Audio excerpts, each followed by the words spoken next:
In this episode, we go in-depth into the rise and fall of the Roman Empire. In the first part, we focus on the rise of the Roman Empire. In the second part, starting around 2 hours and 40 minutes, we explore the fall of the Roman Empire. Let's begin. Tonight, we journey back through the mists of time to witness one of history's most extraordinary transformations. Picture, if you will, a small collection of hilltop settlements beside a muddy river in central Italy. Shepherds tend their flocks on 7 modest hills, while merchants haggle in dusty marketplaces below.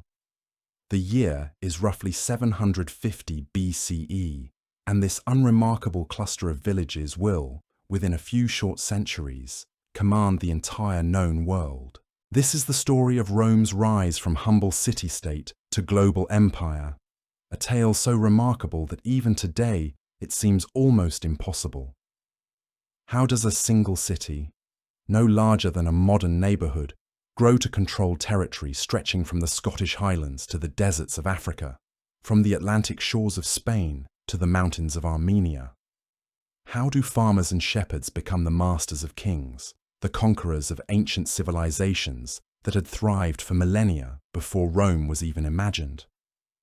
The answer lies not in luck or accident, but in a unique combination of geography, culture, military innovation, and political genius that would reshape the ancient world forever. Over the next 1,000 years, Rome would absorb the wisdom of the Greeks, master the engineering secrets of the Etruscans, and forge a system of government and warfare unlike anything the world had ever seen. They would face down Hannibal's elephants, level the mighty city of Carthage, and humble the successors of Alexander the Great. But before we witness the clash of armies and the fall of kingdoms, we must begin where all great stories begin, with humble origins and the dreams of those who dared to imagine something greater. So settle in as we explore how a small Italian settlement became the beating heart of an empire that would define Western civilization for centuries to come. The story of Rome begins not with historical fact, but with myth and legend that reveal as much about Roman character as any chronicle of battles or political reforms. According to the tales that every Roman child learned, their city was founded by twin brothers named Romulus and Remus, born of divine blood and raised by a she-wolf in the wilderness. These foundational stories, while clearly mythical, served a crucial purpose in shaping Roman identity and values that would drive their imperial ambitions for centuries. The most enduring version of Rome's origin tells of Prince Aeneas, a survivor of the fallen city of Troy, who fled the burning ruins with his followers and sailed across the Mediterranean in search of a new homeland. Guided by prophecy and divine will, Aeneas eventually reached the shores of Italy, where he married into the local royal family and established a new Trojan settlement. Generations later, his descendant Rhea Silvia gave birth to twin sons fathered by Mars, the god of war himself. The twins were abandoned as infants on the banks of the Tiber River, but fate intervened when a she-wolf discovered them and nursed them as her own cubs. Later found by a shepherd named Faustulus, Romulus and Remus grew to become natural leaders who rallied the local population to their cause. When the brothers decided to establish a new city, they quarreled over its location and governance, leading to Romulus killing Remus in a fit of rage. Romulus then founded his city on the Palatine Hill, naming it Rome after himself, and became its first king. These foundation myths, particularly the connection to Troy through Aeneas, served multiple purposes for the Romans. They provided a noble genealogy that linked Rome to the greatest heroes of Greek legend, legitimizing Roman claims to greatness and divine favor. The story of Romulus established precedents for many Roman institutions, including the Senate, the citizen-soldier tradition, and the concept of expansion through conquest. Most importantly, these tales imbued Romans with a sense of destiny, a belief that their city was chosen by the gods to rule over other peoples. Archaeological evidence paints a more prosaic but no less fascinating picture of Rome's actual origins. Settlement patterns around Rome begin to emerge clearly around 1000 BCE, with substantial organized communities appearing by 800 BCE. The first graves in the Esquiline Hill necropolis and the clay and timber fortifications on the Palatine Hill date to the middle of the 8th century BCE, closely matching the traditional founding date of 753 BCE that Romans celebrated throughout their history. The historical Rome emerged from a confederation of Latin-speaking villages that occupied the famous 7 hills along the Tiber River. These communities likely joined together around 625 BCE, possibly in response to Etruscan expansion or as a result of Etruscan conquest. Archaeological evidence indicates that significant change and unification occurred around 600 BCE, transforming a collection of villages into a true urban centre, with organised government, planned streets, and monumental architecture. The geography that shaped early Rome would prove crucial to its later success. The 7 hills provided natural defensive positions that were difficult for enemies to assault, while the Tiber River offered both protection and access to trade routes connecting the interior of Italy to the Mediterranean Sea. Rome's location placed it at the intersection of several important ancient highways, making it a natural meeting point for merchants, travellers, and armies moving through central Italy. The Tiber itself was navigable for smaller vessels, allowing Rome to develop as both a river port and a centre of regional commerce.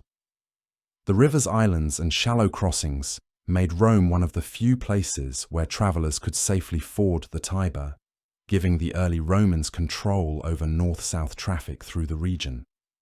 Salt beds near the river's mouth provided a valuable commodity that Romans could trade throughout Italy, while the fertile plains surrounding the city offered excellent farmland to support a growing population.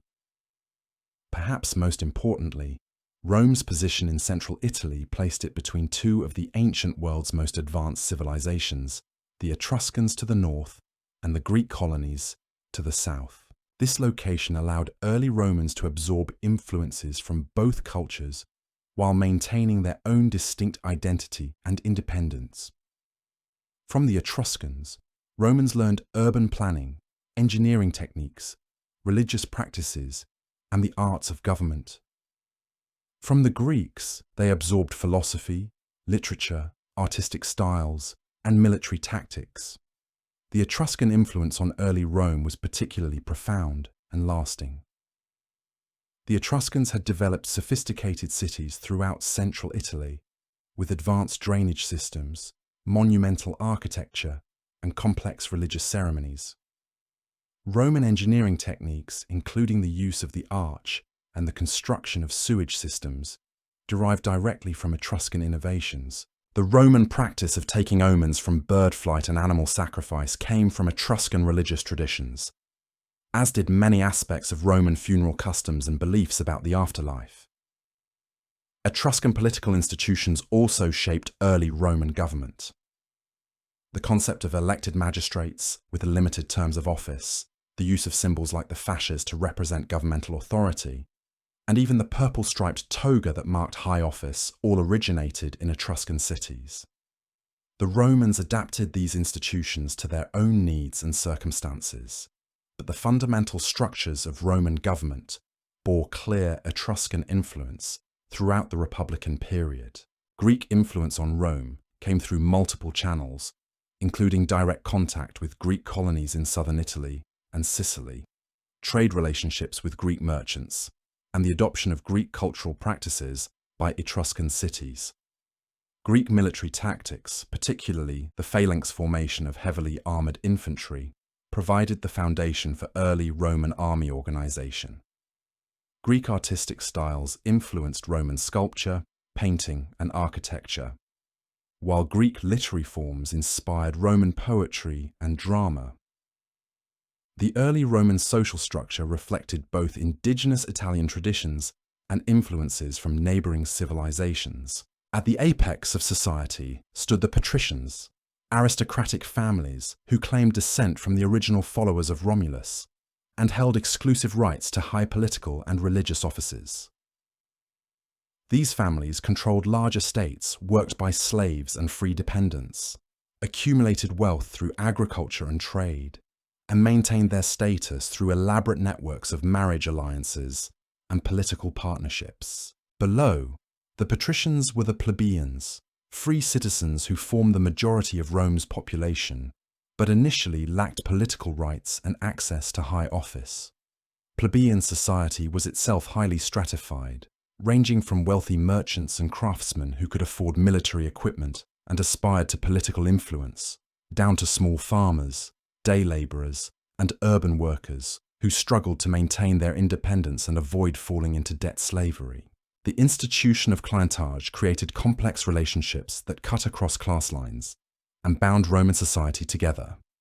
Powerful patrons provided protection, legal assistance, and economic support to their clients, who in return offered political support, military service, and personal loyalty. These relationships were considered sacred and hereditary, creating networks of obligation that strengthened social cohesion while reinforcing existing hierarchies. Slavery formed the foundation of the Roman economy from the earliest period, providing labour for agriculture, crafts, mining, and domestic service. Unlike some ancient societies where slavery was primarily a result of debt or criminal punishment, Roman slavery was largely based on capture in warfare and the slave trade. Slaves had no legal rights and could be bought, sold, punished, or killed at their master's discretion, though manumission was relatively common, and freed slaves could achieve considerable prosperity and social advancement. The early Roman religion reflected the practical concerns of an agricultural community while incorporating elements from Etruscan and Greek traditions. Romans worshipped a pantheon of gods who governed different aspects of daily life, from Ceres who protected the grain harvest to Mars who brought victory in battle. Religious ceremonies were conducted by elected magistrates rather than a separate priestly class, reinforcing the connection between civic duty and religious obligation that would characterize Roman culture throughout its history. The transformation of Rome from a collection of villages to an organized city-state required the development of new institutions and practices that could manage a larger, more complex society.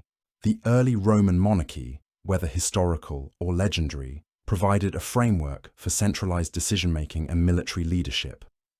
Kings like Numa Pompilius were credited with establishing religious laws and ceremonies, while others, like Servius Tullius, supposedly created the census system that classified citizens according to their wealth and military obligations. The census became one of Rome's most important innovations, allowing the state to assess military manpower, collect taxes, and assign political rights according to citizens' ability to contribute to the common good. Citizens were divided into classes based on their property holdings, with the wealthy expected to provide expensive equipment like horses and armor, while poorer citizens served as light infantry or support troops. This system ensured that military service was distributed according to ability, while giving political influence to those who had the greatest stake in the state's success. The development of Roman law during this early period laid the foundation for one of Rome's most enduring contributions to world civilization. The 12 Tables, supposedly created around 450 BCE, codified legal principles that had previously existed only as oral tradition. These laws established the rights of citizens, procedures for legal disputes, and punishments for various crimes. More importantly, they created the principle that law should be publicly known and equally applied, regardless of social status or personal connections. Roman religious practices evolved to support the growing complexity of urban life, while maintaining connections to agricultural traditions. The calendar of festivals and ceremonies organized the year around agricultural seasons, military campaigns, and civic obligations. Public rituals reinforced social hierarchies and community solidarity, while private religious practices allowed families to maintain relationships with their ancestors and household gods. The integration of Etruscan religious practices enriched Roman spiritual life while providing new methods for seeking divine guidance. The practice of haruspicy, reading omens from the livers of sacrificed animals, gave Roman leaders a systematic way to consult the gods before important decisions. Augury, the interpretation of bird flight and other natural signs, provided another channel for divine communication that Romans would use throughout their history to legitimize political decisions and military campaigns. As Rome grew from a small city-state to the dominant power in central Italy, these early institutions and cultural practices provided the foundation for unprecedented expansion and conquest. The combination of practical political institutions, effective military organization, inclusive citizenship policies, and adaptive religious practices created a system uniquely capable of absorbing diverse populations and maintaining loyalty across vast distances. The stage was now set for the next phase of Roman development, the transformation from monarchy to republic that would unleash the political and military innovations that carried Rome to mastery of the Mediterranean world. The values and institutions forged in these early centuries would guide Roman expansion for the next 1,000 years, proving flexible enough to adapt to changing circumstances while maintaining the essential character that made Rome unique among ancient civilizations. The overthrow of the last Etruscan king in 509 BCE marked the beginning of one of history's most remarkable political experiments. The Romans, having grown weary of monarchical rule and its potential for tyranny, created something entirely new, a republic where power would be shared among citizens rather than concentrated in the hands of a single ruler. This transformation from kingdom to republic would unleash the political and military energies that carried Rome from a regional Italian power to master of the known world. The word republic itself comes from the Latin res publica, meaning the public thing or the people's affair. This concept embodied the Roman belief that government existed to serve the common good rather than the personal interests of rulers. The new system divided executive power between two consuls, elected annually by the citizen assembly, and granted equal authority to prevent either from accumulating too much personal power. These consuls commanded the armies, presided over the Senate, and administered justice, but their short terms and shared responsibilities ensured that no individual could dominate the state. The Roman Senate became the heart of republican government, a body of former magistrates who provided continuity and wisdom to guide state policy. Unlike modern legislative bodies, the Senate had no formal lawmaking power, but its advice carried enormous weight with elected officials. Senators served for life once appointed, creating an institutional memory that survived the annual rotation of consuls and other magistrates.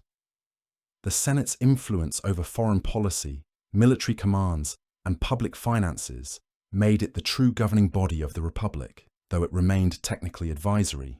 The citizen assemblies provided the democratic element in this mixed constitution, allowing ordinary Romans to vote on laws, elect magistrates, and decide questions of war and peace. The centuriate assembly, organized according to military units and wealth classes, elected the highest officials and voted on the most important issues. The tribal assembly, based on geographic districts, handled routine legislation and elected lower magistrates. This system ensured that all citizens had a voice in government while giving greater influence to those who contributed most to the state's military and financial needs. The early republic was dominated by the conflict between patricians and plebeians, a struggle that would ultimately strengthen Roman institutions by forcing the aristocracy to share power with the broader citizen body. The patricians initially monopolized all high offices, priesthoods, and political privileges, leaving the plebeians without formal representation, despite their numerical superiority and military importance. This tension came to a head when the plebeians literally withdrew from the city, refusing to serve in the army until their grievances were addressed. The resolution of this conflict through negotiation rather than violence became a defining characteristic of Roman political culture. The creation of the tribunate of the plebs gave common citizens their own elected representatives with the power to veto actions harmful to plebeian interests. The publication of the 12 tables ensured that laws would be publicly known rather than secret aristocratic traditions. Step by step, plebeians gained access to the consulship, other magistracies, and the priesthoods, transforming Rome from an aristocratic oligarchy into a more inclusive republic. This political evolution had profound implications for Roman expansion. Unlike many ancient states, where conquest served primarily to enrich the ruling class, the Roman system created incentives for broad citizen participation in military campaigns. Successful wars brought land for distribution to landless citizens, slaves for the entire economy, and glory for commanders and soldiers alike. The consulship became a prize worth competing for precisely because it offered the opportunity to lead armies and achieve the triumphs that marked the highest Roman honor. The Roman military system underwent revolutionary changes during the early Republic that enabled their unprecedented success against diverse enemies across the Mediterranean world. The traditional phalanx formation, borrowed from the Greeks, gave way to the more flexible manipular system that could adapt to different terrains and tactical situations. Roman legions were organized into smaller units called maniples, each containing about 120 men who could operate independently while maintaining coordination with the larger force. This tactical flexibility proved decisive in Rome's conquest of Italy, where armies had to fight in mountains, forests, and marshes, as well as on open plains. The manipular legion could engage enemies in close formation like a phalanx when conditions favored it, but could also break into smaller units for skirmishing or pursuit when the situation demanded. Roman training emphasized individual combat skills alongside unit cohesion, producing soldiers who could fight effectively even when their formation was disrupted. The centurion system provided professional leadership that maintained standards and traditions across different campaigns and commands. These experienced officers, promoted from the ranks based on merit rather than birth, formed the backbone of Roman military effectiveness. Centurions ensured that new recruits learned proper techniques, that discipline was maintained during long campaigns, and that tactical innovations were preserved and transmitted to future generations. Roman engineering capabilities gave their armies advantages that enemies could rarely match. Every night during a campaign, Roman legions constructed fortified camps complete with ditches, palisades, and organized streets. These temporary fortifications provided security and demonstrated the systematic approach that characterized all aspects of Roman warfare. Roman siege techniques, road building, and bridge construction allowed their armies to operate in regions where other forces would have been stopped by natural obstacles. The Roman approach to conquered peoples proved far more successful than the typical ancient practice of ruling through fear and exploitation alone. While Rome certainly used force to establish dominance, they also offered incentives for cooperation that made resistance seem both dangerous and unnecessary. The Roman Confederation system provided various levels of citizenship and alliance that allowed former enemies to join the Roman community while maintaining their local traditions and autonomy in internal affairs. Latin rights granted to many Italian communities provided a path to full Roman citizenship while requiring military service in Roman armies. This policy constantly expanded Rome's military manpower while creating strong incentives for loyalty among allied populations. Unlike empires that relied solely on tribute and submission, Rome offered conquered peoples the opportunity to share in the benefits of Roman success through military service, trade opportunities, and eventual citizenship. The conquest of Italy proceeded systematically over more than 2 centuries, with each victory providing resources and experience for the next campaign. The wars against the Samnites in the mountainous regions of central Italy taught Romans how to fight in difficult terrain against determined guerrilla opponents. The conflicts with Greek cities in southern Italy brought Roman armies into contact with sophisticated military techniques and siege warfare. The subjugation of Celtic tribes in northern Italy provided experience against fierce barbarian warriors who would later threaten Rome from beyond the Alps. Each phase of Italian expansion strengthened Rome's position for the next stage of conquest. The wealth accumulated from successful campaigns funded better equipment and longer military service. The diverse military traditions of conquered peoples enriched Roman tactical knowledge and provided specialized auxiliary forces. The road networks built to connect Roman territories facilitated rapid movement of troops and supplies while promoting trade and cultural exchange.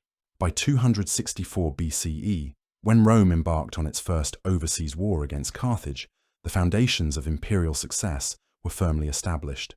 The Roman military machine could field multiple legions simultaneously, sustain long campaigns far from home, and replace losses that would have crippled other ancient powers.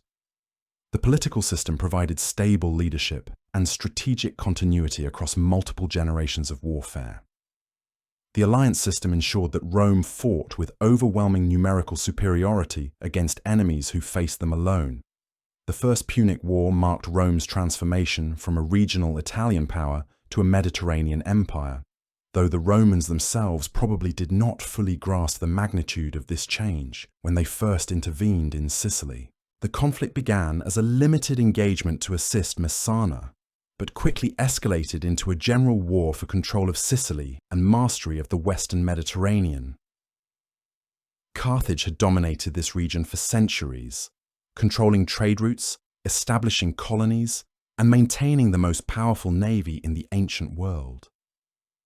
Rome's decision to challenge Carthaginian supremacy required them to develop naval capabilities from scratch, a monumental undertaking that demonstrated the adaptability and determination that would characterize their entire imperial expansion. The Romans essentially reverse-engineered captured Carthaginian warships, training crews on land before launching their fleets into battle against experienced enemies. The construction of hundreds of warships during the conflict established Roman naval power for the next 6 centuries and announced their arrival as a major player in Mediterranean politics. The war's outcome fundamentally altered the balance of power in the ancient world. Rome's victory gave them control of Sicily, their first overseas province, and forced Carthage to pay massive indemnities that funded further Roman expansion. The conflict demonstrated that Rome possessed the resources and determination to sustain prolonged warfare against the most powerful enemies, while Carthage's defeat revealed the limitations of a commercial empire that lacked Rome's deep citizen loyalty and military organization. The Second Punic War tested Roman resolve and institutions more severely than any previous conflict, ultimately proving that the Roman system could survive even catastrophic military defeats without collapse. Hannibal's invasion of Italy represented the most dangerous external threat Rome would face until barbarian invasions centuries later, yet the Roman response revealed the strength of their confederation and the loyalty they had cultivated among Italian allies. Hannibal's crossing of the Alps with elephants and a multinational army captured the imagination of the ancient world and demonstrated tactical genius that military scholars still study today. His victories at the Trebia, Lake Trasimene, and especially Cannae inflicted casualties on a scale that would have forced most ancient powers to seek peace immediately. The Battle of Cannae alone cost Rome over 50,000 dead in a single day, including consuls, senators, and much of the aristocratic leadership of the Republic. Yet Rome's federal system proved its worth when most Italian allies remained loyal, despite Hannibal's presence on Italian soil for over 15 years. The Roman policy of inclusion and shared benefits had created genuine loyalty among peoples who might otherwise have welcomed a chance to throw off Roman dominance. Cities like Capua, that did defect to Hannibal, found themselves isolated and eventually faced terrible retribution, while those that remained faithful were rewarded with enhanced privileges and status. The Roman strategy of avoiding direct confrontation with Hannibal while attacking Carthaginian positions in Spain and eventually Africa, showed strategic thinking that transcended traditional ancient warfare. Fabius Maximus earned the nickname the Delayer for his patient campaign of harassment and attrition, while Scipio Africanus carried the war to Carthage itself, forcing Hannibal to abandon Italy to defend his homeland. This global approach to warfare, coordinating multiple campaigns across different theatres, became a hallmark of Roman imperial strategy. The war's conclusion left Rome as the undisputed master of the Western Mediterranean and provided the experience and confidence necessary to challenge the Hellenistic kingdoms of the East. The psychological impact of surviving Hannibal's invasion gave Romans a sense that they could overcome any challenge, fueling the imperial ambitions that would drive the next phase of expansion. The enormous indemnities extracted from Carthage funded the armies that would conquer Macedonia, Syria, and eventually the entire eastern Mediterranean. The expansion into Spain during and after the Punic Wars established Rome's first major experience in governing distant provinces with diverse populations, languages, and customs. The Spanish campaigns taught Roman commanders about the complexities of ruling peoples who lacked the urban organization of Italian cities and often resorted to guerrilla warfare against occupying forces. The wealth extracted from Spanish silver mines provided crucial resources for further expansion, while the military experience gained in difficult terrain prepared Roman armies for similar challenges elsewhere. The integration of Spanish auxiliaries into Roman armies demonstrated the empire's growing ability to incorporate foreign military traditions and expand its recruiting base beyond Italy. Spanish cavalry and light infantry became valued components of Roman forces, while Spanish officers who proved their loyalty could advance to positions of significant responsibility within the Roman military hierarchy. This pattern of military integration would be repeated throughout the empire as Romans learned to harness the specialized skills of conquered peoples. The Eastern Mediterranean beckoned as the next arena for Roman expansion, though initially Roman involvement appeared defensive rather than aggressive. The Hellenistic kingdoms that had emerged from Alexander's empire controlled vast territories and enormous wealth accumulated over centuries of Greek rule. Macedonia under Philip V and the Seleucid Empire under Antiochus III posed potential threats to Roman allies and interests, providing the justification for intervention that would ultimately lead to systematic conquest. The defeat of Philip V of Macedon at Cynocephalae demonstrated Roman tactical superiority over the heirs of Alexander's military tradition, while the subsequent victory over Antiochus III at Magnesia established Roman dominance over the richest and most sophisticated regions of the ancient world.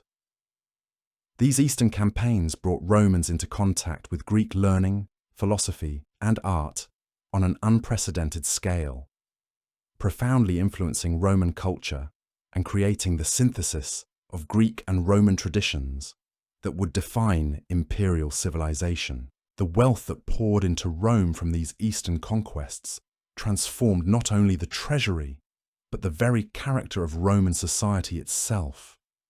Gold and silver from defeated kingdoms funded magnificent public works, while Greek art and literature enriched Roman cultural life beyond recognition. Slaves captured in these campaigns provided labor for vast estates, while tribute payments ensured a steady stream of resources that would finance the next generation of expansion. Yet this influx of wealth also created new tensions within Roman society that would eventually challenge the republican system itself. The traditional Roman values of simplicity, discipline, and civic duty began to compete with new ideals of luxury, refinement, and personal advancement. Successful commanders returned from Eastern campaigns with enormous personal fortunes that dwarfed the wealth of traditional Roman aristocrats. The spoils of war enabled ambitious politicians to stage increasingly elaborate public games and building projects designed to win popular support, transforming the character of Roman politics from service to the state toward personal competition for glory and influence. The Greek cultural influence that accompanied military conquest proved equally transformative. Roman nobles began studying Greek philosophy, literature, and rhetoric, while Greek teachers, artists, and intellectuals flocked to Rome, seeking patronage and opportunities. The synthesis of Roman practicality with Greek intellectual sophistication created a new cosmopolitan culture that would define the imperial elite for centuries to come. Yet this cultural revolution also generated resistance among traditional Romans who feared that foreign influences were corrupting ancestral values and weakening Roman character. The conquest of the Eastern Mediterranean required Romans to develop new approaches to governing diverse populations across vast distances. Unlike the Italian Confederation, which had emerged gradually over centuries of warfare and negotiation, the Eastern territories contained ancient kingdoms, sophisticated cities, and complex religious traditions that could not be easily integrated into existing Roman structures. The solution was the provincial system, which combined direct Roman administration with respect for local customs and institutions. Provincial governors, usually former consuls or praetors, exercised supreme authority within their territories, while remaining accountable to the Senate in Rome. These officials commanded legions, administered justice, collected taxes, and represented Roman power throughout their provinces. The rotation of governors every few years prevented the accumulation of personal power that might threaten the state, while the requirement that governors account for their actions upon returning to Rome provided some check against abuse of authority. The Roman approach to taxation in the provinces reflected both practical necessity and political wisdom. Rather than attempting to collect tribute directly through Roman officials, the state often contracted with private companies of tax collectors known as publicani. These businessmen bid for the right to collect specified amounts from particular provinces, paying the treasury in advance and keeping whatever additional sums they could extract. While this system sometimes led to exploitation, it ensured steady revenues for the state while requiring minimal administrative overhead. Local elites throughout the conquered territories found opportunities for advancement within the Roman system that made resistance both dangerous and unnecessary. Wealthy families in Greek cities, Gallic tribes, or Spanish towns could gain Roman citizenship through military service, political cooperation, or simple purchase. This policy created powerful incentives for collaboration while gradually extending Roman culture and values throughout the empire. The children of provincial aristocrats often travelled to Rome for education, returning home as cultural ambassadors for Roman civilization. The road networks that connected Rome to its provinces became one of the most visible symbols of imperial unity and efficiency. Roman engineers constructed thousands of miles of paved highways that facilitated rapid movement of troops, officials, and merchants across the entire Mediterranean world. These roads were built to exacting standards with deep foundations, multiple layers of stone and gravel, and carefully engineered drainage systems that ensured durability for centuries. The famous saying that all roads led to Rome reflected both literal truth and symbolic reality. Aqueduct systems brought fresh water to cities throughout the empire, enabling urban growth on a scale impossible without Roman engineering expertise. These massive construction projects required precise mathematical calculations, sophisticated understanding of hydraulics, and enormous investments of labor and materials. The aqueducts that supplied Rome itself stretched for hundreds of miles through mountains and valleys, delivering millions of gallons daily to fountains, baths, and private homes throughout the capital. Roman law evolved during this period of expansion to address the complexities of governing diverse populations with different legal traditions. The development of the ius gentium, or law of nations, created legal principles that could apply to disputes between Romans and foreigners or between different foreign peoples within the empire. This flexible approach to jurisprudence allowed Roman courts to function effectively across cultural boundaries while gradually spreading Roman legal concepts throughout the conquered territories. The legal profession itself became increasingly sophisticated as Roman jurists developed systematic approaches to interpreting statutes, precedents, and legal principles. The writings of legal scholars like Quintus Mucius Scaevola established foundations for the comprehensive legal codes that would eventually govern the entire empire. Roman law's emphasis on written statutes, formal procedures, and reasoned argument created a system of justice that could function effectively even in distant provinces where local officials might lack detailed knowledge of Roman customs. Religious practices throughout the empire reflected the Roman genius for adaptation and inclusion rather than rigid uniformity. While Romans maintained their traditional ceremonies and festivals, they readily acknowledged foreign gods and incorporated local deities into their expanding pantheon. This religious tolerance served practical political purposes by avoiding unnecessary conflicts with subject populations, while the identification of foreign gods with Roman counterparts facilitated cultural integration across ethnic boundaries. The imperial cult, which honored the genius or divine spirit of Rome and its leaders, provided a unifying religious focus that transcended local traditions without requiring their abandonment.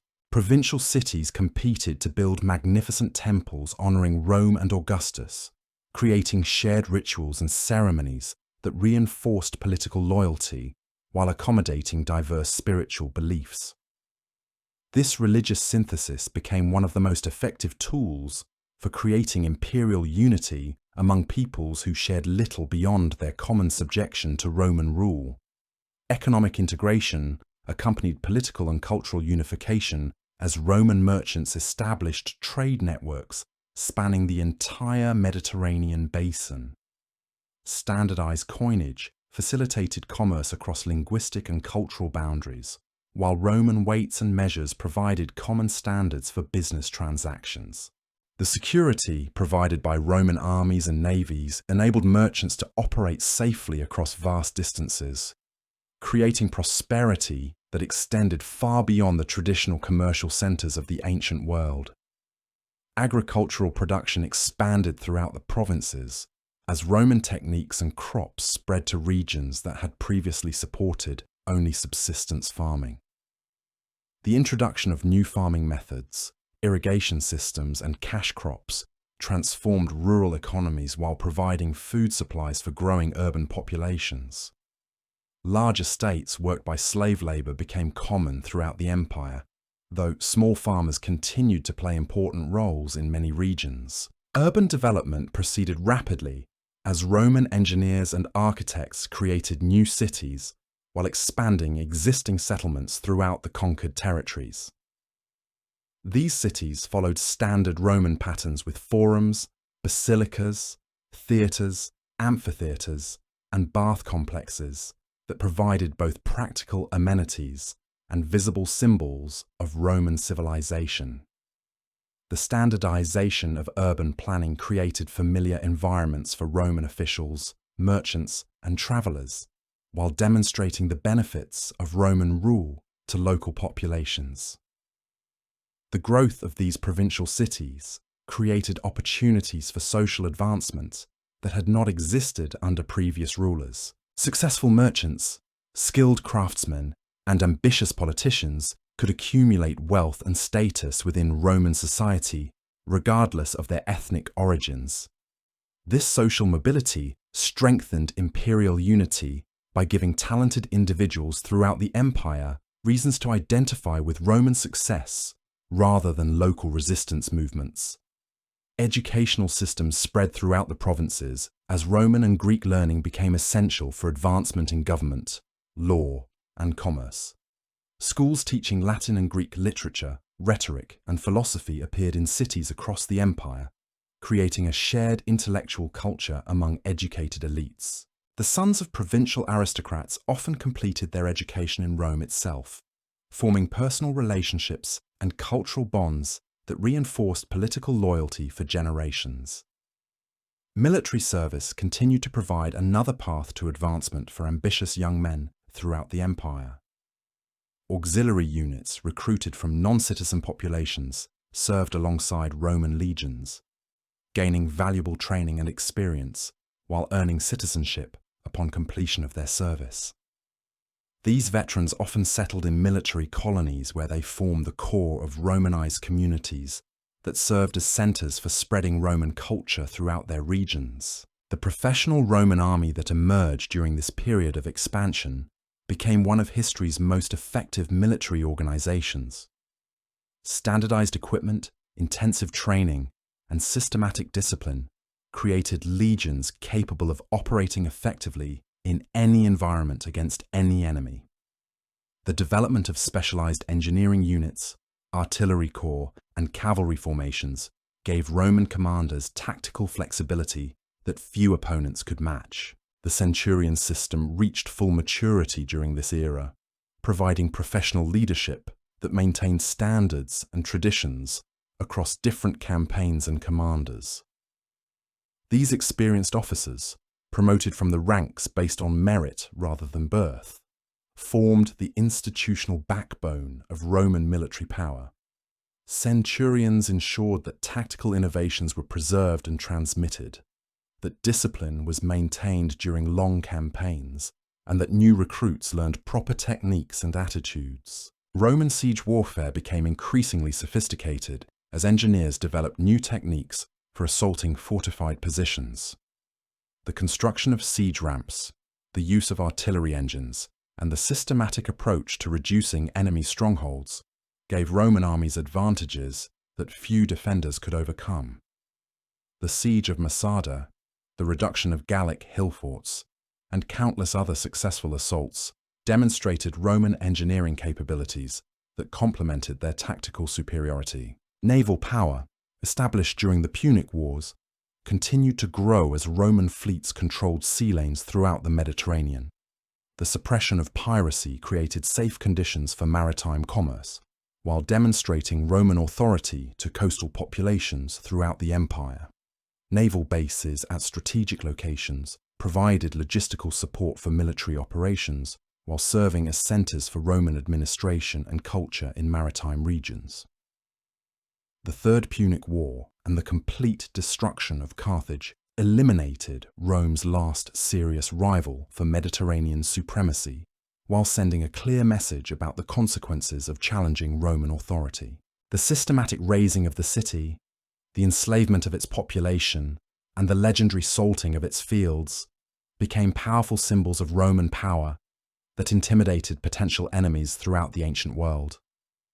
This final victory over their ancient rival freed Roman resources for expansion in other directions while providing a dramatic demonstration of their absolute determination to maintain supremacy. The wealth extracted from Carthaginian territories, combined with the tribute flowing from Eastern conquests, provided the economic foundation for the massive building projects that transformed Rome itself into a worthy capital for a world empire. The construction of new forums, theatres, temples, and public buildings created employment for thousands, while demonstrating Roman prosperity and power to visitors from throughout the known world. These monumental projects established architectural standards and urban planning principles that would influence city development throughout the empire.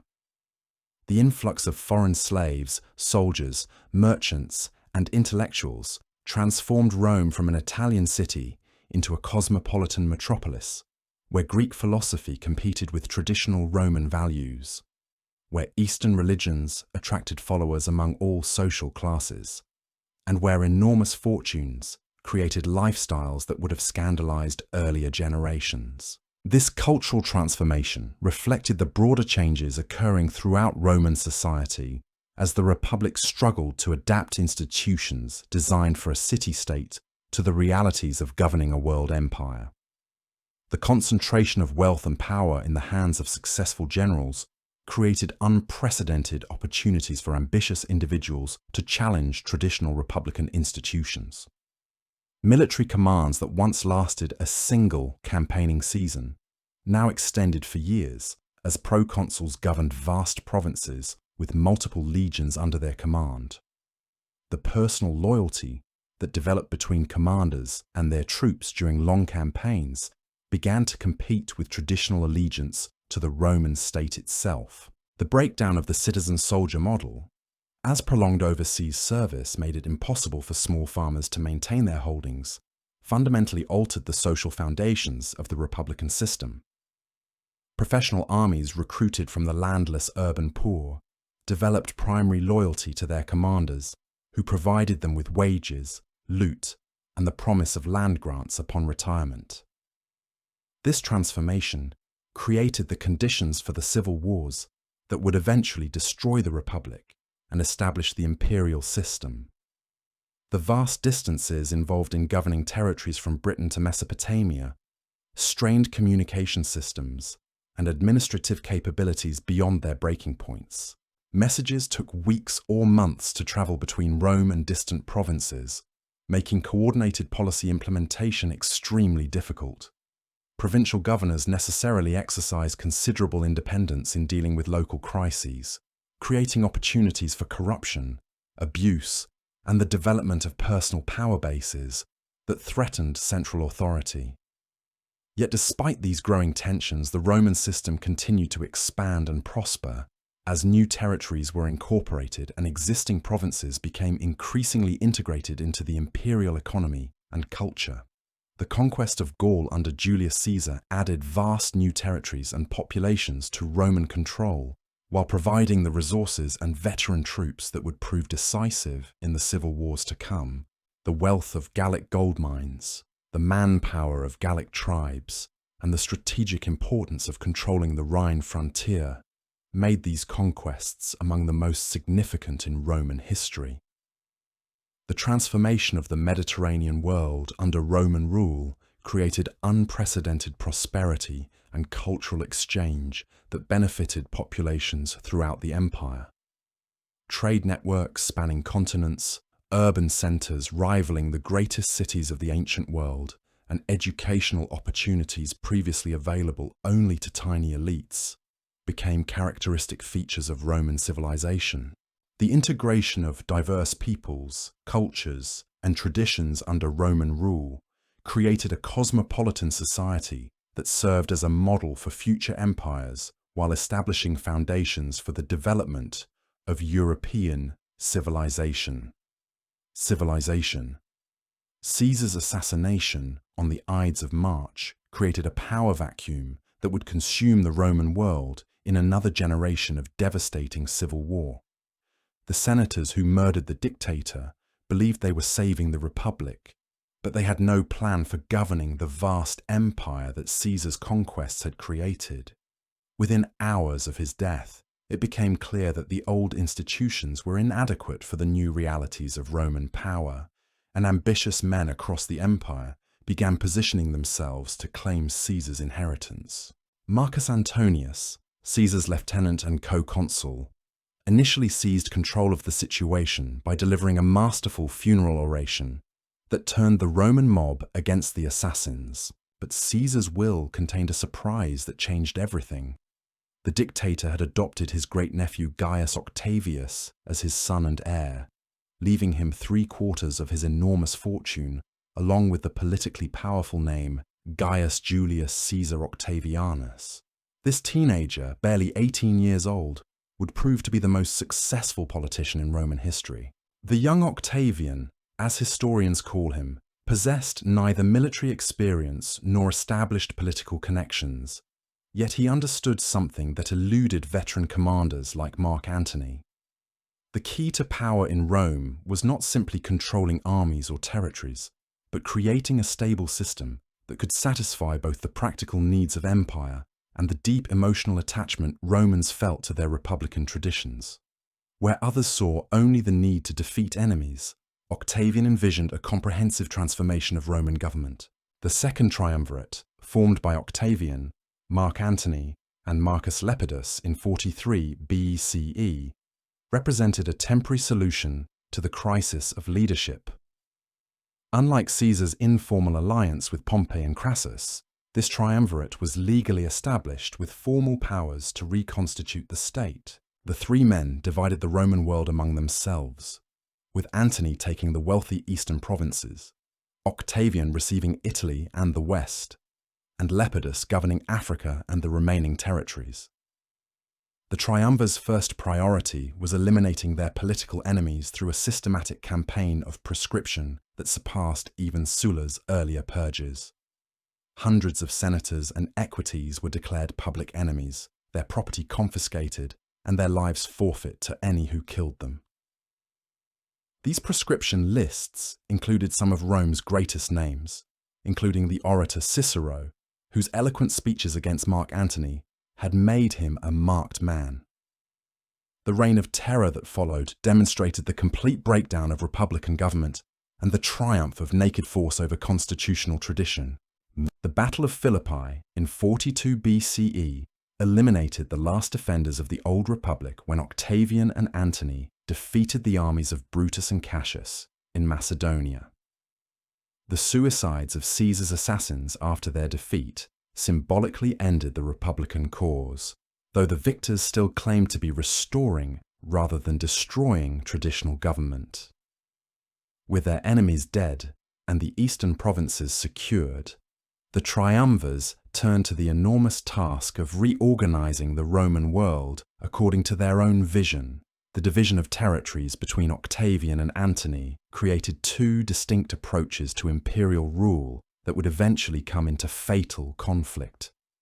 Antony embraced the monarchical traditions of the Hellenistic East, presenting himself as a divine ruler in the style of Alexander's successors. His alliance with Cleopatra VII of Egypt provided him with enormous wealth and naval power, but also associated him with foreign influence and Eastern decadence in the minds of many Romans. Antony's court at Alexandria rivaled the greatest royal establishments of the ancient world, complete with elaborate ceremonies, divine honors, and dynastic ambitions that extended far beyond traditional Roman concepts of leadership. Octavian took a completely different approach, carefully cultivating his image as the defender of Roman tradition and Italian values, while building his own power base through land grants to veterans and careful cultivation of public opinion. He presented himself as the reluctant heir to Caesar's legacy rather than an ambitious autocrat. His propaganda consistently emphasized his youth, his piety toward the gods, and his dedication to restoring the republic that civil wars had disrupted. This careful image management would prove crucial when the final confrontation with Antony arrived. The decade of cooperation between the triumvirs gradually broke down as their territorial arrangements proved unstable and their personal ambitions irreconcilable. Lepidus was effectively eliminated from power when he attempted to challenge Octavian in Sicily, leaving only 2 men to contest control of the Roman world. The propaganda war that preceded their military conflict revealed fundamental disagreements about the future direction of Roman civilization. Octavian's supporters portrayed the coming struggle as a conflict between Roman values and foreign corruption, between traditional republican virtue and Oriental despotism. They emphasized Antony's relationship with Cleopatra as evidence of his betrayal of Roman interests, claiming that he intended to move the capital to Alexandria and transform Rome into a mere province of an Eastern empire. These accusations may have been exaggerated for political effect, but they resonated with deep Roman suspicions about foreign influence and monarchical government. The naval battle of Actium on September 2nd, 31 BCE, decided the fate of the Roman world in a single afternoon. Octavian's fleet, commanded by his loyal general Marcus Agrippa, defeated the combined forces of Antony and Cleopatra in the waters off western Greece. The battle itself was less decisive than its psychological impact, as Antony's followers began deserting to the victor even before the fighting ended. The suicides of Antony and Cleopatra the following year removed the last obstacles to Octavian's supreme power and made him master of the entire Mediterranean world. The young victor faced challenges that would have overwhelmed less capable leaders. The Roman world was exhausted by decades of civil war. The treasury was empty, and the army demanded rewards that seemed impossible to provide. Millions of veterans expected land grants that would require displacing existing landowners, creating the potential for renewed conflict. The provincial populations had been squeezed dry by competing warlords, while Rome itself teemed with displaced refugees and unemployed citizens who demanded food and entertainment. Most crucially, Octavian had to find a way to exercise supreme power without appearing to destroy the republican institutions that Romans still revered. Caesar's assassination had demonstrated the dangers of open autocracy, yet the crisis of the late Republic had proven that traditional government was inadequate for managing a world empire. The solution required political genius of the highest order, combining practical effectiveness with symbolic respect for ancestral traditions. Octavian's masterstroke was the constitutional settlement of 27 BCE, when he formally returned all extraordinary powers to the Senate and people of Rome, while accepting only those offices and responsibilities that the state pressed upon him. In a carefully staged ceremony, he announced his intention to retire to private life, having restored peace and constitutional government to the Roman world.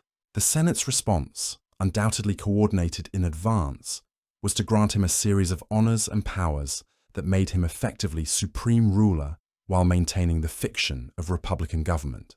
The title, Augustus, meaning the revered one, carried religious connotations that elevated Octavian above ordinary mortals without explicitly claiming divine status. The name Princeps, meaning first citizen, suggested leadership through merit and consent rather than autocratic power. Most importantly, Augustus received Imperium Maius, supreme military command that gave him authority over all provincial governors and armies throughout the empire. These carefully chosen titles and powers created a new form of government that satisfied both practical needs and emotional attachments to republican tradition. The Augustan system, later known as the Principate, proved remarkably durable because it addressed the fundamental contradictions that had destroyed the Republic. The emperor possessed sufficient authority to make quick decisions and coordinate policy across vast distances. Yet the Senate retained its prestige and many of its traditional functions. Provincial governors answered to imperial authority, ensuring consistent administration, while local communities maintained their customs and self-government.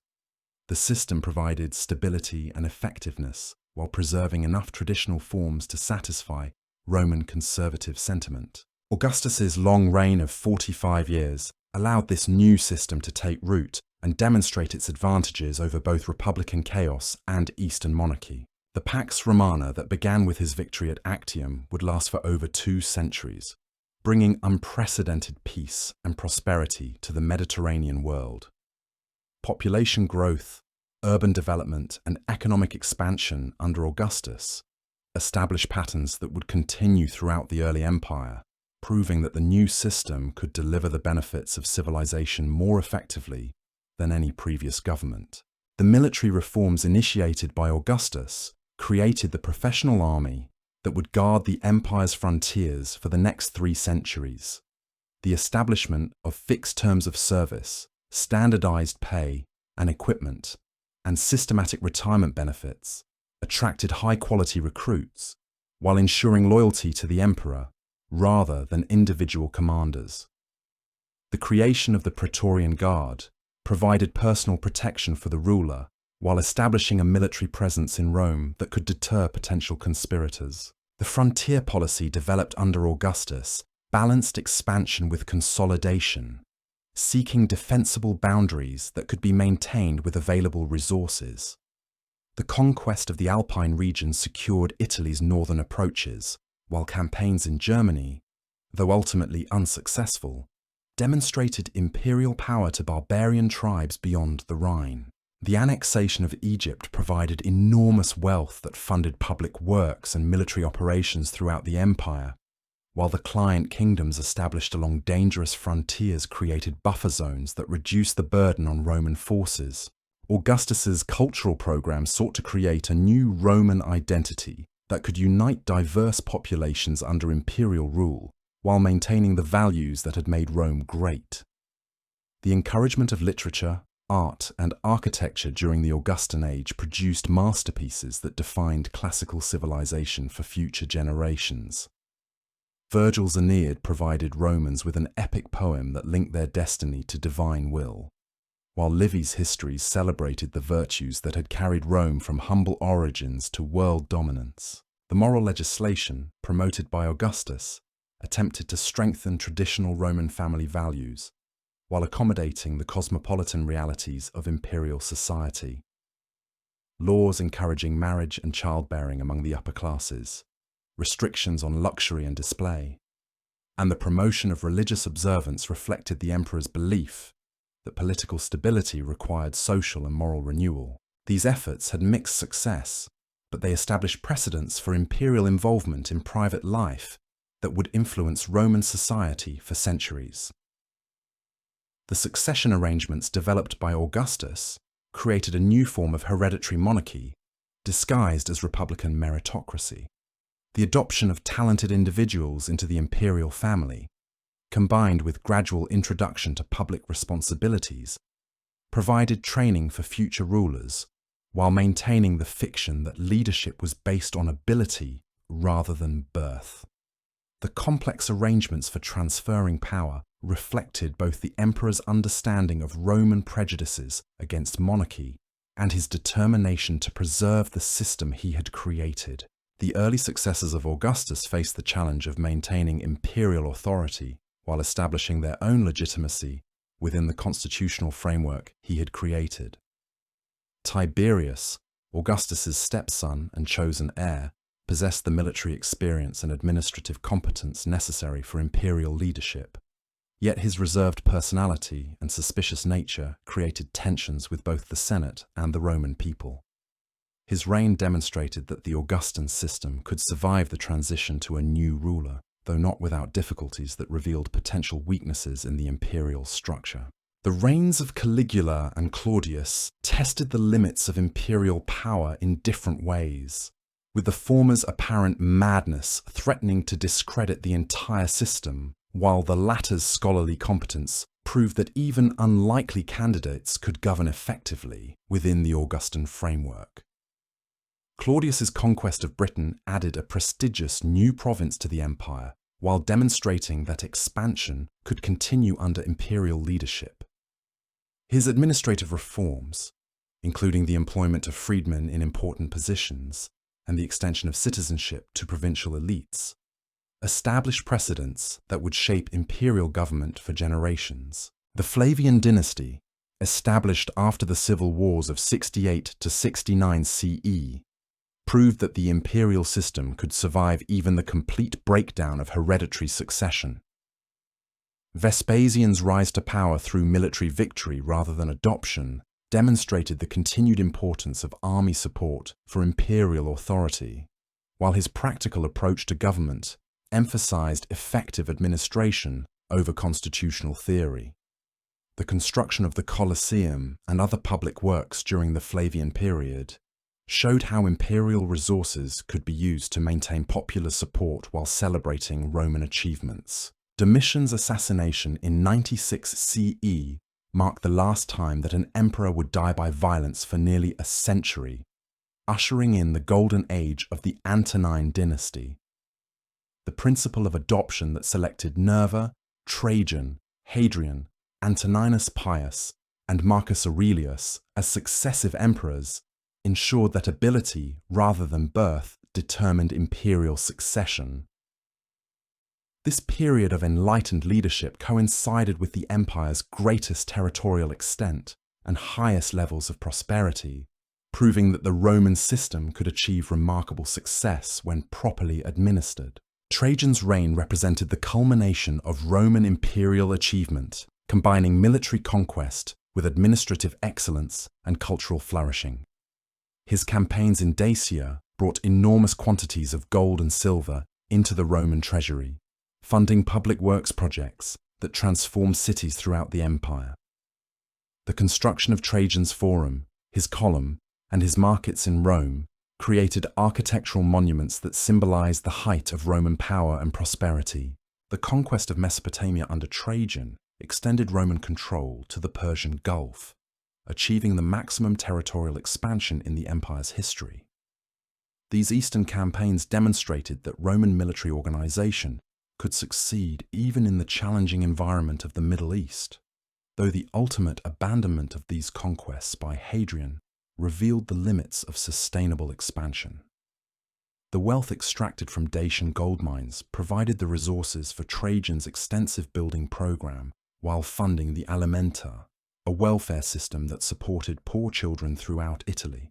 The urban development that occurred throughout the empire during Trajan's reign reflected the maturation of Roman civilization and the integration of diverse populations under imperial rule. Cities in Spain, Gaul, Britain, and the eastern provinces competed to construct magnificent forums, theatres, amphitheatres, and bath complexes that rivaled those of Rome itself. The standardization of urban planning and architectural styles created a recognizably Roman environment that extended from the Scottish borders to the Sahara Desert, from the Atlantic Ocean to the Euphrates River. The road networks completed under Trajan connected every corner of the empire with paved highways that facilitated rapid communication and military movement.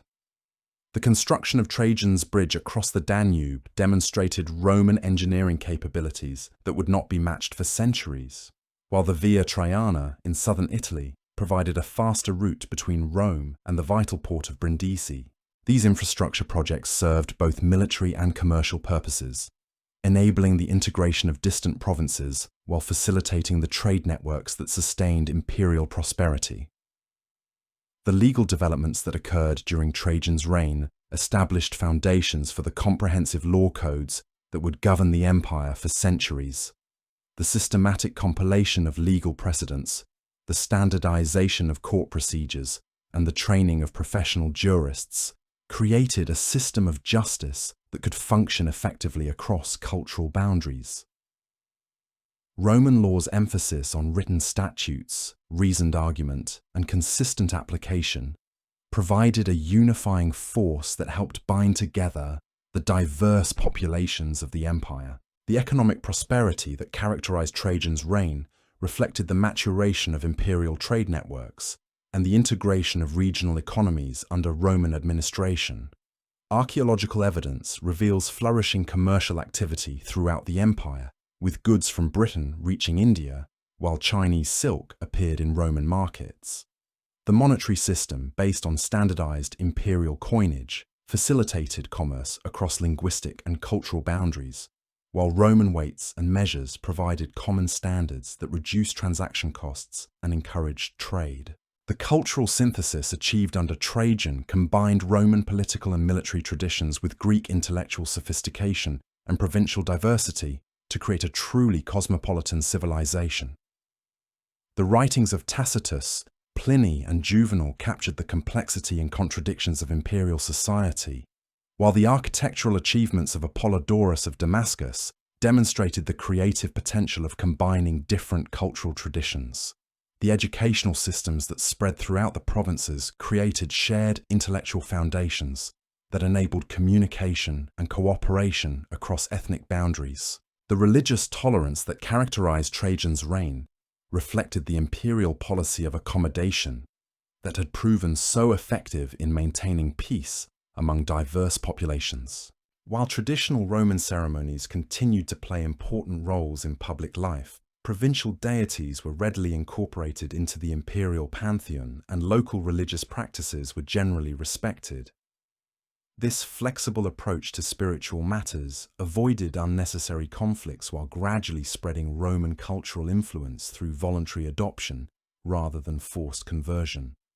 The military organization that reached its peak under Trajan combined traditional Roman discipline with innovations borrowed from conquered peoples to create the most effective fighting force in the ancient world. The integration of auxiliary units recruited from throughout the empire provided specialized capabilities that complemented the heavy infantry of the legions, while the development of professional officer corps ensured consistent standards and tactical expertise. The frontier fortifications constructed during this period, including Hadrian's Wall in northern Britain, demonstrated the empire's ability to defend its territories while maintaining the internal peace that enabled civilian prosperity. The administrative system perfected under Trajan balanced central coordination with local autonomy in ways that maximized both efficiency and satisfaction among provincial populations. The rotation of governors and other officials prevented the development of personal power bases while ensuring that imperial policies were implemented consistently. The employment of local elites in administrative positions created incentives for cooperation while utilizing knowledge of regional conditions that Romans from Italy could not possess. The social mobility that characterized Trajan's reign reflected the empire's success in integrating diverse populations while providing opportunities for advancement based on merit rather than birth. Provincial aristocrats could achieve senatorial rank through military service or administrative competence, while successful merchants and craftsmen could accumulate wealth that enabled their children to enter the educated classes. This social fluidity strengthened imperial unity by giving talented individuals throughout the empire reasons to identify with Roman success rather than local resistance movements. The technological innovations that flourished under Trajan demonstrated the creative potential of combining different cultural traditions within the framework of imperial unity. Roman engineering techniques were enhanced by Egyptian mathematics, Greek scientific knowledge, and practical innovations developed in various provinces. The construction projects of this period, from massive aqueduct systems to elaborate bath complexes, showcased capabilities that would not be matched in Europe for over 1,000 years. The peak of Roman power achieved under Trajan represented the culmination of nearly 9 centuries of continuous expansion and development. From the small collection of villages beside the Tiber River to an empire stretching across 3 continents, Rome had achieved a transformation that remains unparalleled in human history. The combination of military excellence, political innovation, cultural adaptability, and administrative competence had created a civilization that provided unprecedented prosperity and stability to millions of people across the known world. At its height, under Trajan in 117 CE, the Roman Empire encompassed approximately 5 million square kilometers and governed a population estimated at 70 million people, representing 1/3 of the world's total population at that time. The empire's borders extended from Hadrian's Wall in northern Britain to the first cataract of the Nile in Egypt, from the Atlantic shores of Portugal to the deserts of Mesopotamia. Within these boundaries, Roman law provided justice, Roman roads facilitated commerce, Roman aqueducts supplied fresh water, and Roman armies maintained the peace that enabled an unprecedented flowering of urban civilization. The achievement represented by Trajan's empire was not merely one of conquest, but of creating sustainable institutions that could govern diverse populations across vast distances while maintaining prosperity and cultural development. The Roman genius for adaptation, inclusion, and practical problem-solving had produced a system of government that satisfied both the need for effective central authority and the desire for local autonomy. The synthesis of different cultural traditions under Roman leadership had created a cosmopolitan civilization that preserved the best elements of ancient wisdom while fostering continued innovation and growth. This was the Rome that would define Western civilization for centuries to come, the empire whose laws would influence legal systems around the world, whose language would survive as the foundation of Romance tongues, whose literature and art would inspire countless generations of artists and writers. At the moment of its greatest territorial extent and highest prosperity, Rome stood as humanity's greatest achievement in creating order, justice, and civilization on a continental scale. The empire that had begun as a collection of mud huts beside an Italian river had become the eternal city, Caput Mundi, the capital of the world. Yet beneath this imperial grandeur lay the foundations that had made such achievement possible. The Roman genius was not merely in conquest, but in the revolutionary approach to governing the conquered. Where previous empires had ruled through fear and extraction, Rome offered something unprecedented: participation. The citizenship that had once been the exclusive privilege of a few thousand Latin farmers gradually expanded to encompass millions across 3 continents. This transformation didn't happen overnight or without resistance. The Roman conception of citizenship evolved through centuries of practical experience, legal innovation, and political necessity. In the early Republic, citizenship meant primarily obligations rather than privileges. Citizens owed military service, paid taxes, and participated in religious ceremonies.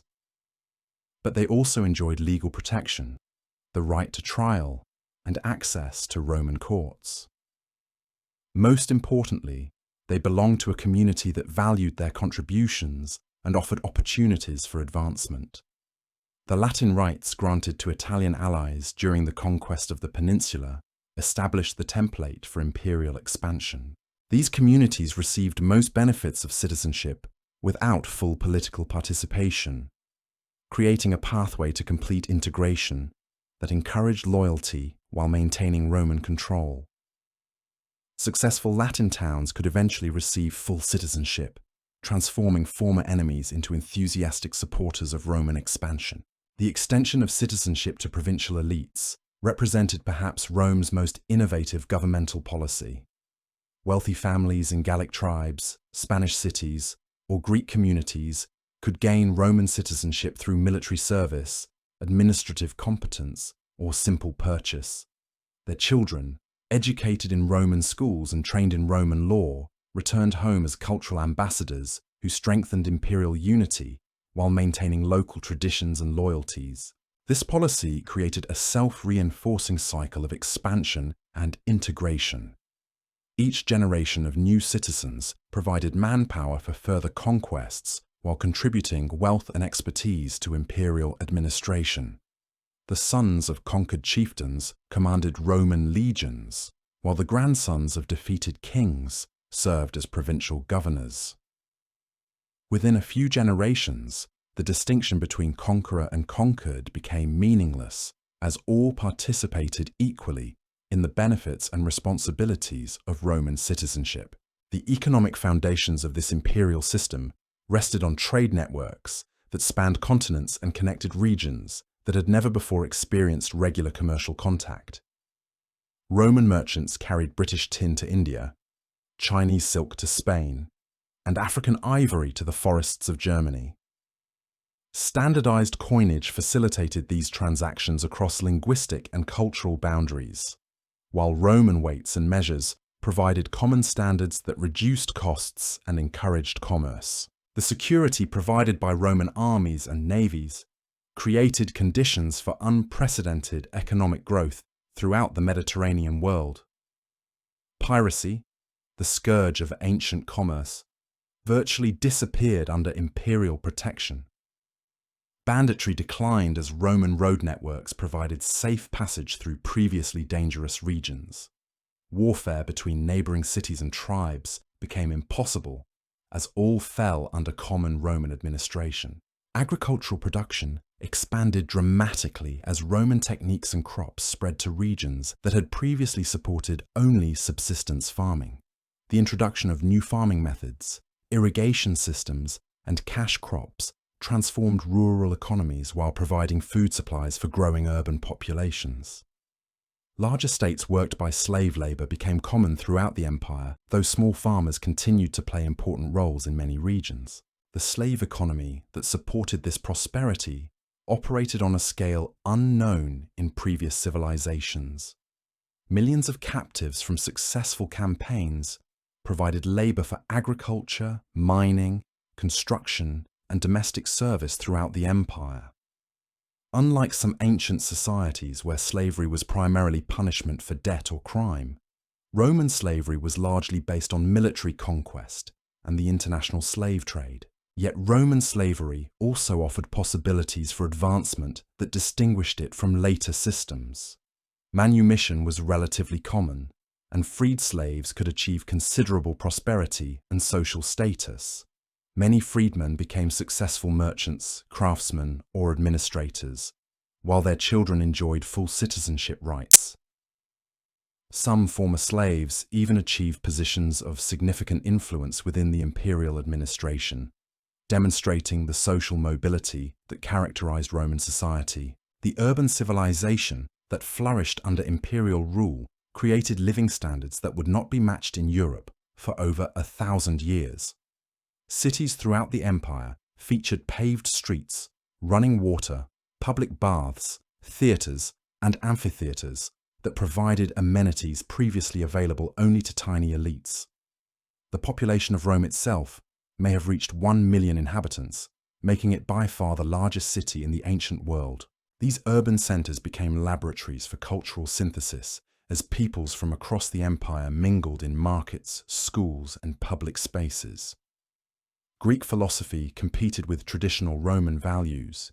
Eastern religions attracted followers among all social classes, and artistic traditions from different regions combined to create new forms of expression. The cosmopolitan atmosphere of imperial cities fostered intellectual creativity and technological innovation that benefited the entire empire. The educational systems that spread throughout the provinces created shared intellectual foundations that enabled communication and cooperation across ethnic boundaries. Schools teaching Latin and Greek literature, rhetoric, and philosophy appeared in cities across the empire, creating a common culture among educated elites. The sons of provincial aristocrats often completed their education in Rome itself, forming personal relationships and cultural bonds that reinforced political loyalty. Roman law evolved during this period to address the complexities of governing diverse populations with different legal traditions. The development of the ius gentium, or law of nations, created legal principles that could apply to disputes between Romans and foreigners, or between different foreign peoples within the empire. This flexible approach to jurisprudence allowed Roman courts to function effectively across cultural boundaries, while gradually spreading Roman legal concepts throughout the conquered territories. The legal profession became increasingly sophisticated as Roman jurists developed systematic approaches to interpreting statutes, precedents, and legal principles. The writings of legal scholars established foundations for the comprehensive legal codes that would eventually govern the entire empire. Roman law's emphasis on written statutes, formal procedures, and reasoned argument created a system of justice that could function effectively even in distant provinces where local officials might lack detailed knowledge of Roman customs. Religious practices throughout the empire reflected the Roman genius for adaptation and inclusion rather than rigid uniformity. While Romans maintained their traditional ceremonies and festivals, they readily acknowledged foreign gods and incorporated local deities into their expanding pantheon. This religious tolerance served practical political purposes by avoiding unnecessary conflicts with subject populations, while the identification of foreign gods with Roman counterparts facilitated cultural integration across ethnic boundaries. The imperial cult, which honored the genius or divine spirit of Rome and its leaders, provided a unifying religious focus that transcended local traditions without requiring their abandonment. Provincial cities competed to build magnificent temples honoring Rome and Augustus, creating shared rituals and ceremonies that reinforced political loyalty while accommodating diverse spiritual beliefs. This religious synthesis became one of the most effective tools for creating imperial unity among peoples who shared little beyond their common subjection to Roman rule. The engineering achievements that characterized the imperial period demonstrated Roman capabilities that would not be matched for centuries. Aqueduct systems brought fresh water to cities throughout the empire, enabling urban growth on a scale impossible without sophisticated hydraulic engineering. The aqueducts that supplied Rome itself stretched for hundreds of miles through mountains and valleys, delivering millions of gallons daily to fountains, baths, and private homes throughout the capital. Roman road construction created a transportation network that facilitated rapid movement of troops, officials, and merchants across the entire Mediterranean world. These roads were built to exacting standards with deep foundations, multiple layers of stone and gravel, and carefully engineered drainage systems that ensured durability for centuries. The famous saying that all roads led to Rome reflected both literal truth and symbolic reality, as these highways connected every corner of the empire to its beating heart. Bridge construction showcased Roman engineering prowess in overcoming natural obstacles that had previously limited human movement. Trajan's bridge across the Danube represented the pinnacle of ancient engineering, spanning one of Europe's mightiest rivers with stone piers and wooden superstructure that enabled rapid military movement between the empire's northern and southern territories. These massive construction projects required precise mathematical calculations, sophisticated understanding of structural mechanics, and enormous investments of labor and materials. The harbor installations built throughout the empire facilitated maritime commerce while demonstrating imperial power to coastal populations.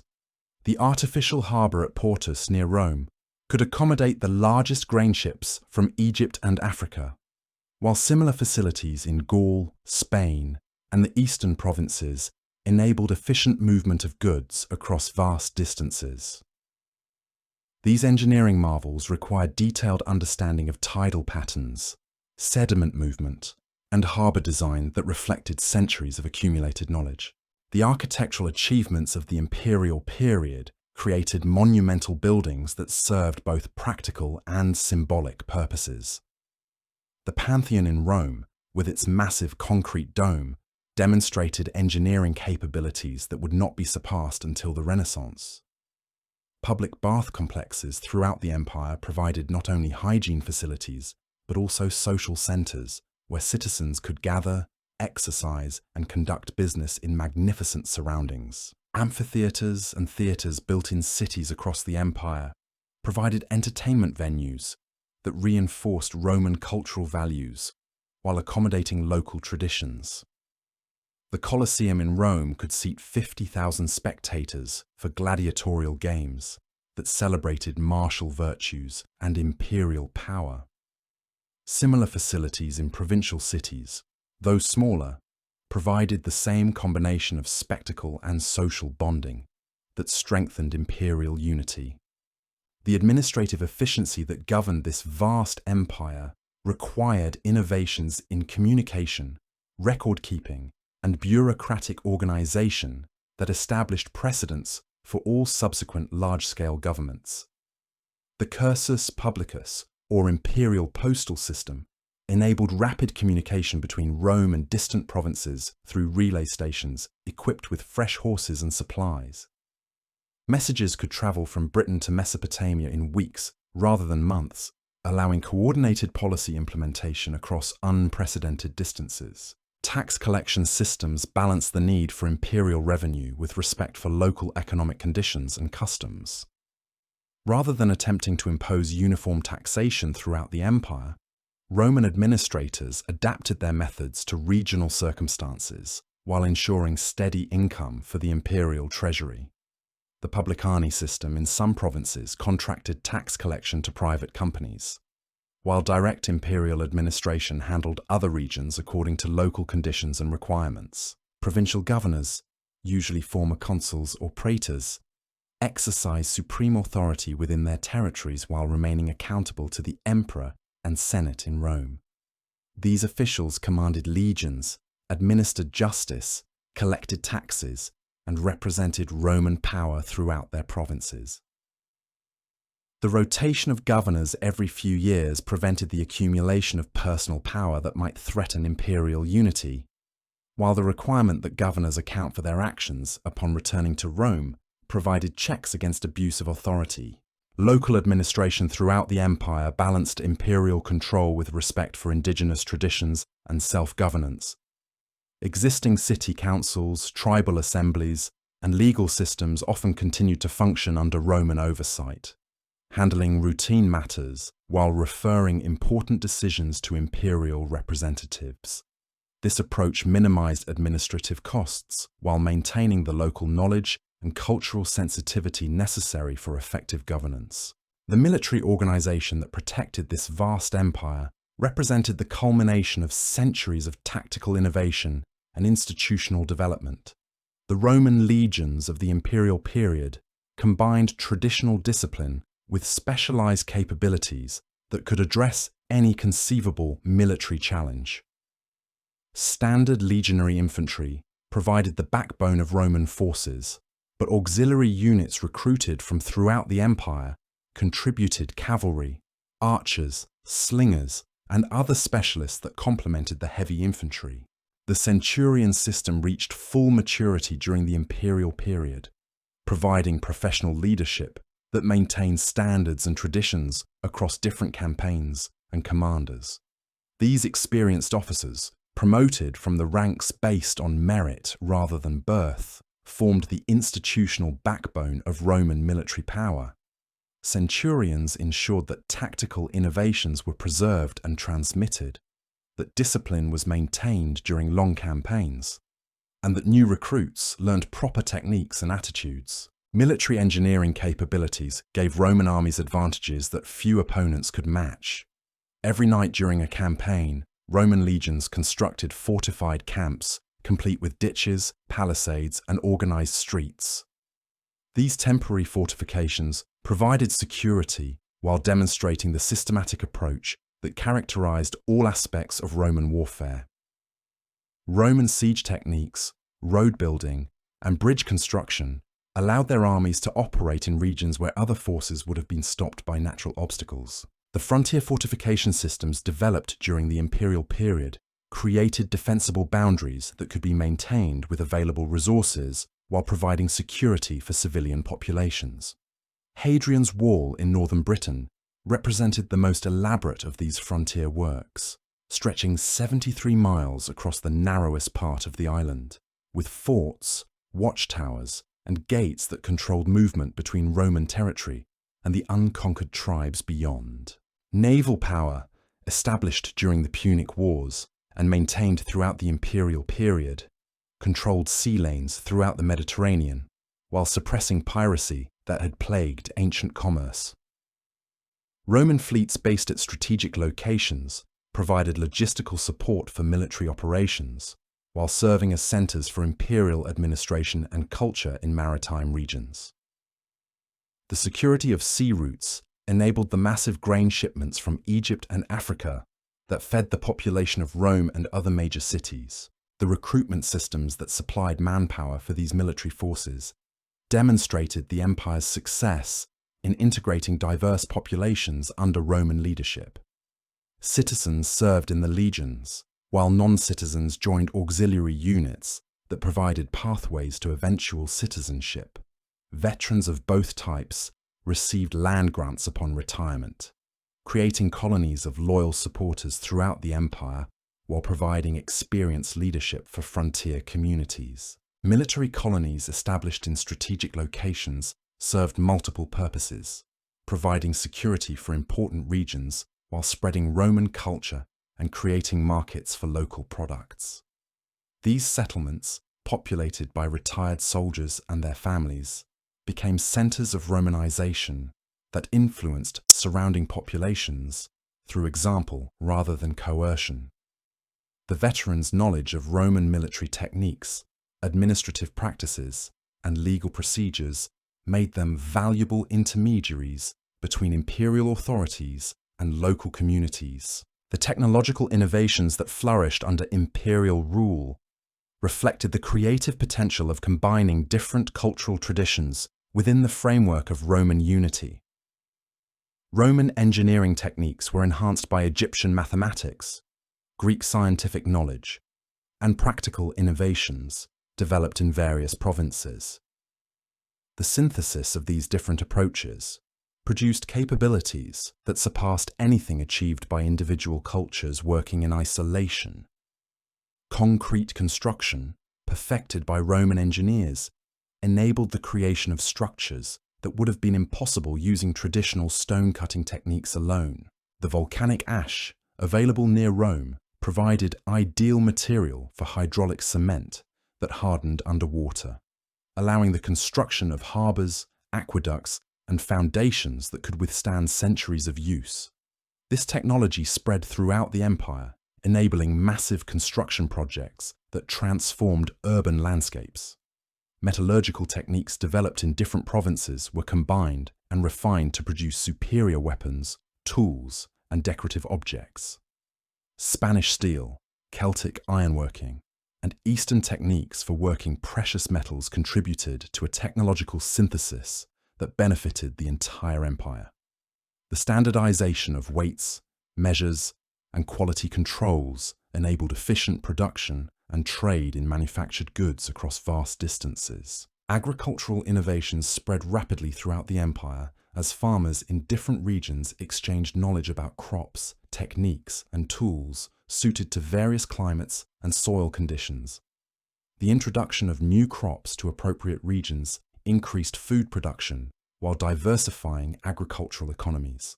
Roman agricultural writers like Columella compiled systematic knowledge about farming techniques that enabled more efficient food production throughout the empire.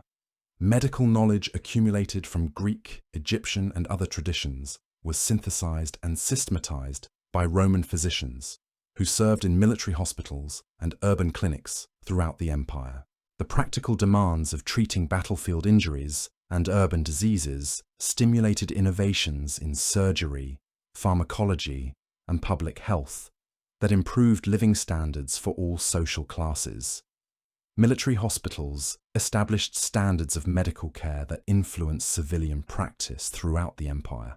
The cultural flowering that characterized the imperial period produced literary, artistic, and intellectual achievements that defined classical civilization for future generations. Latin literature reached its peak under imperial patronage as writers like Virgil, Ovid, and Tacitus created works that influenced European culture for centuries. Greek philosophical and scientific traditions continued to develop under Roman protection, while new synthesis emerged from the interaction between different intellectual traditions.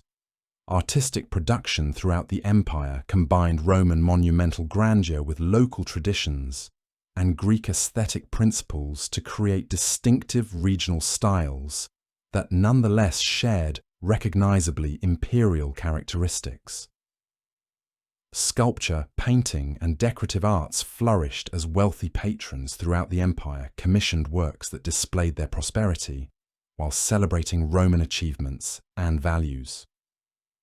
Historical writing during the imperial period preserved knowledge of past achievements while providing models for contemporary leadership and civic behavior. Authors like Livy celebrated the virtues that had carried Rome from humble origins to world dominance, while Tacitus analyzed the complexities and contradictions of imperial society with penetrating insight.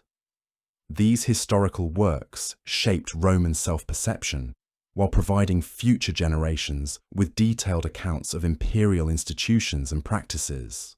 Scientific and technical knowledge accumulated throughout the empire as scholars in different regions exchanged information about mathematics, astronomy, geography, and natural philosophy. The Library of Alexandria continued to function as a center of learning under Roman patronage, while new centers of scholarship emerged in Athens, Rhodes, and other cities throughout the empire. The practical demands of governing a world empire stimulated innovations in surveying, cartography, and engineering that advanced human knowledge in multiple fields. The economic prosperity that characterized the imperial period reflected the successful integration of regional economies under Roman administration. Archaeological evidence reveals flourishing commercial activity throughout the empire, with goods from Britain reaching India, while Chinese silk appeared in Roman markets. The security provided by imperial armies and navies created conditions for long-distance trade that had been impossible under previous political arrangements.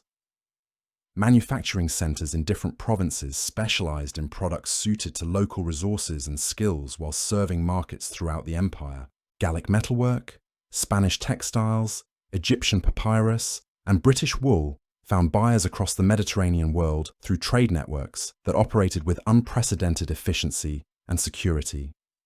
The standardization of currency, weights, and measures facilitated these transactions while reducing costs and encouraging commercial development. Banking and financial services evolved to meet the needs of an increasingly complex economy as merchants, landowners, and government officials required credit, currency exchange, and investment opportunities. Roman banking houses established branches in major cities throughout the empire, enabling the transfer of funds across vast distances without the risks associated with transporting precious metals. These financial innovations supported commercial expansion while providing the imperial government with additional sources of revenue through taxation of business activities. The social mobility that characterized imperial society reflected Rome's success in creating opportunities for advancement based on merit rather than birth alone.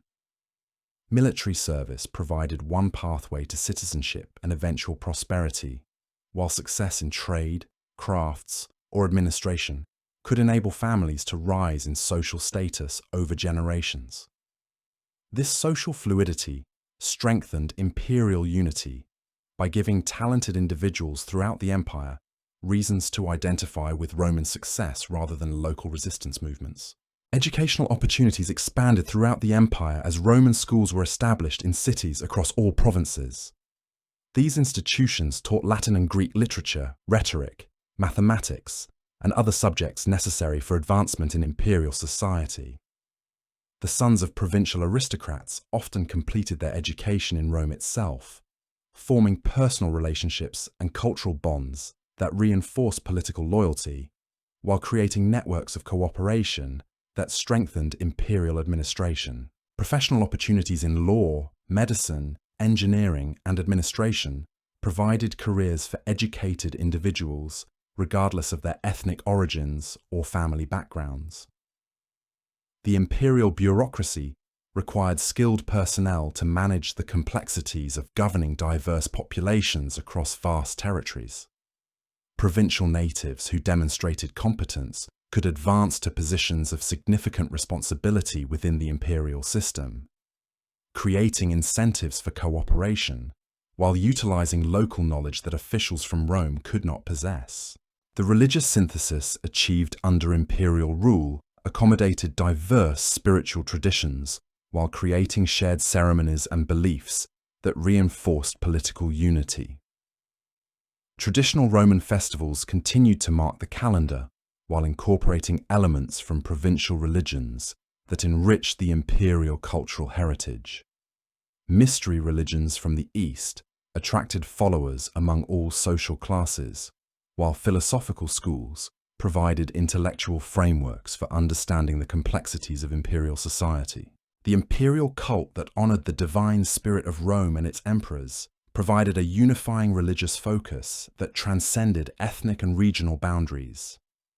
Temples dedicated to Rome and Augustus appeared in cities throughout the empire, creating shared spaces where people of different backgrounds could participate in ceremonies that reinforced their common identity as imperial citizens.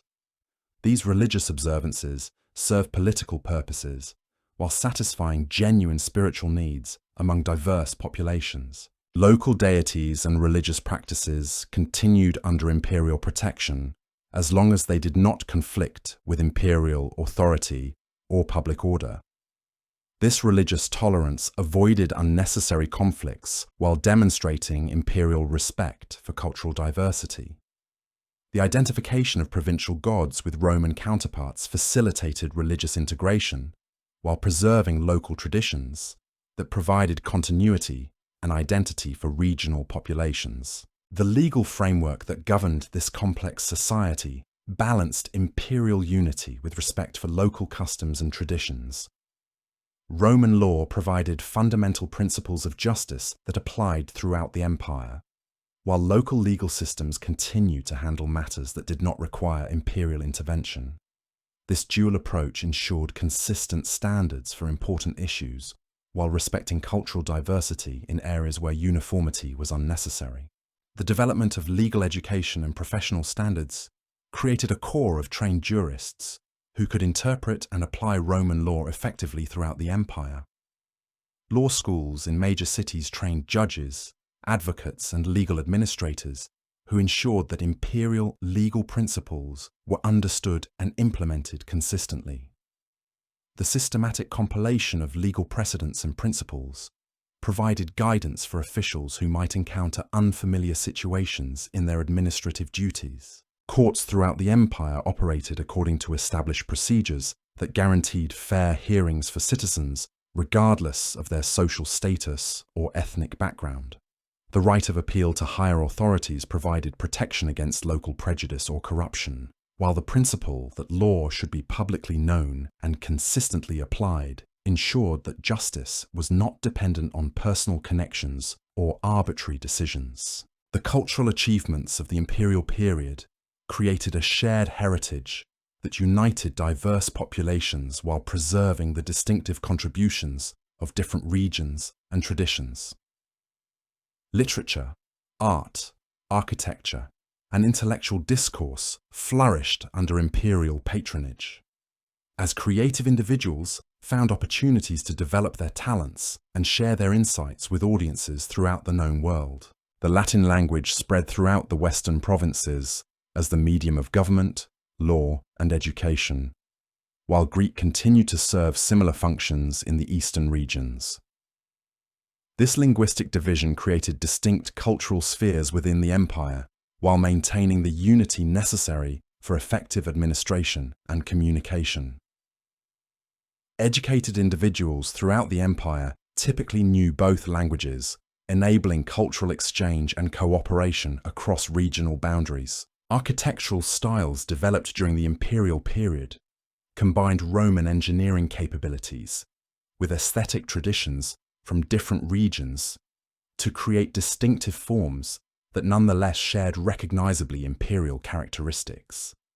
Public buildings throughout the empire followed similar patterns while incorporating local materials and decorative elements that reflected regional preferences and traditions. This architectural synthesis created environments that were both functionally efficient and culturally meaningful for diverse populations.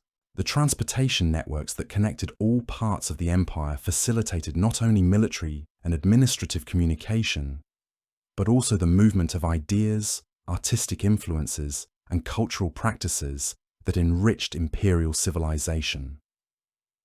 Artists, scholars, merchants, and craftsmen traveled freely throughout Roman territories, sharing knowledge and techniques that contributed to the development of a truly cosmopolitan culture.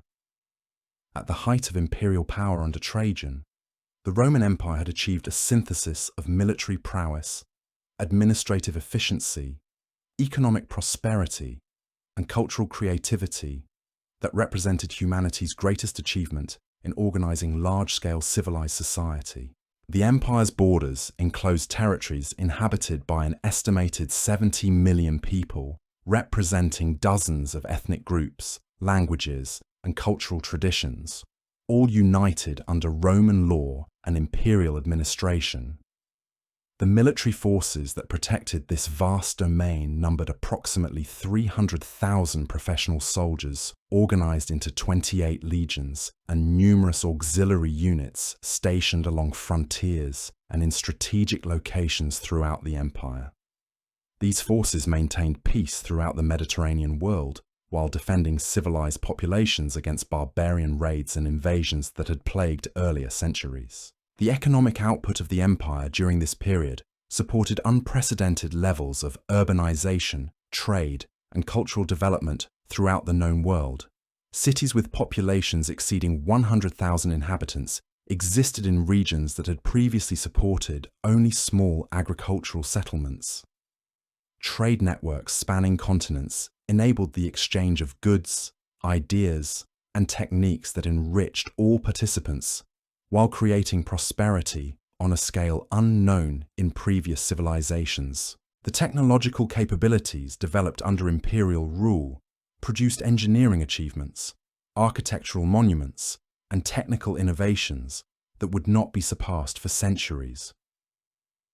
The accumulated knowledge and practical experience of governing diverse populations across vast distances had created institutional wisdom and administrative techniques that provided models for all subsequent attempts at large-scale political organization.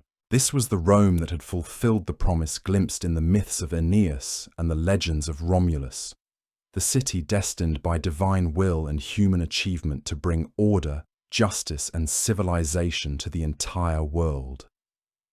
From the 7 hills beside the Tiber River, Roman authority now extended to the mists of Scotland, the sands of the Sahara, and the mountains of Armenia. The small collection of Latin villages had become the eternal city, the capital of the world, the center of human civilization itself. Yet even at this pinnacle of achievement, the Roman genius lay not merely in conquest, but in transformation. The empire that Trajan governed was fundamentally different from the collection of territories that earlier commanders had simply subjugated and abandoned.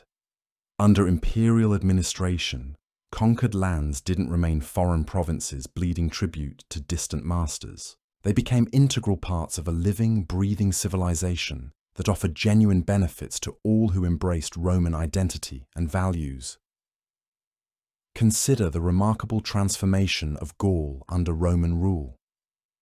When Caesar first crossed the Rhine, he encountered a patchwork of warring tribes living in hilltop fortresses, practicing human sacrifice and engaging in constant warfare that prevented any substantial development.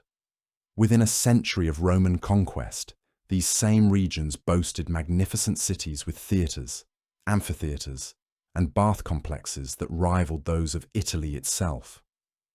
Lyon became a centre of imperial administration and commerce, while Marseille grew into one of the Mediterranean's busiest ports. The Gallic aristocrats, who had once painted themselves blue for battle, now wore senatorial stripes in Rome itself. Their sons commanded Roman legions on distant frontiers, while their daughters married into the oldest patrician families.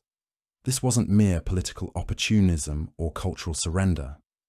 It represented a genuine synthesis where Gallic traditions enriched Roman civilization, while Roman institutions provided Gallic peoples with unprecedented opportunities for advancement and prosperity.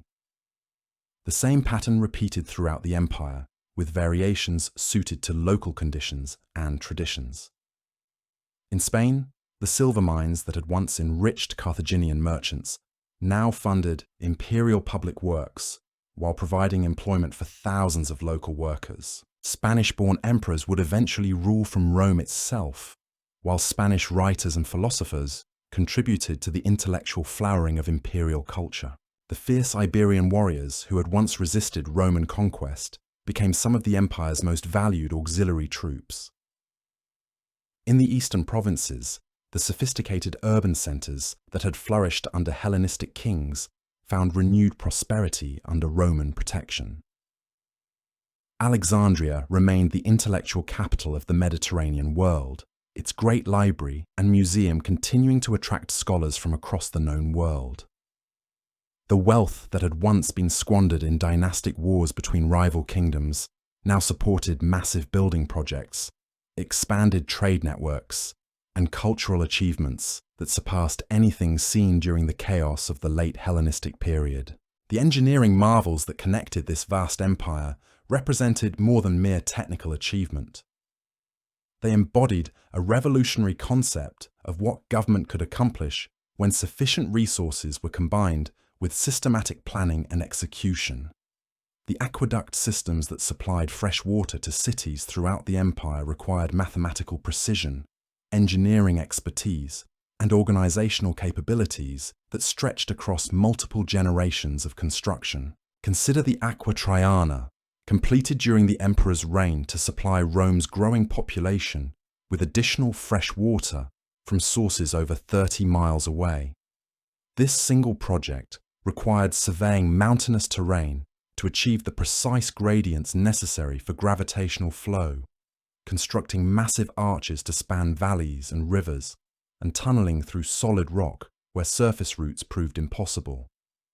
The engineering challenges involved in maintaining consistent water pressure across such distances demanded innovations in hydraulic engineering that wouldn't be matched again until the Renaissance. Yet the aqueduct was merely one component of a comprehensive urban infrastructure that transformed daily life throughout the empire. Public bath complexes provided not only hygiene facilities, but social centers where citizens could exercise, conduct business, and participate in the cultural activities that defined Roman civilization. The baths of Trajan in Rome could accommodate thousands of simultaneous users in facilities that included hot and cold pools, exercise areas, libraries, and meeting rooms decorated with the finest art available in the ancient world. These amenities weren't limited to the capital. Archaeological excavations throughout the former empire continue to reveal bath complexes, theatres, and forum areas in cities that modern scholars had assumed were merely military outposts or trading settlements. Towns in remote frontier regions possessed urban amenities that wouldn't be seen again in those same locations for over 1,000 years after the empire's eventual decline. The road networks that facilitated this urban prosperity represented perhaps Rome's most enduring achievement. Unlike earlier civilizations that had built roads primarily for military purposes, Roman engineers created transportation systems designed to serve multiple functions simultaneously. Military units could move rapidly to threatened frontiers, but the same roads also carried merchants, officials, and ordinary travelers seeking opportunities throughout the empire. The famous Via Appia, extending from Rome to the ports of southern Italy, established construction standards that became models for highway building throughout the empire. Multiple layers of carefully selected stone and gravel created roadbeds that could support heavy traffic for centuries, while maintaining smooth surfaces that enabled rapid movement even during adverse weather conditions. Way stations provided fresh horses and supplies for official travelers, while inns and markets served the commercial traffic that increasingly dominated these routes. The economic integration achieved through these transportation networks created prosperity on a scale that seemed almost miraculous to contemporary observers. Goods that had once been exotic luxuries, available only to tiny elites, became common commodities, traded throughout the empire. British wool reached markets in Egypt, while Indian spices appeared on tables in Gaul. Chinese silk, transported across Central Asian trade routes, found eager buyers in Roman cities from Spain to Syria. This commercial activity generated enormous wealth that funded both private luxury and public magnificence throughout the empire. Successful merchants could afford elaborate villas decorated with imported marble and furnished with art objects collected from throughout the known world. Their spending supported craftsmen, artists, and service providers whose own prosperity contributed to the expanding urban economies that characterized imperial civilization.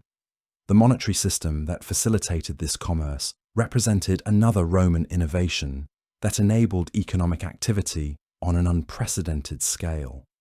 Standardized imperial coinage provided a reliable medium of exchange that merchants could accept with confidence, regardless of where transactions occurred.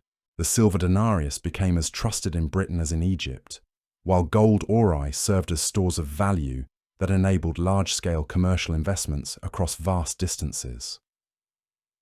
Banking services evolved to meet the needs of this increasingly complex economy as Roman financial institutions established branches in major commercial centers throughout the empire. Letters of credit enabled merchants to conduct business without transporting dangerous quantities of precious metals, while currency exchange services accommodated the various local coinages that continued to circulate alongside imperial issues. The taxation systems that supported imperial administration balanced the need for steady revenue with respect for local economic conditions and customs. Rather than imposing uniform tax rates throughout the empire, Roman administrators adapted their collection methods to regional circumstances, while ensuring adequate income for imperial expenses. Agricultural regions might pay in grain or other produce, while commercial centres contributed monetary payments based on trade volumes and urban prosperity. The tribute system established for conquered territories gradually evolved into more sophisticated arrangements that encouraged economic development while providing imperial revenues.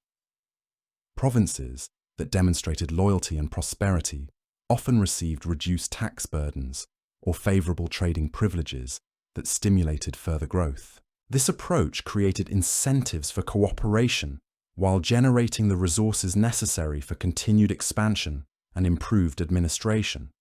The legal framework that governed this complex society continued to evolve in response to the practical challenges of ruling diverse populations across vast territories. Roman law during Trajan's reign represented the culmination of centuries of legal development that had systematically addressed questions of citizenship, property rights, commercial transactions, and criminal justice in ways that could apply consistently throughout the empire.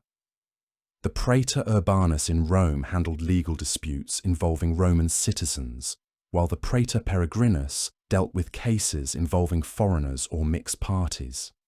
This dual system acknowledged the reality of imperial diversity while maintaining legal standards that protected all inhabitants regardless of their origins. Provincial governors possessed judicial authority within their territories, but important cases could be appealed to higher courts that ensured consistent application of imperial legal principles. Legal education became increasingly sophisticated as law schools in major cities trained judges, advocates, and administrative officials who could interpret and apply Roman legal principles effectively throughout the empire. The systematic compilation of legal precedents and juristic writings created comprehensive guides that enabled consistent decision-making, even in cases involving unfamiliar circumstances or local customs. The principle that law should be publicly known and consistently applied provided a foundation for justice that transcended ethnic and cultural boundaries. Written statutes, formal procedures, and reasoned argumentation replaced the arbitrary decisions and secret traditions that had characterized earlier legal systems. This approach to jurisprudence created confidence in imperial institutions while demonstrating the practical benefits of Roman civilization to subject populations. Contract law evolved to accommodate the complexities of interstate commerce as merchants conducted business across cultural and linguistic boundaries. Standardized legal forms, recognized commercial practices, and established dispute resolution procedures facilitated trade while protecting the interests of all parties involved. The legal protection available to commercial transactions encouraged investment and entrepreneurship throughout the empire. Property law provided security for landowners while enabling the transfer and development of real estate that supported urban growth and agricultural improvement. The Roman emphasis on clear title, documented ownership, and legal procedures for property transfer created stable foundations for economic development that encouraged long-term investment in land improvement and construction projects. Criminal law balanced the need for public order with protection of individual rights through procedures that required evidence, permitted defense, and provided appeals against unjust convictions.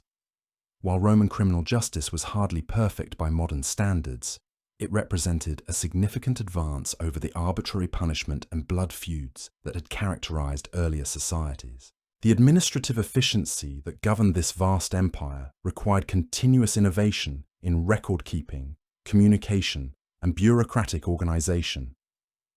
The imperial chancellery in Rome maintained correspondence with governors and officials throughout the empire, coordinating policy implementation while providing guidance for local administrators who faced unfamiliar situations. Provincial administration balanced central control with local autonomy through systems that respected regional traditions while ensuring compliance with imperial policies. Governors possessed broad authority within their territories, but remained accountable to the emperor and senate for their actions. The rotation of these officials prevented the development of personal power bases, while ensuring that administrative expertise gained in one province could be applied elsewhere. Local government throughout the empire operated according to arrangements that maximized efficiency while minimizing costs. Existing city councils, tribal assemblies, and traditional authorities often continued to function under Roman oversight, handling routine matters while referring important decisions to imperial representatives.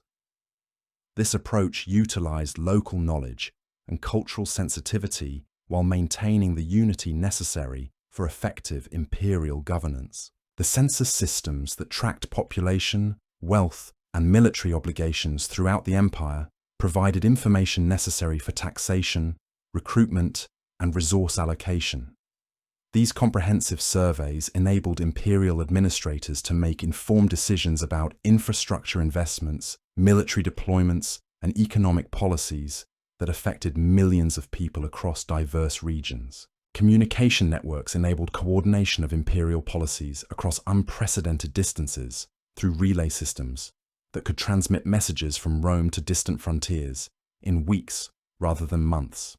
The cursus publicus provided official transportation and lodging for imperial messengers, while private courier services handled commercial and personal correspondence that increasingly connected all parts of the empire. Document preservation and archival systems maintained the records necessary for effective administration of complex legal, financial, and administrative matters. Imperial archives in Rome stored copies of important treaties, laws, and administrative decisions, while provincial centers maintained local records that supported day-to-day governance. The development of improved writing materials and copying techniques enabled the systematic preservation of information that would have been lost under earlier administrative systems. The cultural synthesis achieved under Trajan's rule represented the maturation of a truly cosmopolitan civilization that preserved the distinctive contributions of different regions while creating shared values and institutions that united diverse populations. Literature, philosophy, and art flourished under imperial patronage as creative individuals found audiences and opportunities throughout the known world. Latin literature reached new heights of sophistication as writers like Tacitus, Pliny, and Juvenal explored the complexities and contradictions of imperial society with insight and eloquence that influenced European culture for centuries. Their works provided both entertainment and instruction for educated audiences, while preserving invaluable information about the institutions and values that made imperial civilization possible. Greek intellectual traditions continued to develop under Roman protection, as philosophers, mathematicians, and natural philosophers pursued investigations that advanced human knowledge in multiple fields. The practical demands of governing a world empire stimulated innovations in geography, astronomy, and engineering that produced both theoretical insights and practical applications. Historical writing during this period preserved accounts of imperial achievements while providing guidance for contemporary leaders and citizens. Authors like Plutarch and Suetonius created biographical studies that illustrated the virtues and vices of famous individuals, while offering lessons about leadership and civic responsibility that remained relevant for future generations. Scientific and technical knowledge accumulated throughout the empire as scholars in different regions exchanged information through personal correspondence and published works. The compilation of geographical knowledge, medical observations, and engineering techniques created comprehensive references that enabled continued advancement in practical fields that directly benefited imperial society. Artistic production throughout the empire combined Roman monumental grandeur with local traditions and Greek aesthetic principles to create distinctive regional styles that nonetheless shared recognizably imperial characteristics. Sculpture, painting, and decorative arts reached new levels of technical proficiency while serving both aesthetic and political purposes that reinforced imperial unity. Architectural achievements during Trajan's reign created monuments that demonstrated imperial power while serving practical functions that improved daily life for millions of citizens. The construction of Trajan's Forum in Rome established new standards for urban planning and architectural grandeur that influenced city development throughout the empire for centuries.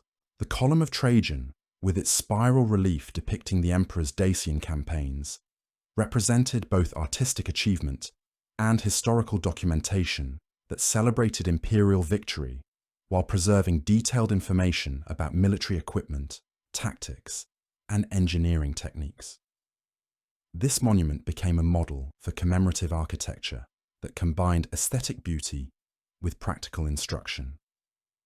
Public building projects throughout the empire during this period created employment for countless workers while providing facilities that enhanced urban life and demonstrated imperial prosperity. Libraries, theatres, and market buildings appeared in cities across all provinces, creating environments that supported both commercial activity and cultural development. Religious synthesis under imperial rule accommodated diverse spiritual traditions, while creating shared ceremonies and beliefs that reinforce political unity without requiring the abandonment of local customs and practices. The imperial cult provided a unifying focus that transcended ethnic and regional boundaries, while respecting the religious diversity that characterized the empire's populations. Traditional Roman festivals continued to mark the calendar while incorporating elements from provincial religions that enriched imperial cultural heritage. The celebration of imperial achievements and divine favor created occasions for public gathering and shared experience that strengthened community bonds while reinforcing loyalty to imperial institutions. Mystery religions from the East attracted followers among all social classes, as individuals sought spiritual experiences that complemented rather than replaced their civic obligations. These religious movements provided personal meaning and community fellowship, while remaining compatible with imperial political requirements and social expectations. Philosophical schools provided intellectual frameworks for understanding the complexities of imperial society, while offering guidance for ethical behavior and personal development. Stoicism, in particular, appealed to imperial administrators and military officers, who found its emphasis on duty, reason, and acceptance of fate, compatible with the demands of public service in a complex and challenging world. Local deities and religious practices continued under imperial protection as long as they supported rather than threatened public order and imperial authority. This religious tolerance demonstrated imperial respect for cultural diversity, while avoiding unnecessary conflicts that might have destabilized provincial populations or diverted resources from more pressing concerns. The social mobility that characterized Trajan's empire reflected Rome's success in creating opportunities for advancement based on merit, loyalty, and contribution to imperial society, rather than birth alone. Military service provided one pathway to citizenship and eventual prosperity, while success in trade, crafts, or administration enabled families to rise in social status over generations. Educational opportunities expanded throughout the empire as Roman schools established in cities across all provinces provided instruction in Latin and Greek literature, rhetoric, mathematics, and other subjects necessary for advancement in imperial society. These institutions created shared intellectual foundations that enabled communication and cooperation across ethnic and cultural boundaries. Professional careers in law, medicine, engineering, and administration offered opportunities for educated individuals, regardless of their ethnic origins or family backgrounds. The imperial bureaucracy required skilled personnel to manage the complexities of governing diverse populations across vast territories, creating demand for talent that opened doors for ambitious and capable individuals throughout the empire. The integration of provincial elites into imperial society through military service, administrative appointments, and social advancement created powerful incentives for cooperation while utilizing local knowledge and cultural understanding that enhanced imperial effectiveness. Successful provincial families often sent their sons to Rome for education and career opportunities, creating personal relationships and cultural bonds that reinforced political loyalty across generations. Marriage alliances between Roman and provincial families created kinship networks that spanned the empire while facilitating cultural exchange and mutual understanding. These personal relationships strengthened imperial unity while preserving regional traditions and identities that enriched the diversity of imperial civilization. The economic prosperity that characterized the empire under Trajan reflected the successful integration of regional economies under imperial administration, combined with the security and stability that enabled unprecedented commercial development. Archaeological evidence continues to reveal the extent of trade networks that connected all corners of the empire in mutually beneficial exchanges. Manufacturing centers specialized in products suited to local resources and skills, while serving markets throughout the empire through trade networks that operated with remarkable efficiency and security. The division of labor that developed across imperial territories enabled regions to focus on their comparative advantages while obtaining necessary goods through commerce, rather than attempting costly local production. Agricultural improvements spread throughout the empire as farmers in different regions exchanged knowledge about crops, techniques, and tools suited to various climates and soil conditions. The introduction of new crops to appropriate regions increased food production, while diversifying agricultural economies and improving nutrition for growing urban populations. Mining operations in various provinces provided raw materials for imperial industries while generating enormous wealth that funded public works and military operations. The systematic exploitation of mineral resources required engineering expertise and organizational capabilities that demonstrated imperial technical proficiency while providing essential materials for continued development. Commercial law evolved to accommodate the complexities of interstate trade as merchants conducted business across cultural and linguistic boundaries. Standardized contracts, recognized commercial practices, and established dispute resolution procedures facilitated commerce while protecting the interests of all parties involved in increasingly complex business relationships. Banking and financial services expanded to meet the needs of a growing economy as Roman financial institutions provided credit, currency exchange, and investment opportunities that supported commercial expansion and economic development. The availability of financial services enabled entrepreneurs to undertake larger projects while spreading risks across multiple investors and regions. Urban development proceeded rapidly throughout the empire as Roman engineers and architects created new cities while expanding existing settlements according to standardized patterns that provided both practical amenities and visible symbols of Roman civilization. The consistency of urban planning created familiar environments for travelers while demonstrating the benefits of imperial rule to local populations. Population growth throughout the empire reflected improving living conditions, increased food security, and expanded economic opportunities that enabled more people to marry, raise families, and achieve modest prosperity. The demographic expansion that characterized this period provided both markets for increased production and manpower for continued military and economic development. The technological innovations that flourished under imperial rule demonstrated the creative potential of combining different cultural traditions within the framework of Roman unity and administrative efficiency. Engineering techniques, manufacturing processes, and agricultural methods developed through the exchange of knowledge and practical experience across the diverse regions of the empire. Construction techniques evolved to take advantage of local materials and conditions while maintaining the structural standards and aesthetic principles that characterized imperial architecture. The adaptation of Roman engineering principles to regional circumstances produced distinctive architectural styles that nonetheless shared recognizably imperial characteristics. Transportation technology improved to handle the increasing volume of goods and passengers moving throughout the empire along road networks, rivers, and sea routes. Innovations in vehicle design, ship construction, and harbor facilities enabled more efficient movement of people and commodities across greater distances, with improved safety and reduced costs. Agricultural technology spread throughout the empire as farmers adopted improved tools, irrigation systems, and cultivation techniques that increase productivity while reducing labor requirements. The systematic application of agricultural knowledge enabled regions to support larger populations while producing surpluses for urban markets and export trade.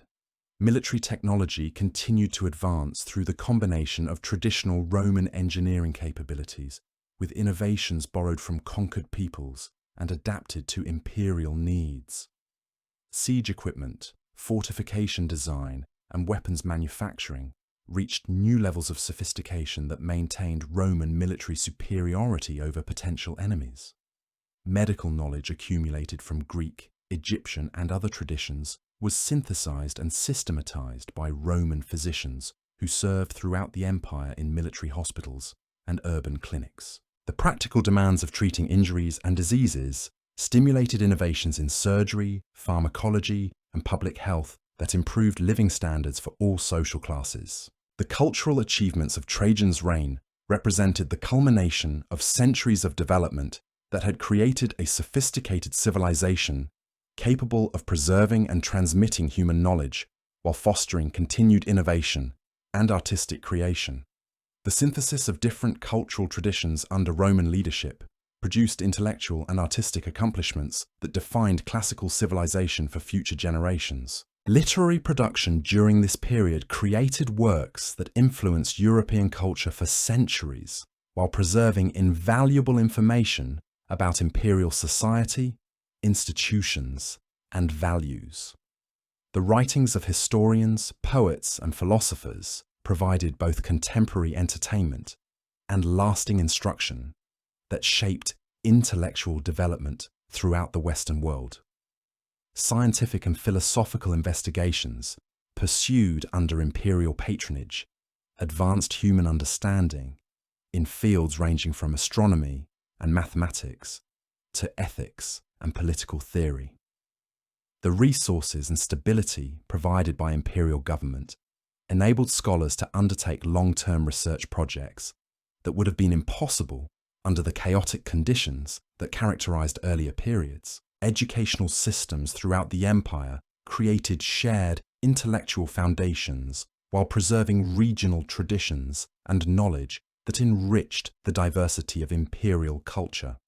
The combination of standardized curricula with local variations enabled the transmission of classical learning while accommodating the distinctive contributions of different cultural traditions. Artistic and architectural achievements created monuments and decorative works that celebrated imperial accomplishments while providing aesthetic experiences that enhanced daily life for people throughout the empire. The combination of technical proficiency with artistic vision produced works that served both practical and spiritual purposes, while demonstrating the creative potential of imperial civilization. At the death of Trajan in 117 CE, the Roman Empire had achieved the maximum territorial extent in its history, while reaching unprecedented levels of prosperity, cultural achievement, and administrative sophistication. The empire's borders enclosed approximately 5 million square kilometers and governed an estimated 70 million people, representing dozens of ethnic groups, languages, and cultural traditions, all united under Roman law and imperial administration. The military forces that protected this vast domain had evolved into the most professional and effective fighting organization the ancient world had ever seen. The combination of disciplined legionary infantry with specialized auxiliary units recruited from throughout the empire provided tactical flexibility and cultural knowledge that enabled Roman armies to operate successfully in any environment against any enemy. The administrative systems that governed this complex society had demonstrated their ability to maintain order, provide justice, and coordinate policy implementation across unprecedented distances and among incredibly diverse populations. The balance between central authority and local autonomy had created stable institutions that could adapt to changing circumstances while preserving the essential unity necessary for effective imperial governance. The economic integration achieved under imperial rule had created prosperity and opportunities that extended to all regions and social classes within the empire. The combination of security, standardized currency, legal protection, and transportation infrastructure had enabled commercial and agricultural development that supported urban growth and cultural advancement throughout the known world. The cultural synthesis, accomplished under Roman leadership, had preserved the best elements of ancient civilization, while fostering continued innovation and artistic creation that enriched human experience and knowledge. The tolerance for diversity, combined with shared institutions and values, had created a cosmopolitan society that provided models for future civilizations while establishing foundations for European cultural development. The legal and institutional framework created by Roman governance had established principles of justice, citizenship, and administrative procedure that would influence political development for centuries after the empire's eventual transformation. The systematic approach to law, government, and social organization had demonstrated possibilities for human cooperation and achievement that expanded concepts of what civilized society could accomplish. This was Rome at its absolute pinnacle, the eternal city that had fulfilled its legendary destiny to bring order, justice, and prosperity to the entire known world. From the small collection of villages beside the Tiber River, Roman genius had created the greatest achievement in human political organization, a civilization that governed fairly and effectively across 3 continents while fostering unprecedented levels of prosperity, learning, and cultural development. The empire that Trajan bequeathed to his successors represented the culmination of nearly 9 centuries of continuous development that had transformed a modest Italian settlement into the capital of the world. The institutions, values, and achievements of imperial Rome would provide inspiration and guidance for all subsequent attempts to create large-scale civilized society, while the memory of Roman greatness would influence European consciousness for over 1,000 years after the empire's political transformation. At this moment of supreme achievement, Rome stood as humanity's greatest testament to the possibilities of organized society, effective government, and cultural synthesis. The empire had proven that diverse peoples could live together in peace and prosperity under institutions that respected their differences while providing common frameworks for cooperation and advancement. The Roman achievement represented not merely conquest, but transformation, not simply domination, but the creation of a truly universal civilization that offered benefits to all who embraced its values and opportunities. Yet even this extraordinary achievement was built upon innovations that extended far beyond military conquest and political organization. The Roman genius for practical problem-solving had created technologies and systems that transformed daily life for millions of people across the known world. The engineering marvels that connected and supplied imperial cities represented accumulated knowledge, spanning centuries of experimentation and refinement. Consider the sophisticated water management systems that made urban civilization possible on an unprecedented scale. Roman engineers had mastered the principles of hydraulic engineering to a degree that wouldn't be matched again for over a millennium. The aqueducts that supplied Rome itself represented only the most visible component of a comprehensive approach to urban infrastructure that included drainage systems, sewage networks, and distribution mechanisms that delivered fresh water to public fountains, private homes, and industrial facilities throughout the city. The Aqua Claudia, completed during the reign of Emperor Claudius, stretched over 40 miles from Mountain Springs to the capital, carrying water through underground channels, across valleys on massive stone arches, and through tunnels carved directly through solid rock. The engineering precision required to maintain consistent gradients across such distances demanded mathematical calculations and surveying techniques that demonstrated the sophisticated technical knowledge accumulated by Roman builders. These water systems weren't limited to the capital. Archaeological evidence continues to reveal aqueducts, cisterns, and distribution networks in cities throughout the empire, from Britain to North Africa, from Spain to Syria.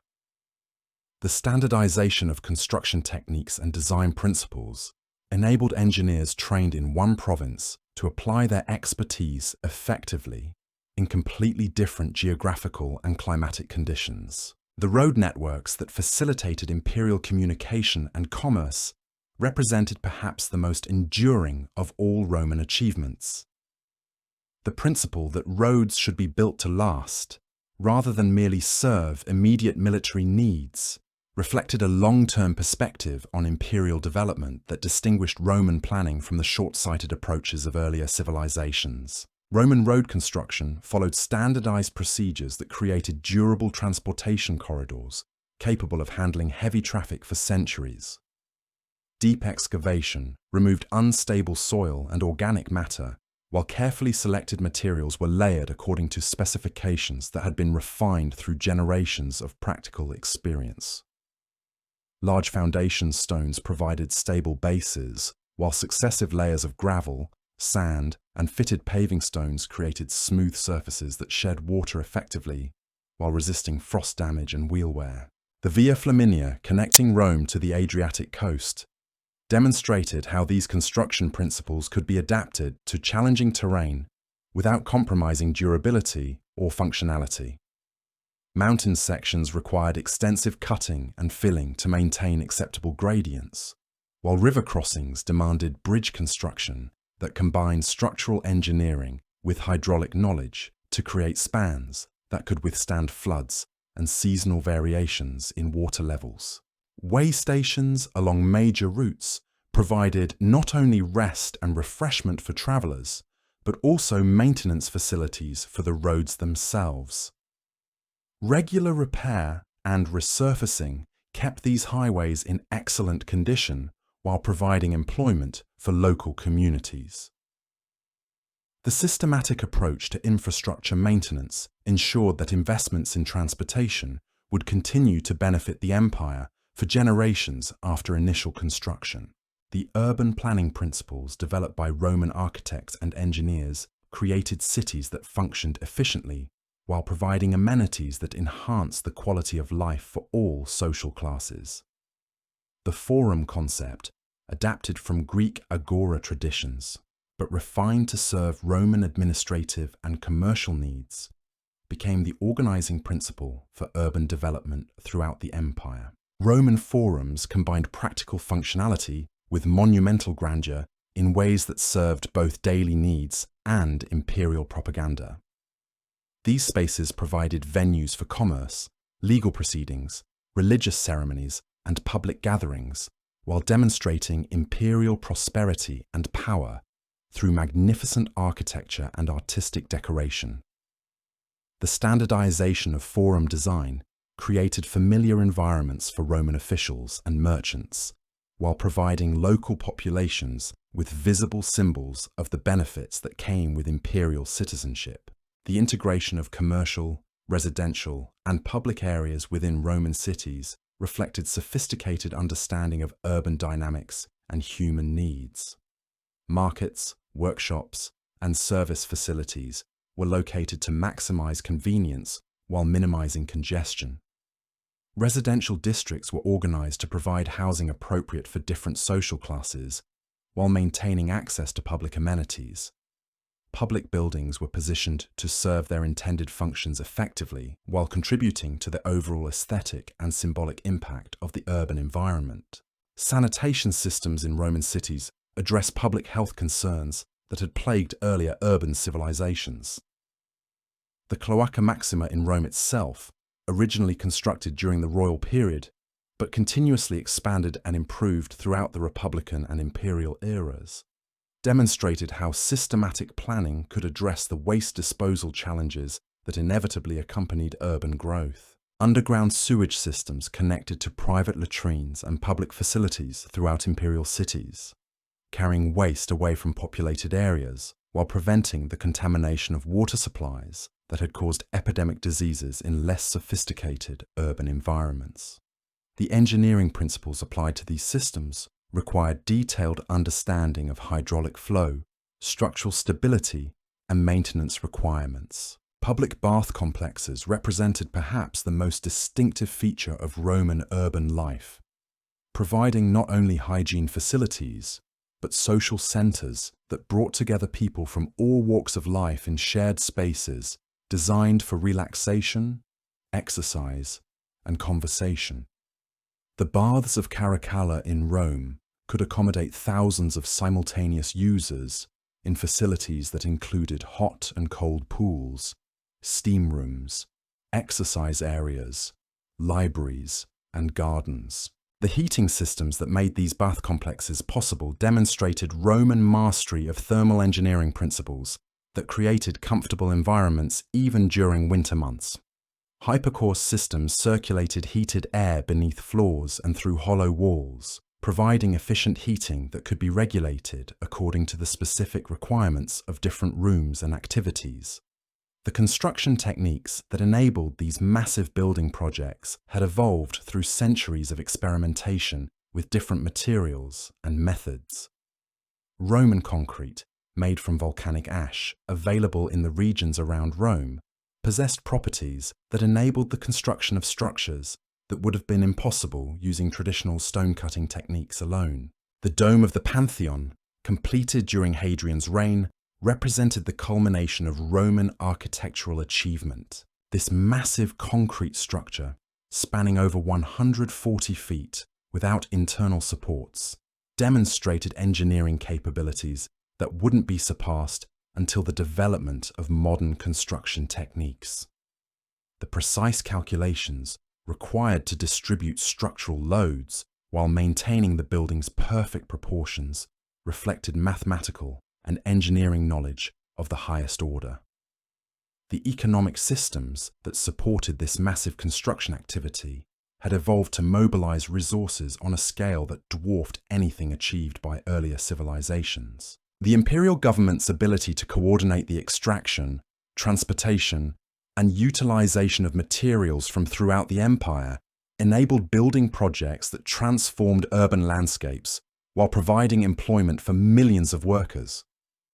Quarrying operations in various provinces supplied stone and marble for construction throughout the empire, while forests were systematically harvested to provide timber for scaffolding, machinery, and structural elements.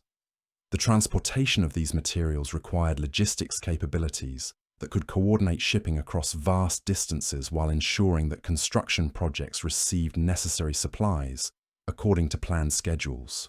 The standardization of weights, measures, and quality specifications enabled efficient production and procurement of building materials while ensuring compatibility between components manufactured in different locations.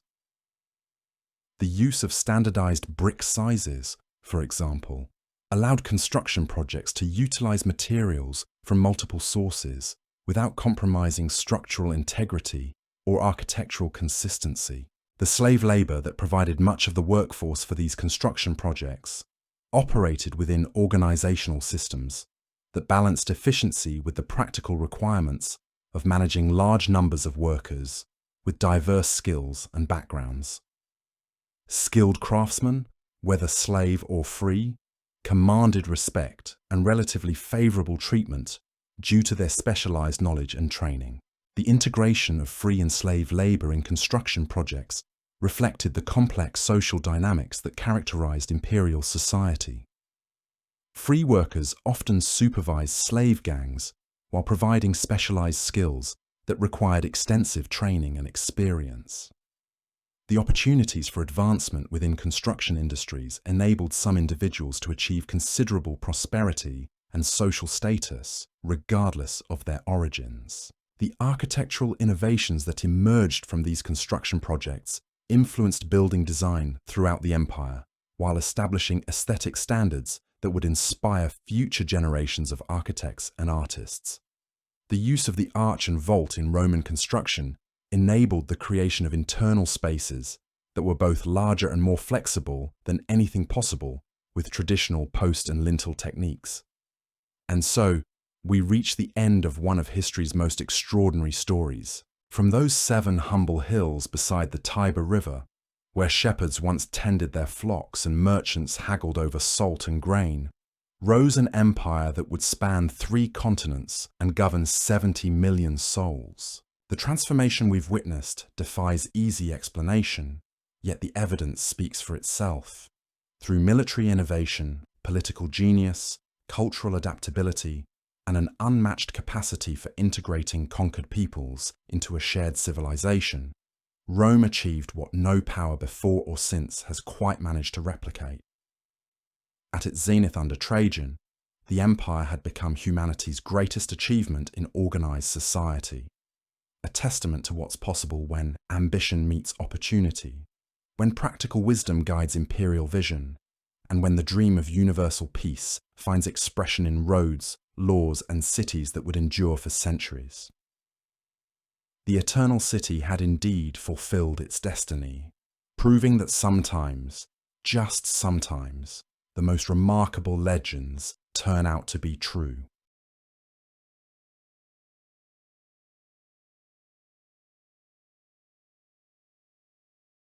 For the second part about the fall of the Roman Empire, we are diving into one of the most fascinating and tragic stories in human history: the slow, grinding collapse of the Western Roman Empire.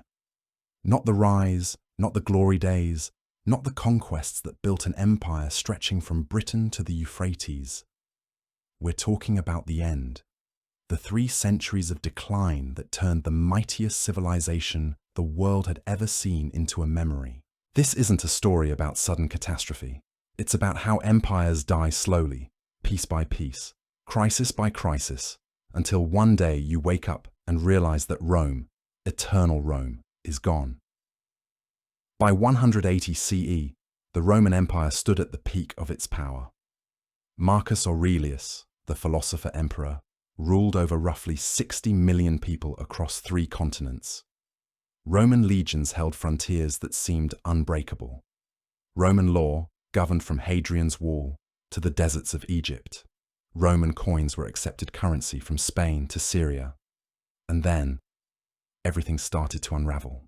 So settle in, maybe grab something warm to drink, and let's explore how the greatest empire in ancient history slowly bled itself to death through civil war, economic collapse, and barbarian invasion. This is the story of Rome's long goodbye. When Marcus Aurelius died in 180 CE, he took with him the last vestige of what historians call the Pax Romana. For nearly 2 centuries, Rome had enjoyed unprecedented stability. The Antonine dynasty had provided competent, dedicated rulers who understood that empire meant responsibility, not just power. Marcus Aurelius himself embodied this ideal, a philosopher who preferred his books to his battles, yet who spent most of his reign on the Danube frontier, defending the empire against Germanic tribes who were already testing Roman resolve. But Marcus Aurelius made one critical mistake. He broke with the tradition of adoptive succession that had served Rome so well, and left the throne to his biological son, Commodus. It was a decision that would haunt the empire for generations. Commodus was everything his father was not. Where Marcus Aurelius was disciplined, Commodus was indulgent. Where Marcus Aurelius was philosophical, Commodus was theatrical. Where Marcus Aurelius understood duty, Commodus understood only pleasure. Commodus spent 12 years turning the imperial office into a personal playground.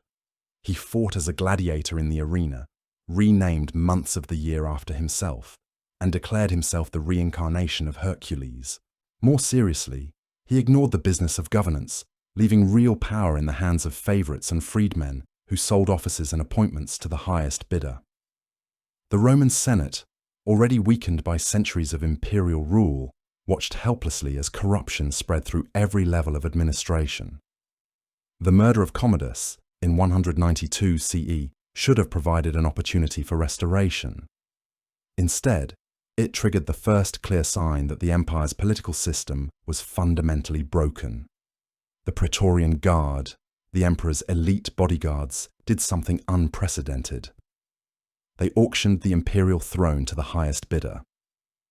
A wealthy senator named Didius Julianus won the auction, promising each guardsman 25,000 sestertii for their support. But buying the throne was easier than keeping it. Within months, 3 different armies had proclaimed their own emperors, plunging the empire into civil war. The Year of the 5 Emperors, as it became known, established a dangerous precedent. The army, not the Senate or any constitutional process, would determine who ruled Rome. Septimius Severus, the eventual winner, understood this reality perfectly. His deathbed advice to his sons was brutally honest: enrich the soldiers and scorn everyone else. It was a recipe for military despotism that would define Roman politics for the next century. Severus and his dynasty tried to maintain stability through military strength and expanded benefits for soldiers. They increased army pay by 50%, allowed soldiers to marry, and granted them new legal privileges. But these policies came at enormous cost. The expanded military budget required higher taxes, and higher taxes required more aggressive revenue collection. Provincial populations found themselves squeezed by tax farmers and military commanders, who saw them as resources to be exploited rather than citizens to be protected. The Severan dynasty limped along for 4 decades, growing more militarized and more expensive with each emperor. By 235 CE, the system finally collapsed entirely. Alexander Severus, the last Severan emperor, faced a crisis that perfectly illustrated how far Rome had fallen from its earlier ideals. When Germanic tribes crossed the Rhine frontier, threatening Roman territory, Alexander chose diplomacy over military action. He negotiated with the barbarian leaders, offering them tribute rather than engaging them in battle. To a modern observer, this might seem like practical policy. Why fight when you can pay? But to the Roman army of 235 CE, it was an unforgivable betrayal of everything Rome represented. Roman soldiers didn't join the legions to watch their emperor pay tribute to barbarians. They joined to conquer, to expand Roman power, to share in the glory and plunder of victory. When Alexander Severus chose negotiation over conquest, he lost the only constituency that mattered in 3rd century Rome: his own troops. The assassination of Alexander Severus by his own soldiers in 235 CE marked the beginning of what historians call the crisis of the 3rd century. It was a 50-year period of near-constant civil war that almost destroyed the Roman Empire entirely. The numbers alone tell the story of chaos. Between 235 and 284 CE, at least 50 men claimed the title of emperor. Most reigned for less than 2 years. Most died violent deaths. The Roman Senate recognized 26 of these claimants as legitimate emperors during this period, compared to the 26 emperors who had ruled from Augustus to Alexander Severus, a span of over 250 years. The first of these so-called barracks emperors was Maximinus Thrax, a giant of a man from the Balkan frontier who had risen through the ranks based on physical strength and military competence rather than political connections or noble birth. Maximinus represented something new and dangerous in Roman politics. He was the first emperor who had never set foot in Rome before his accession. He ruled entirely through military force, caring nothing for the Senate, the traditional aristocracy, or the constitutional forms that had given Roman rule its legitimacy. Maximinus spent his entire 3-year reign on campaign, fighting Germans across the Rhine and Dacians across the Danube. He financed these constant wars through confiscation and taxation, so aggressive that it amounted to organized plunder. When the Senate finally rebelled against him in 238 CE, proclaiming 2 elderly senators as joint emperors, Maximinus marched on Rome itself. But his own troops, exhausted by constant warfare, and horrified by his increasingly erratic behavior, murdered him outside the city walls. The death of Maximinus only accelerated the chaos. The year of the 6 emperors saw claimants rising and falling with breathtaking speed. Provincial armies proclaimed their own candidates, while the Praetorian Guard killed emperors almost as quickly as they could be appointed. Each new emperor faced the same impossible challenge: how to maintain the loyalty of multiple armies spread across thousands of miles without the resources to pay them all adequately. The root of the problem was structural. The Roman Empire had grown too large for the political system designed to govern it. Augustus had created the Principate as a solution to the chaos of the late Republic. But his system depended on personal authority and the cooperation of traditional elites. By the 3rd century, both had evaporated. Emperors had no legitimate source of authority beyond military force, and the traditional aristocracy had been marginalized by decades of military autocracy.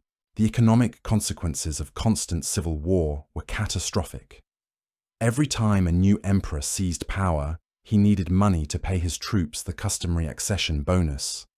The easiest way to raise these funds was to debase the currency, mixing base metals with silver to create more coins from the same amount of precious metal.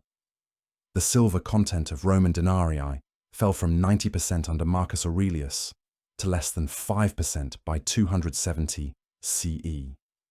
Inflation followed debasement as surely as night follows day. The collapse of currency stability destroyed the intricate trade networks that had sustained Roman prosperity for centuries. Merchants couldn't price goods when money lost value between morning and evening. Long-distance trade, the foundation of urban prosperity, ground to a halt as traders returned to barter systems or simply stopped traveling dangerous roads where armies fought and bandits thrived. Urban centers, the pride of Roman civilization, began to empty as residents fled to the countryside where they could at least grow their own food. Cities that had flourished for centuries suddenly found themselves unable to maintain their populations. Public buildings fell into disrepair. Aqueducts broke down.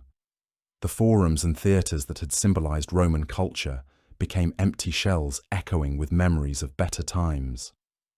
The crisis reached its nadir in 260 CE when the unthinkable happened. A Roman emperor was captured alive by foreign enemies. Valerian, campaigning against the Sassanid Persians in the east, was taken prisoner during negotiations and spent the rest of his life in captivity. The psychological impact was devastating. Roman emperors weren't supposed to lose battles, much less become prisoners. For 7 centuries, Roman arms had been synonymous with victory. Now the emperor himself was a trophy in a Persian palace. Even worse, Valerian's capture triggered the complete fragmentation of the empire. With the central government paralyzed, regional commanders began declaring independence. In Gaul, a postal official named Postumus proclaimed himself emperor and established what became known as the Gallic Empire, controlling modern France, Britain, and parts of Spain and Germany. In the east, the client queen Zenobia of Palmyra conquered Egypt and much of Asia Minor, creating the Palmyrene Empire. By 268 CE, the Roman Empire had effectively ceased to exist as a unified state. 3 separate governments controlled what had once been a single realm, each with its own armies, its own currency, and its own imperial pretensions. The Central Rump Empire, reduced to Italy and parts of the Balkans, seemed destined for complete collapse. Barbarian tribes raided deep into imperial territory, while plague swept through the remaining provinces. The empire that had once seemed eternal was dying before the eyes of a horrified world. The rescue of the empire from this nadir would require extraordinary leadership and fundamental reforms that would transform Roman government beyond all recognition.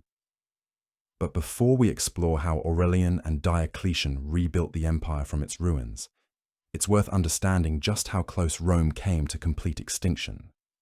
In 270 CE, With barbarians roaming freely through abandoned provinces and 3 separate emperors claiming legitimacy, the Roman Empire looked less like a functioning state than a historical curiosity, a once great power whose time had simply passed. The empire's survival and transformation in the last decades of the 3rd century would create something new. A more militarized, more bureaucratic, more autocratic state that bore little resemblance to the Principate of Augustus or even the military monarchy of the Severans. It would be recognizably Roman in name and tradition, but the changes necessary to save the empire would ultimately destroy everything that had made it great. The cure, in many ways, would prove more devastating than the disease. Yet even in this darkest hour, the Roman Empire would produce leaders capable of extraordinary achievement. The first of these was Aurelian, who came to power in 270 CE, when the empire seemed beyond salvation. A career soldier from the Danube frontier, Aurelian possessed the military genius and ruthless determination necessary to reunite a fractured realm. His contemporaries called him restorer of the world, and the title was well earned. Aurelian's first challenge was the most immediate. Barbarian invasions had penetrated deep into the heart of the empire. Juthungi and Alemanni tribes had crossed the Alps and were ravaging northern Italy. Other Germanic groups roamed freely through the Balkans. The emperor's response was swift and devastating. In a series of brilliant campaigns, he drove the invaders back across the frontiers, demonstrating that Roman military prowess, properly led, remained formidable. But Aurelian understood that military victories meant nothing without political reunification. The Gallic Empire in the west and Palmyrene Empire in the east had to be brought back under central control. The Gallic Empire fell first. By 274 CE, Aurelian had defeated its last emperor, Tetricus, and restored Roman authority over Gaul, Britain, and Spain. The conquest was made easier by the fact that many Gallic nobles had grown tired of constant warfare and welcomed reunion with Rome. The eastern campaign proved more challenging. Queen Zenobia of Palmyra had built a formidable power base, controlling Egypt's grain supply and the lucrative trade routes connecting the Mediterranean to Asia. Her forces included not only Palmyrene cavalry, but also Egyptian legions and Arab auxiliaries. Aurelian's siege of Palmyra in 272 CE was a masterpiece of military engineering, but the real victory came through diplomacy and economics. By cutting off Palmyra's trade connections and offering generous terms to defectors, Aurelian gradually isolated Zenobia's regime before delivering the final blow. The reunification of the empire under Aurelian was more than a military achievement. It was a demonstration that Rome, despite decades of chaos, retained something worth fighting for. Provincial populations who had endured years of civil war and barbarian raids welcomed the restoration of central authority. For the first time in decades, merchants could travel safely from Britain to Egypt under a single government's protection. But Aurelian's greatest insight was recognizing that the old Rome was dead. The empire he reunited was fundamentally different from the Principate of Augustus or even the military monarchy of the Severans. Cities throughout the western provinces lay in ruins. Traditional aristocratic families had been decimated by civil wars and confiscations. The economy had contracted to levels not seen since before the Punic Wars. Most tellingly, Aurelian felt compelled to surround Rome itself with massive new walls, acknowledging that the capital was no longer secure from external attack. The new walls of Rome, completed during Aurelian's reign, symbolized the empire's transformation. For centuries, Rome had been an open city, its security guaranteed by legions stationed hundreds of miles away on distant frontiers. The construction of urban fortifications admitted what everyone already knew. The frontiers could no longer be held, and even the heart of the empire was vulnerable. Similar walls began rising around cities throughout the western provinces, as local populations prepared for a more dangerous world. Aurelian also initiated religious reforms that reflected the empire's changing character. He promoted the cult of Sol Invictus, the unconquered sun, as a unifying imperial religion designed to transcend the traditional divisions between Roman and provincial, civilian and military, east and west. The sun god appealed to soldiers who had seen too much darkness and to civilians who desperately wanted to believe in renewal and restoration.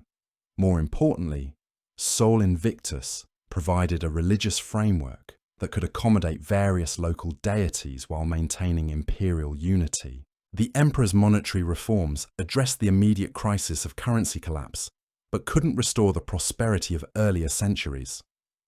Aurelian issued new silver coins with higher precious metal content, temporarily stabilizing the currency and restoring some confidence in imperial money. However, the underlying economic problems remained. Trade networks that had taken centuries to build couldn't be rebuilt overnight. Urban centers that had lost their populations couldn't simply be repopulated by imperial decree. Aurelian's assassination in 275 CE demonstrated the persistence of the empire's fundamental political weakness. Despite his extraordinary achievements, he fell victim to the same forces that had destroyed so many of his predecessors. A conspiracy among his own officers, motivated by personal grievances and misunderstandings, ended the life of Rome's greatest 3rd century emperor. The ease with which a handful of conspirators could eliminate the restorer of the world revealed how fragile the imperial system remained. The interregnum following Aurelian's death highlighted another chronic problem: the absence of any legitimate succession mechanism. The Senate, attempting to reassert some traditional authority, declared an interregnum and tried to select the next emperor themselves. For 6 months, no emperor ruled while senators debated and armies waited restlessly in their camps. When Tacitus was finally chosen, his reign lasted less than a year before military conspiracy claimed another victim. The crisis continued until 284 CE, when Diocletian, a Dalmatian officer of humble origins, seized power and embarked on the most comprehensive transformation of Roman government in the empire's history. Diocletian understood that the empire's problems required systematic solutions, not merely competent leadership. The old political system had failed irretrievably. Something entirely new was needed. Diocletian's first innovation was the tetrarchy, a system of 4 co-emperors designed to address the empire's fundamental governance crisis. He appointed Maximian as co-Augustus in 286 CE, then added 2 Caesars, Galerius and Constantius, in 293 CE. Each tetrarch controlled a quarter of the empire, with Diocletian himself overseeing the wealthy eastern provinces, while his colleagues managed the west, the Danube frontier, and the Rhine border respectively. The system was revolutionary in its acknowledgement that the empire had grown too large for single-person rule. Each tetrarch maintained his own court, his own army, and his own administrative apparatus.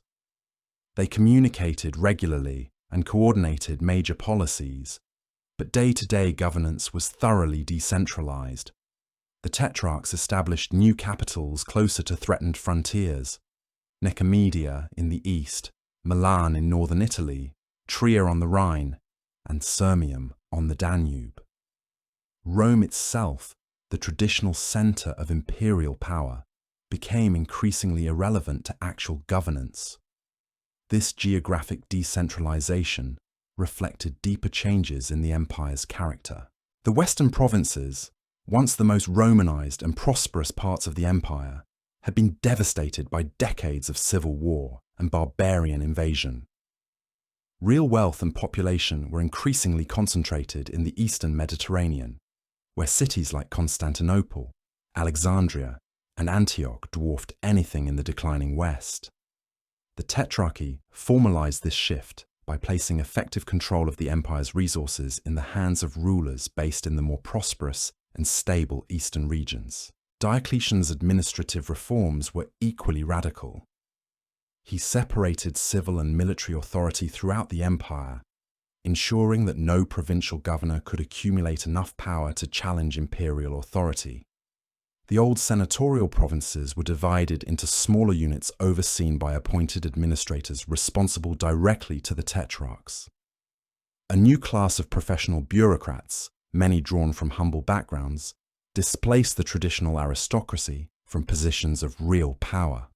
The emperor also dramatically expanded the size of the army and the civil service. Military forces grew from roughly 400,000 to over 650,000 men, while the bureaucracy swelled to accommodate the new administrative complexity. These reforms enhanced the empire's defensive capabilities and administrative efficiency, but they came at enormous cost. The expanded state apparatus required dramatically higher taxation, imposing unprecedented burdens on an already weakened economy. Diocletian's famous edict on maximum prices, issued in 301 CE, represented perhaps the most ambitious attempt at economic control in ancient history. Faced with persistent inflation and currency instability, the emperor decreed maximum prices for virtually everything sold in the empire, from wheat and wine to shoes and haircuts. The edict recognized over 1,000 different commodities and services, specifying exact prices in standardized currency. The price controls were a complete failure. Merchants simply stopped selling goods at the mandated prices, driving commerce into black markets and barter systems. The edict was quietly abandoned within a few years, but its very existence revealed how desperately Roman authorities sought to restore economic stability through bureaucratic control. The episode also demonstrated the limits of even the most powerful government's ability to manage complex economic systems through administrative decree. More successful were Diocletian's tax reforms, which replaced the chaotic and corrupt system inherited from the 3rd century with a more systematic approach based on regular assessments of land and population. The new system, known as the annona, required payments in kind rather than debased currency, ensuring that the government received actual goods rather than worthless coins. Provincial populations paid taxes in wheat, oil, wine, clothing, and other necessities that could be used directly to supply the army and bureaucracy.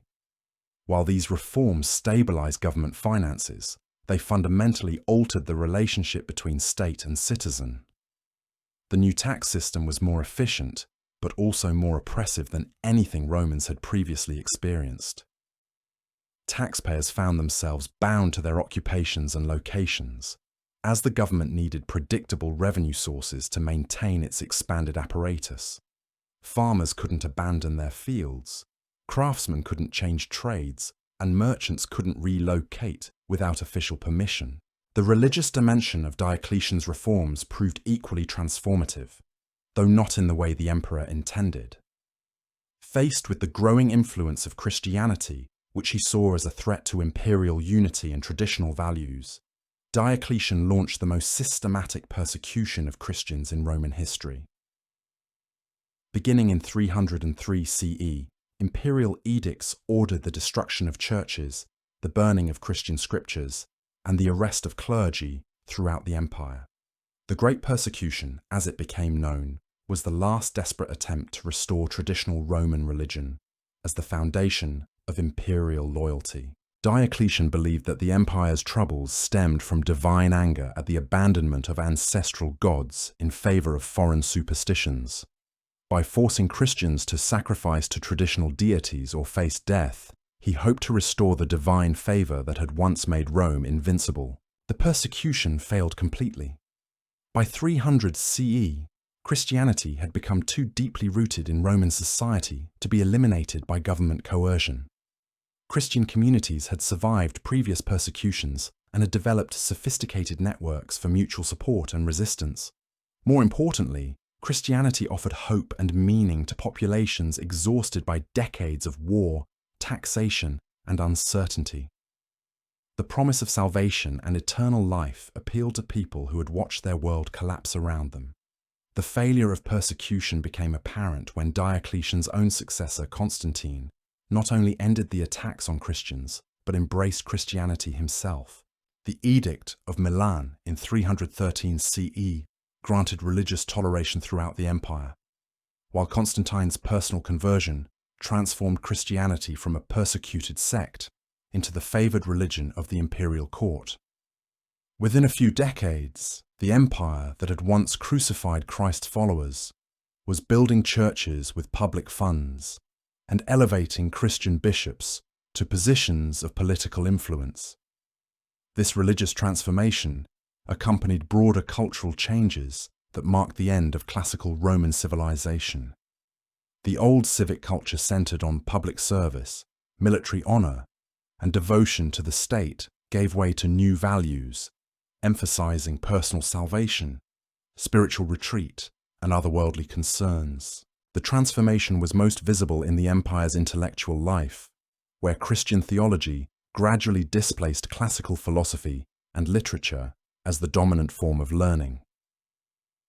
The rise of monasticism in the 4th century symbolized this cultural shift.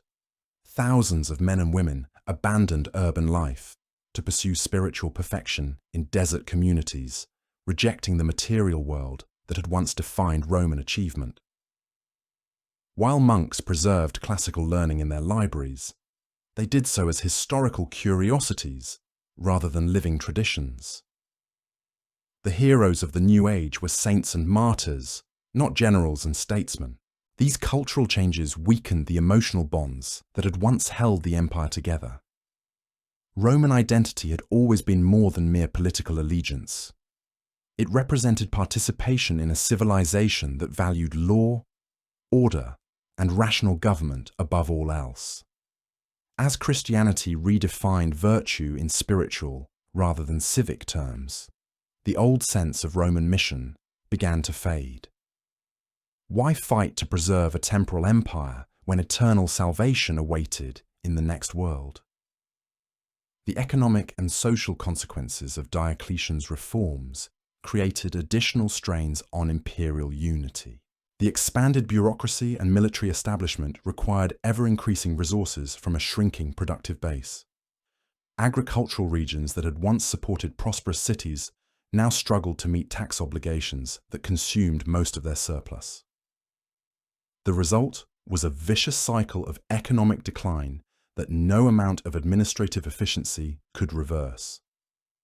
Rural areas throughout the Western Empire experienced demographic collapse as farmers abandoned their lands rather than face impossible tax burdens. Entire regions reverted to wilderness as cultivation ceased and population centers disappeared. Archaeological evidence from Gaul, Britain, and the Danubian provinces reveals dramatic urban decline during the 4th century, with once thriving cities shrinking to small settlements or disappearing entirely. This demographic crisis created labor shortages that further weakened the empire's defensive capabilities. Roman armies increasingly relied on barbarian recruits who served not from patriotic duty but for pay and plunder. By the early 4th century, Germanic warriors filled the ranks of supposedly Roman legions, bringing their own military traditions and loyalties into the heart of the imperial system. The barbarization of the Roman army was both symptom and cause of the empire's decline. As fewer Romans were willing or able to serve in the legions, imperial authorities had no choice but to recruit from beyond the frontiers. But barbarian soldiers naturally felt greater loyalty to their own commanders than to distant emperors they had never seen. The very forces meant to defend the empire became potential threats to its stability. Diocletian's retirement in 305 CE marked the end of the most successful attempt to restore Roman power and unity. His voluntary abdication was unprecedented in imperial history and reflected his recognition that the burden of ruling the transformed empire had become too great for any single individual. The tetrarchic system he created had stabilized the empire temporarily, but it had also fundamentally altered the character of Roman government and society. The empire Diocletian left behind bore little resemblance to the Principate of Augustus or even the military monarchy of the Severans. It was more autocratic, more bureaucratic, and more militarized than any previous Roman state. The old balance between emperor and senate, between central authority and local autonomy, between Roman and provincial, had been replaced by a top-down system of control that left little room for the civic participation that had once defined Roman political culture. The system Diocletian left behind was sustainable only as long as extraordinary leaders could maintain the delicate balance between competing interests and pressures. But the Tetrarchy's fundamental weakness lay in its dependence on personal relationships and voluntary cooperation among the four rulers. When Diocletian stepped down, he expected his carefully crafted succession plan to function smoothly. Instead, his retirement triggered exactly the kind of civil war the system had been designed to prevent. The collapse began almost immediately. Constantine, son of the Western Caesar Constantius, refused to accept the Tetrarchic succession plan and proclaimed himself emperor upon his father's death in 306 CE. Maxentius, son of the retired Augustus Maximian, similarly rejected the system and seized control of Italy. Within a few years, 6 different men claimed imperial authority simultaneously, each backed by regional armies and local interests. The civil wars that followed Diocletian's retirement were different from the chaotic conflicts of the 3rd century. These were ideological as well as political struggles, fought between competing visions of what the Roman Empire should become. Constantine's victory at the Battle of Milvian Bridge in 312 CE was decisive, not just militarily but culturally. His conversion to Christianity and his establishment of Constantinople as a new imperial capital marked the definitive end of the classical Roman world. Constantine's reign represented both the culmination and the contradiction of late imperial reforms. He completed Diocletian's transformation of the imperial office into an oriental despotism, surrounding himself with elaborate court ceremonies borrowed from Persian kings. The emperor became a sacred figure, removed from ordinary human contact and accessible only through layers of bureaucratic ritual. Yet Constantine also embraced Christianity, a religion that fundamentally challenged traditional Roman values of civic duty and military honor. The establishment of Constantinople in 330 CE symbolized the empire's geographic and cultural reorientation. Built on the site of ancient Byzantium, the new capital commanded the strategic Bosphorus Strait connecting Europe and Asia. More importantly, Constantinople was conceived as a Christian Rome, free from the pagan associations that still clung to the ancient capital. The city's rapid growth drew population, wealth, and political influence eastward, further weakening the already struggling western provinces. Constantine's religious policies created new tensions within the empire while solving old ones. The Edict of Milan ended religious persecution, but it also elevated Christian bishops to positions of political influence they had never previously enjoyed. Church councils became forums for imperial policymaking, while theological disputes took on political significance. The Arian controversy, which divided Christians over the nature of Christ's divinity, consumed imperial attention for decades and created lasting divisions within the empire's ruling elite. The economic consequences of Constantine's reign were equally transformative. His introduction of the gold solidus created a stable currency for the first time in over a century, but it also institutionalized a 2-tier monetary system that reflected the empire's growing social stratification. Gold coins circulated among the wealthy elite, while ordinary citizens continued to use debased silver and bronze currency that lost value constantly. This monetary apartheid reinforced existing inequalities and made social mobility increasingly difficult. Constantine's military reforms completed the transformation of the Roman army into something that would have been unrecognizable to earlier generations. The old legionary system, based on disciplined infantry formations and standardized equipment, gave way to a more flexible but less cohesive structure. Mobile field armies, composed largely of barbarian cavalry and Germanic infantry, became the empire's primary striking force. These comitatencies were more effective against barbarian invasions than traditional legions, but they were also more expensive and less reliable politically. The frontier armies, or limitanae, were reduced to a kind of militarized peasantry, expected to defend their assigned territories with minimal support from central authorities. These troops often supplemented their income through farming and trade, blurring the distinction between soldier and civilian. While this system reduced costs, it also weakened frontier defences and encouraged local commanders to make their own accommodation with barbarian neighbours. Constantine's death in 337 CE triggered another succession crisis that revealed the persistence of the empire's fundamental political weakness. His three sons divided the empire among themselves, but their cooperation quickly broke down into fratricidal war. Constantius II eventually emerged as sole ruler, but only after decades of civil conflict that consumed resources desperately needed for frontier defense. The reign of Julian the Apostate from 361 to 363 CE represented the last serious attempt to reverse the empire's Christian transformation. Julian's efforts to restore traditional Roman religion and classical culture attracted significant support from conservative elites, but his early death in a Persian campaign ended any possibility of systematic pagan revival. The failure of Julian's apostasy demonstrated how thoroughly Christianity had penetrated Roman society and institutions. The barbarian invasions of the 4th century differed fundamentally from earlier raids and incursions. These were not temporary expeditions seeking plunder and returning home, but massive population movements involving entire tribes seeking permanent settlement within Roman territory.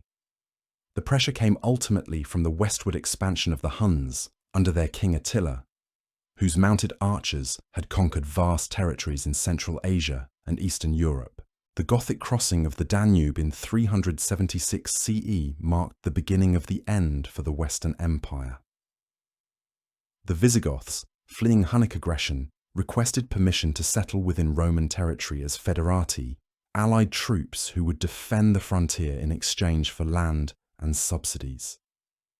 Emperor Valens granted their request, but Roman officials immediately began exploiting the desperate refugees, selling them dog meat at extortionate prices and demanding their children as slaves in exchange for basic supplies. The inevitable Gothic revolt culminated in the catastrophic Roman defeat at Adrianople in 378 CE.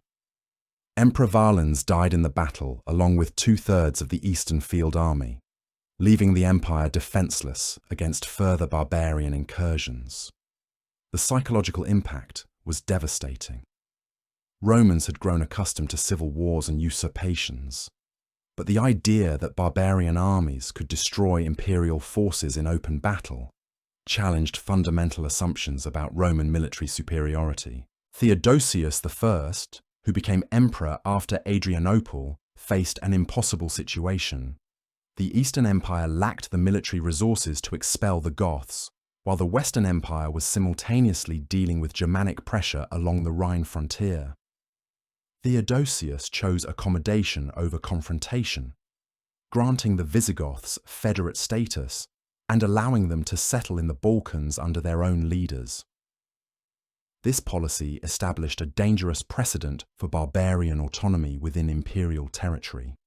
The division of the empire after Theodosius's death in 395 CE created two separate but related Roman states, each facing distinct challenges. The Eastern Empire, controlled from Constantinople, retained most of the empire's wealth and population. Its Greek-speaking territories had suffered less from 3rd century invasions, and its strategic position allowed it to deflect barbarian pressure westward. The Western Empire, governed from Milan or Ravenna, controlled territories that had been devastated by centuries of warfare, and were increasingly difficult to defend. The relationship between the two halves of the empire grew increasingly strained as each prioritized its own survival over imperial unity. Eastern emperors sometimes supported Western usurpers to prevent successful Western rulers from challenging Eastern autonomy. Western authorities reciprocated by refusing military assistance when Eastern territories faced barbarian attacks. The empire that had once presented a united front against external enemies was now divided against itself.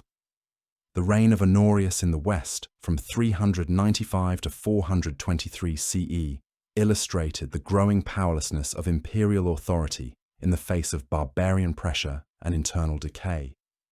Real power lay with military strongmen like Stilicho, a half-Vandal general who served as the young emperor's guardian and commander-in-chief. Stilicho's assassination in 408 CE, ordered by Honorius in a moment of paranoid suspicion, eliminated the only effective military leader capable of coordinating Western defenses. The sack of Rome by Alaric's Visigoths in 410 CE shocked the civilized world and demonstrated the complete breakdown of Western imperial defenses.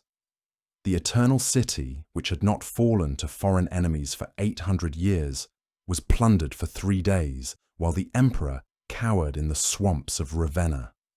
The psychological impact was profound. If Rome itself was not safe, what did Roman authority mean? St. Augustine's response to the sack of Rome in his masterwork, City of God, revealed how thoroughly Christian thinking had displaced traditional Roman values.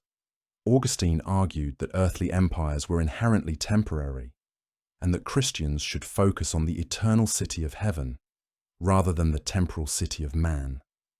This otherworldly perspective, while spiritually comforting, undermined the civic commitment that had once motivated Romans to defend their empire at any cost. The Vandal conquest of North Africa between 429 and 439 CE deprived the Western Empire of its richest remaining provinces. Africa had been the Western Empire's primary source of grain and tax revenue, supporting both the city of Rome and the imperial administration. Genseric's Vandal kingdom controlled not only the agricultural wealth of Tunisia and Algeria, but also the sea routes connecting the Western Mediterranean. The loss of Africa made the Western Empire financially unviable and geographically indefensible. The Hunnic invasions under Attila in the 440s and 450s CE completed the destruction of effective Roman authority in northern Gaul and the Danubian provinces. Attila's campaigns were not random raids, but systematic efforts to extract tribute and establish Hunnic supremacy over both Roman and Germanic peoples.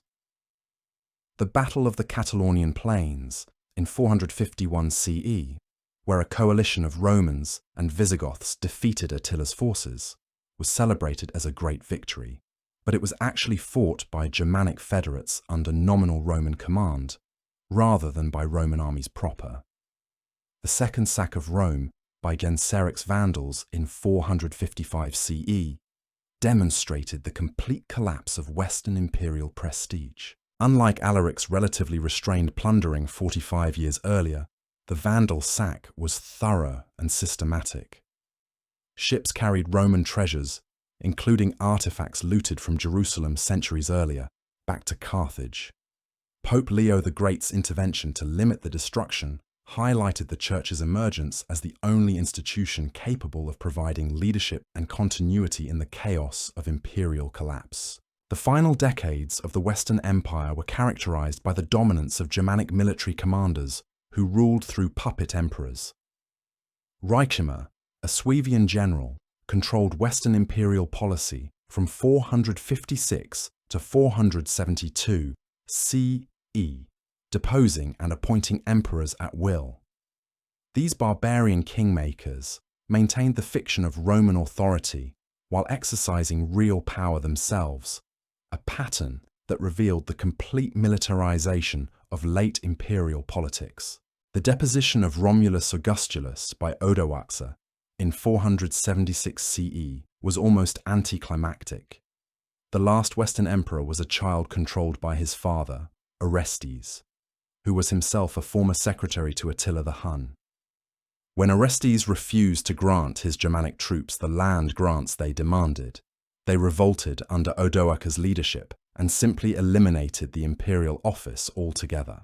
Significantly, Odoacer sent the imperial regalia to Constantinople, acknowledging Eastern imperial authority while establishing himself as king of Italy. The end came not with dramatic battles or heroic last stands, but with bureaucratic efficiency. Odoacer pensioned off the boy emperor and assumed the title of king, ruling the same territories with the same administrative apparatus, but without the pretense of imperial legitimacy. Roman law continued to govern civilian populations, Roman administrators continued to collect taxes, and Roman culture continued to influence daily life. What disappeared was the idea of universal empire, the notion that a single authority could legitimately govern the civilized world. The survival of the Eastern Empire, which would endure for another 1,000 years as the Byzantine Empire, demonstrated that Roman institutions remained viable under appropriate conditions. Byzantium retained the economic resources, defensive advantages, and administrative competence necessary for imperial governance. The West had lost all three, making its collapse inevitable regardless of individual leadership or policy choices. The transformation of barbarian kingdoms from temporary military occupations into permanent successor states completed the dissolution of Western imperial authority.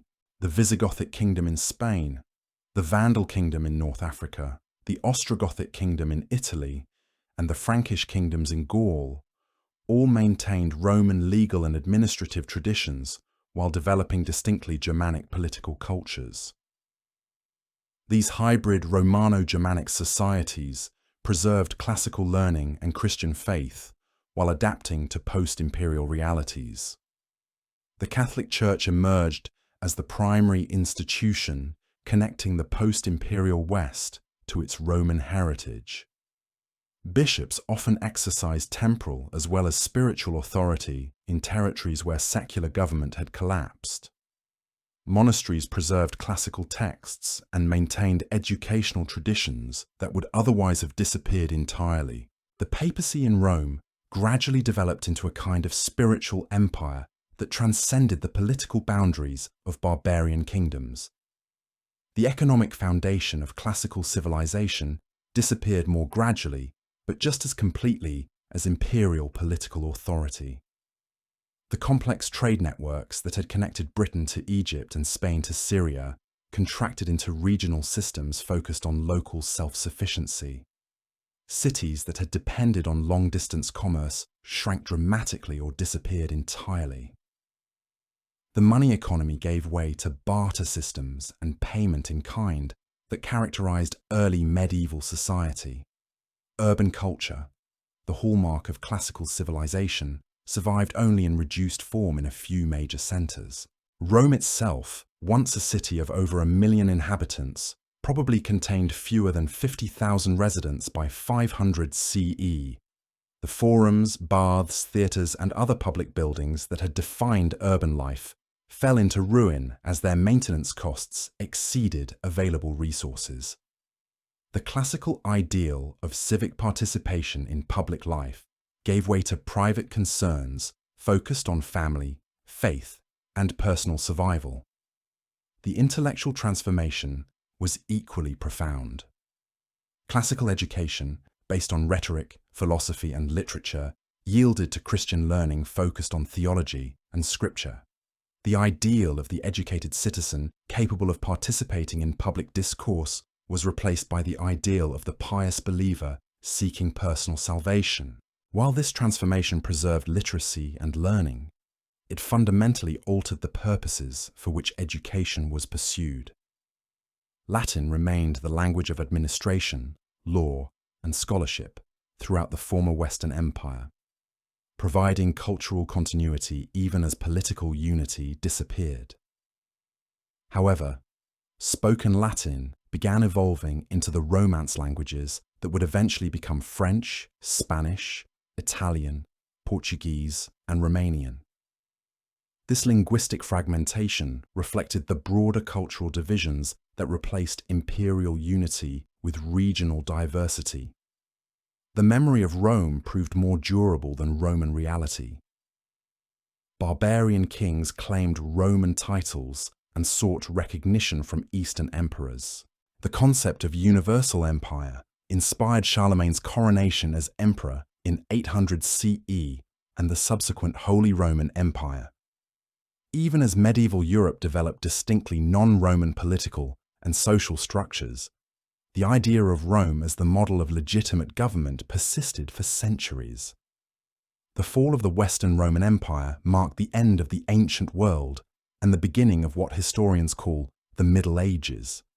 It was not a sudden catastrophe, but a gradual transformation spread across several centuries.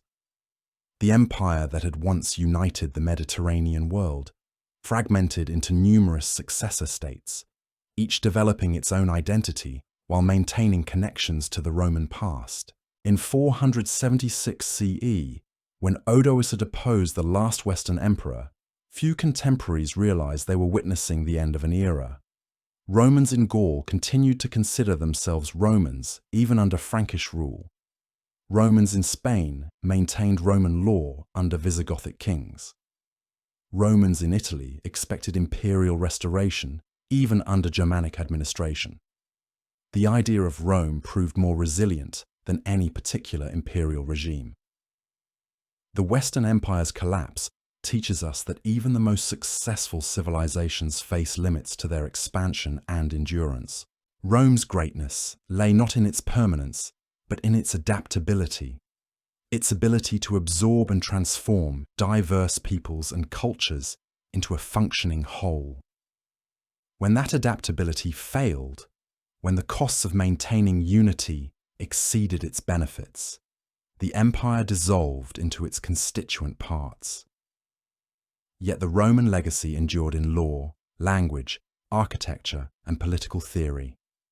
Modern concepts of citizenship, constitutional government, and international law all trace their origins to Roman precedents.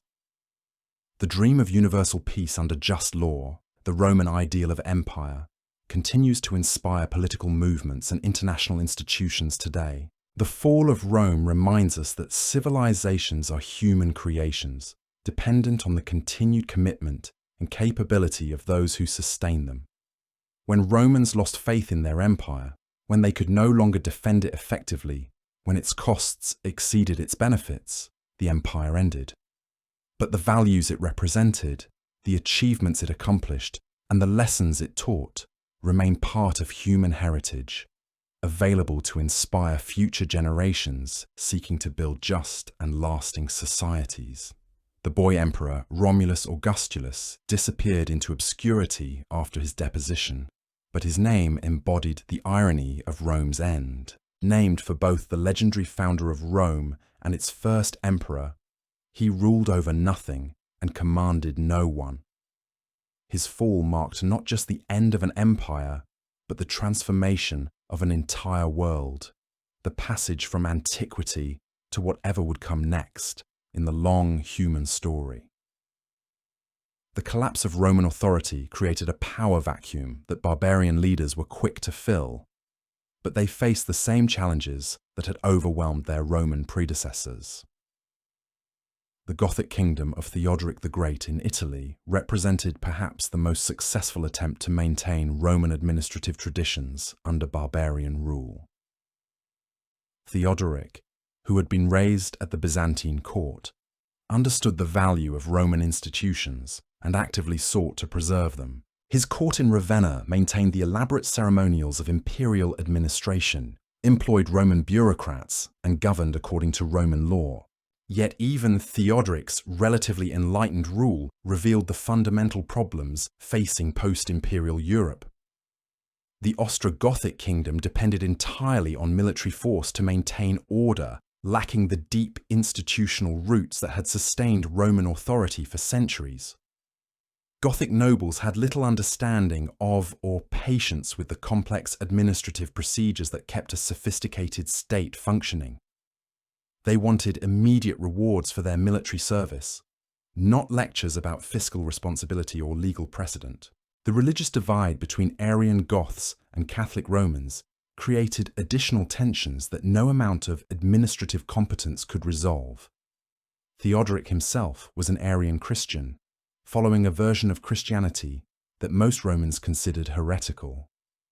While he generally tolerated Catholic worship and even supported Catholic churches, the theological differences reinforced ethnic and cultural boundaries that prevented true integration between Gothic rulers and Roman subjects. The death of Theodoric in 526 CE marked the beginning of the end for Gothic rule in Italy.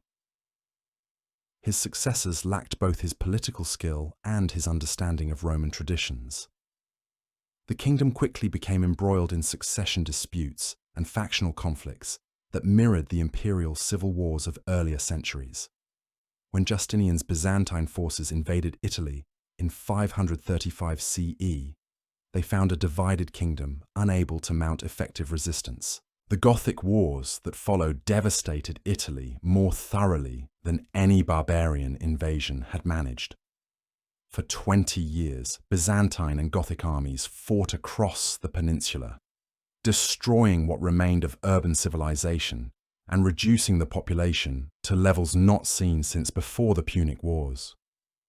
Cities that had survived the fall of the Western Empire were systematically besieged, captured, and recaptured until they became uninhabitable ruins. Rome itself changed hands multiple times during the Gothic Wars, its population declining to perhaps 20,000 inhabitants. The Eternal City, which had once governed the world, became a prize to be contested between foreign armies, while its residents fled to the countryside or died of starvation and disease. The aqueducts that had supplied fresh water for over a millennium were cut repeatedly, forcing survivors to depend on contaminated wells and the muddy Tiber River.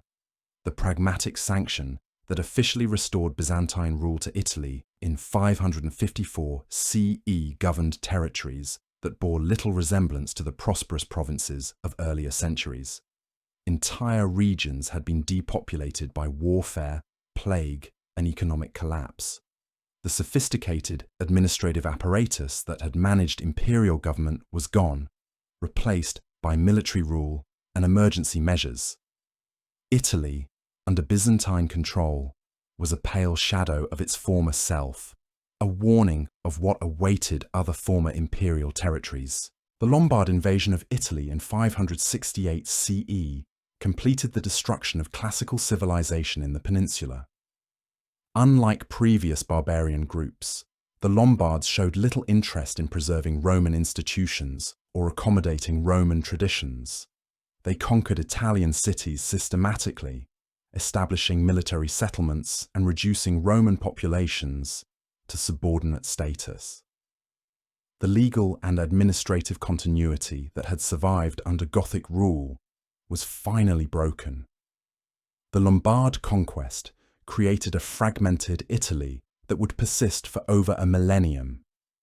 Byzantine forces retained control of Ravenna, Rome, and southern territories, while Lombard duchies dominated the north and centre. This division prevented any unified authority from restoring order or prosperity to the peninsula. Italy, which had once been the heart of the Roman Empire, became a battleground between competing powers that lacked both the resources and the vision to restore effective government. The fate of other former imperial territories followed similar patterns of decline and fragmentation. Visigothic Spain initially maintained many Roman traditions, but internal conflicts and external pressures gradually weakened royal authority. The kingdom's elaborate legal codes, based on Roman precedents, proved inadequate for managing the complex ethnic and religious divisions within Spanish society. When Muslim armies crossed from North Africa in 711 CE, they conquered most of the peninsula within a few years. The Vandal kingdom in North Africa had already fallen to Justinian's forces in 534 CE, but Byzantine reconquest brought little improvement to the region's devastated economy and society. The complex irrigation systems that had made Africa the granary of Rome were never fully restored, and the province's agricultural productivity remained a fraction of its former levels. Berber tribes, no longer contained by Roman frontier defences, raided settled areas with impunity, while Byzantine governors struggled to maintain even minimal administrative control. Gaul under Frankish rule experienced a different but equally profound transformation. The Merovingian kingdoms that emerged from the collapse of Roman authority maintained some imperial traditions while developing distinctly Germanic political practices. Frankish law codes combined Roman legal principles with barbarian customs, creating hybrid systems that reflected the mixed population of post-imperial Gaul. The Frankish kingdoms were more successful than other barbarian successor states, partly because they controlled territories that had suffered less damage during the imperial collapse. Northern Gaul's agricultural productivity remained relatively high, and its population, while reduced, was still substantial enough to support organised government. More importantly, the Frankish conversion to Catholic Christianity eliminated the religious tensions that plagued other barbarian kingdoms. Yet even successful Frankish rulers like Clovis faced challenges that would have been inconceivable to imperial administrators. The money economy had largely collapsed, forcing governments to operate through barter systems and payments in kind. Professional armies were financially impossible to maintain, requiring rulers to depend on personal loyalty and temporary military obligations from their followers.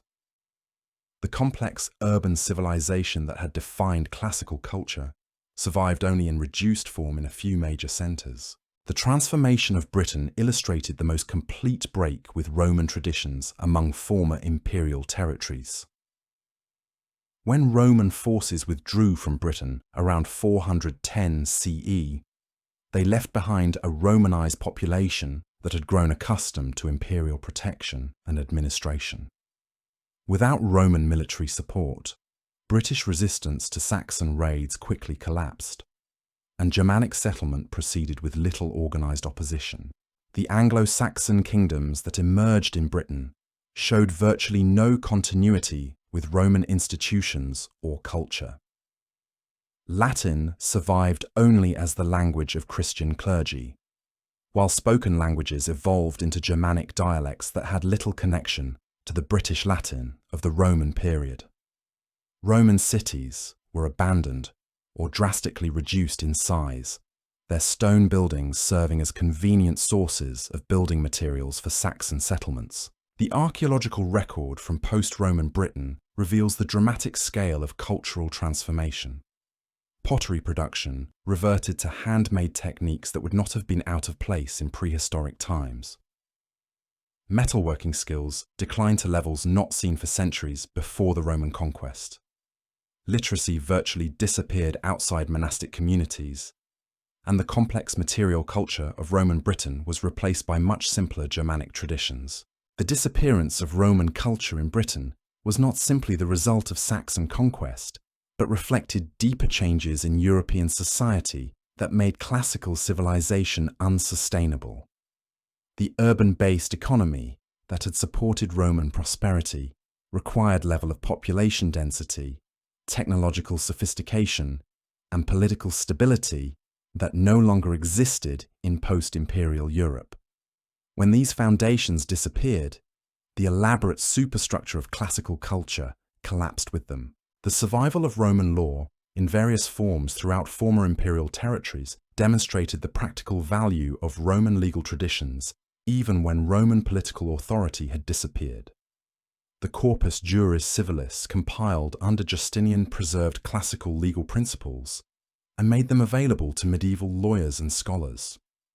Germanic law codes incorporated Roman precedents where they proved useful for resolving disputes and maintaining order. Yet the application of Roman law in post-imperial societies revealed how thoroughly social and economic conditions had changed.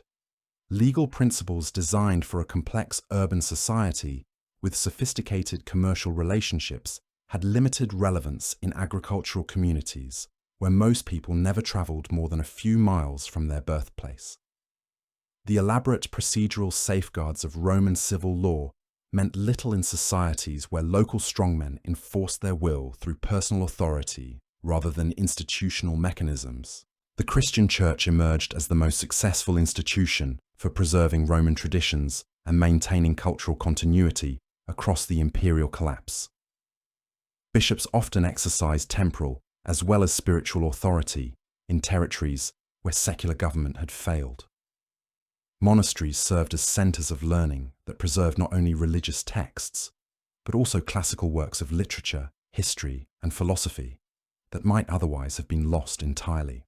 The ecclesiastical hierarchy provided a model of administrative organization that barbarian kingdoms could adapt to their own needs. Church law, based on Roman legal principles, offered an alternative to Germanic customs for resolving disputes and maintaining social order. The concept of universal Christian authority transcended ethnic and political boundaries that divided post-imperial Europe. However, the Church's success in preserving Roman traditions came at the cost of transforming their meaning and purpose. Classical learning survived in monastic libraries, but it was studied for its theological implications rather than its intrinsic value. Roman legal principles influenced canon law, but they were subordinated to religious rather than secular purposes. The ideal of universal empire persisted in ecclesiastical form, but it emphasized spiritual rather than temporal authority.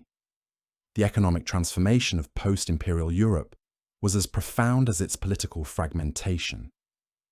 The complex trade networks that had connected the Mediterranean world for centuries gradually contracted into regional systems focused on local self-sufficiency.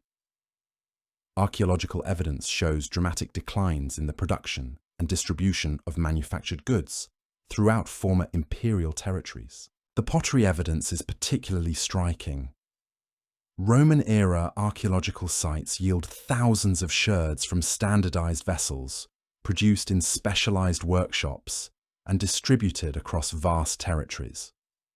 Post-imperial sites contain much smaller quantities of locally made pottery that shows little standardization or technical sophistication.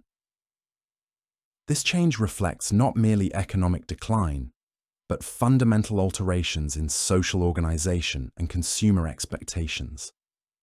Urban centers, which had depended on long-distance trade for their prosperity, experienced catastrophic population losses throughout former imperial territories. Cities that had housed tens of thousands of residents during the imperial period shrank to small settlements of a few hundred inhabitants. Public buildings fell into ruin as their maintenance costs exceeded available resources, while private housing reverted to simpler construction techniques using readily available local materials. The monetary system that had facilitated imperial commerce survived only in attenuated form. Gold coins continued to circulate among elites, but silver and bronze currency largely disappeared from everyday transactions. Most economic activity reverted to barter systems or payments in kind that had characterized pre-Roman Europe. This demonetization reflected not just economic decline, but the absence of political authorities capable of maintaining currency standards and preventing counterfeiting. Agricultural production, the foundation of all pre-industrial economies, adapted to post-imperial conditions through intensification and localization. The larger states that had supplied urban markets during the imperial period were replaced by smaller holdings focused on subsistence production. Archaeological evidence suggests that crop yields declined substantially, partly due to reduced investment in agricultural improvements, and partly due to the abandonment of marginal lands that had been cultivated during periods of higher population density.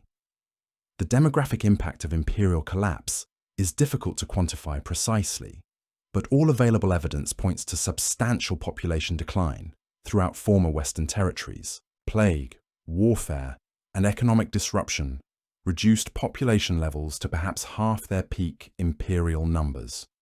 This demographic collapse created a self-reinforcing cycle of decline. As reduced populations could not maintain the infrastructure and institutions that had supported higher population densities. Climate change may have contributed to these demographic and economic problems, though its precise impact remains debated among historians. The Roman climate optimum, a period of relatively warm and stable weather that had supported imperial expansion and prosperity, ended around 400 CE. Cooler temperatures and more variable precipitation patterns reduced agricultural productivity and may have encouraged barbarian migrations from marginal territories in northern and eastern Europe. The linguistic transformation of former imperial territories reflected broader cultural changes that accompanied political collapse. Latin remained the language of administration, law, and scholarship, but spoken Latin began evolving into regional dialects that would eventually become the Romance languages. This linguistic fragmentation paralleled political decentralization and contributed to the development of regional identities that replaced imperial unity. The survival of Latin in written form provided cultural continuity, even as spoken languages diverged. Legal documents, religious texts, and scholarly works continued to be composed in Latin throughout the medieval period, creating a common intellectual culture that transcended political boundaries. However, the gap between written Latin and spoken vernaculars gradually widened, making classical texts increasingly inaccessible to ordinary people. Educational institutions experienced profound transformation as classical schools gave way to Christian establishments focused on religious rather than secular learning.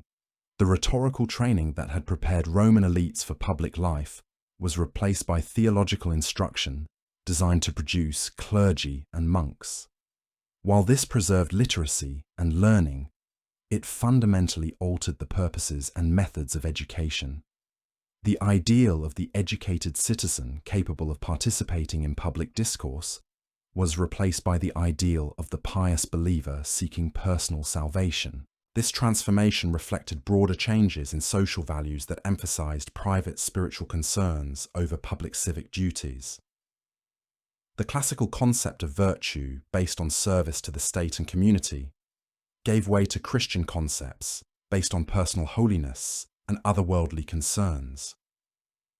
Artistic and architectural traditions underwent similar transformations as imperial models gave way to new forms adapted to post-imperial conditions.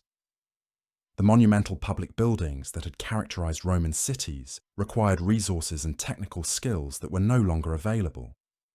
Construction projects became smaller in scale and simpler in design, often incorporating materials salvaged from abandoned Roman structures. Artistic styles evolved to reflect changing religious and cultural values. Classical themes depicting mythological subjects or historical events were replaced by Christian imagery, emphasizing spiritual rather than temporal concerns. The realistic portraiture and naturalistic representation that had characterized imperial art gave way to more symbolic and stylized forms that prioritized religious meaning over aesthetic achievement. The transformation of military institutions reflected broader changes in post-imperial society. The professional armies that had defended Roman frontiers were replaced by personal retinues loyal to individual leaders rather than abstract concepts of state or empire. Military service became a personal obligation based on kinship, friendship, or feudal bonds, rather than civic duty or professional commitment. Weapons and tactics evolved to accommodate these social changes. The standardized equipment and disciplined formations of Roman legions gave way to more individualized fighting styles based on personal prowess and group loyalty. Cavalry became increasingly important as mounted warriors could more easily enforce authority over scattered rural populations than infantry formations designed for large-scale battles. Fortification techniques adapted to new defensive requirements, as centralized frontier systems gave way to local strongpoints designed to protect specific communities or territories. The massive linear fortifications that had defended imperial borders were replaced by smaller castles and fortified settlements that could be defended by limited manpower against small-scale raids. The legal systems that emerged in barbarian kingdoms reflected attempts to accommodate both Roman and Germanic traditions within unified frameworks. These hybrid legal codes recognized the ethnic diversity of post-imperial populations while establishing common standards for resolving disputes and maintaining order. However, the practical application of law often depended more on local custom and personal authority than written legal principles. The concept of citizenship, fundamental to Roman political identity, gradually disappeared as political authority became increasingly personal and territorial rather than institutional and universal.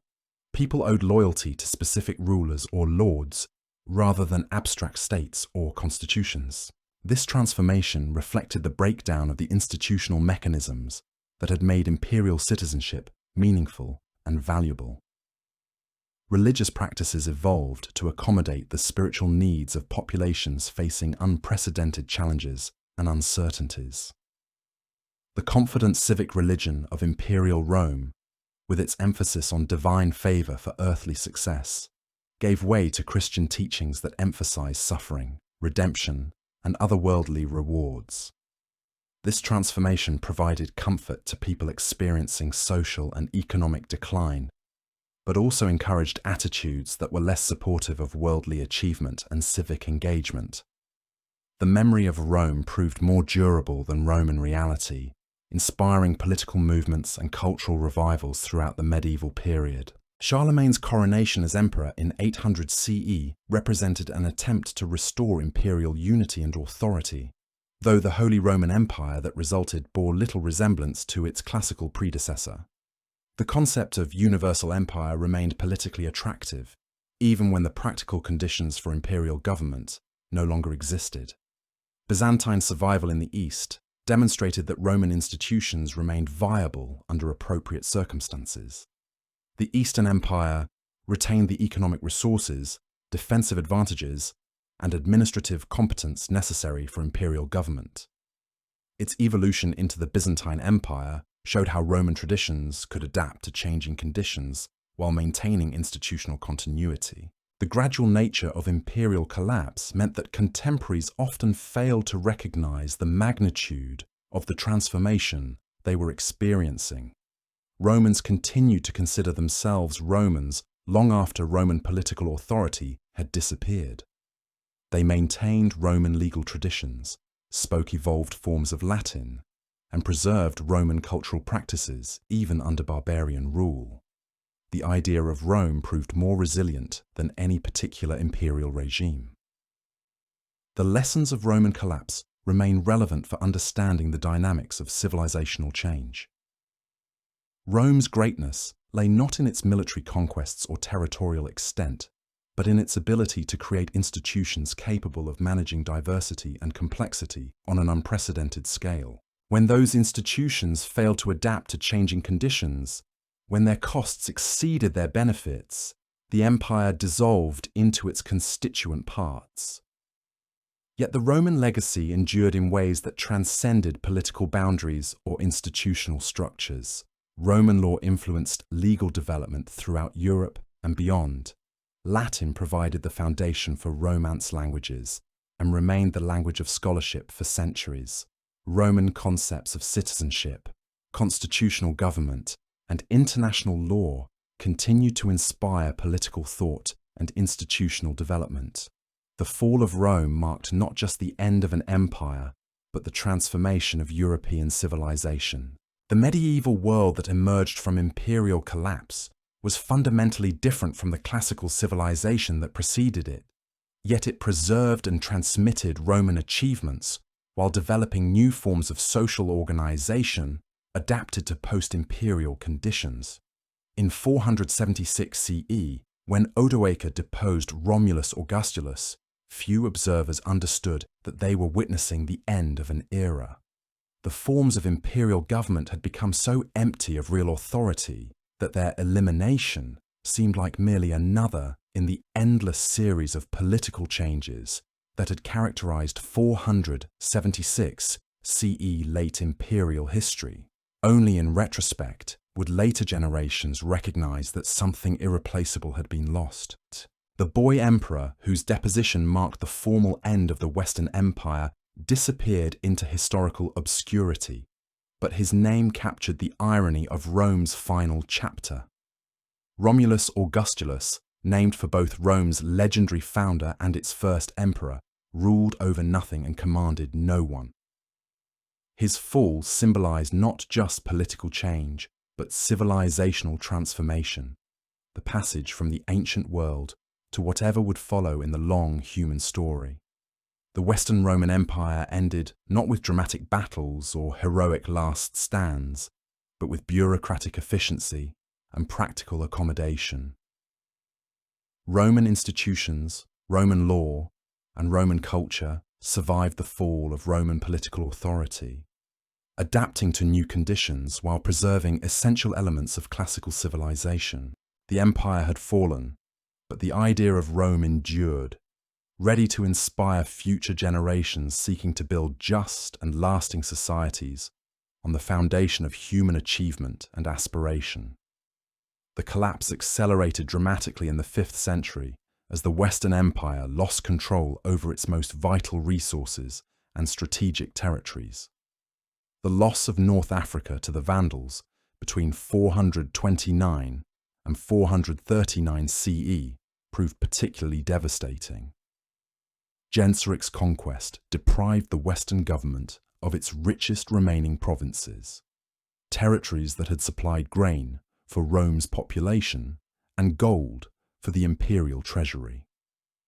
Without African tax revenues and agricultural surplus, the Western Empire became financially unviable.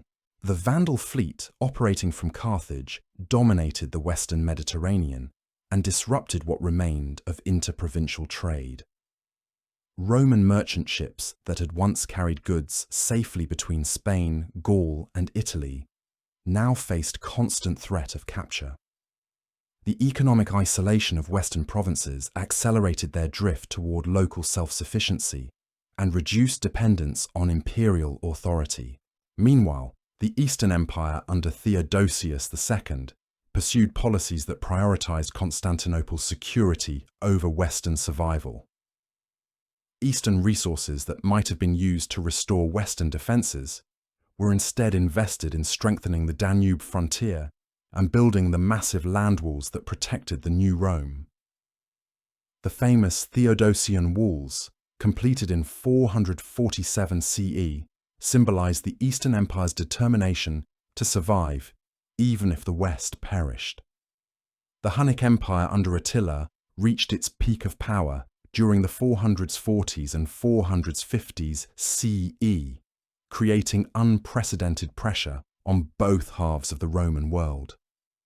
Attila's armies had conquered vast territories from the Baltic to the Black Sea, absorbing Germanic tribes and accumulating resources on a scale that dwarfed anything barbarians had previously achieved. The Huns demanded enormous tributes from both Eastern and Western emperors, treating the heirs of Augustus as subordinate clients rather than sovereign rulers. The Battle of the Catalaunian Plains in 451 CE, where a coalition led by the Roman general Aetius defeated Attila's forces, has often been celebrated as a great Roman victory. But the reality was more complex and troubling.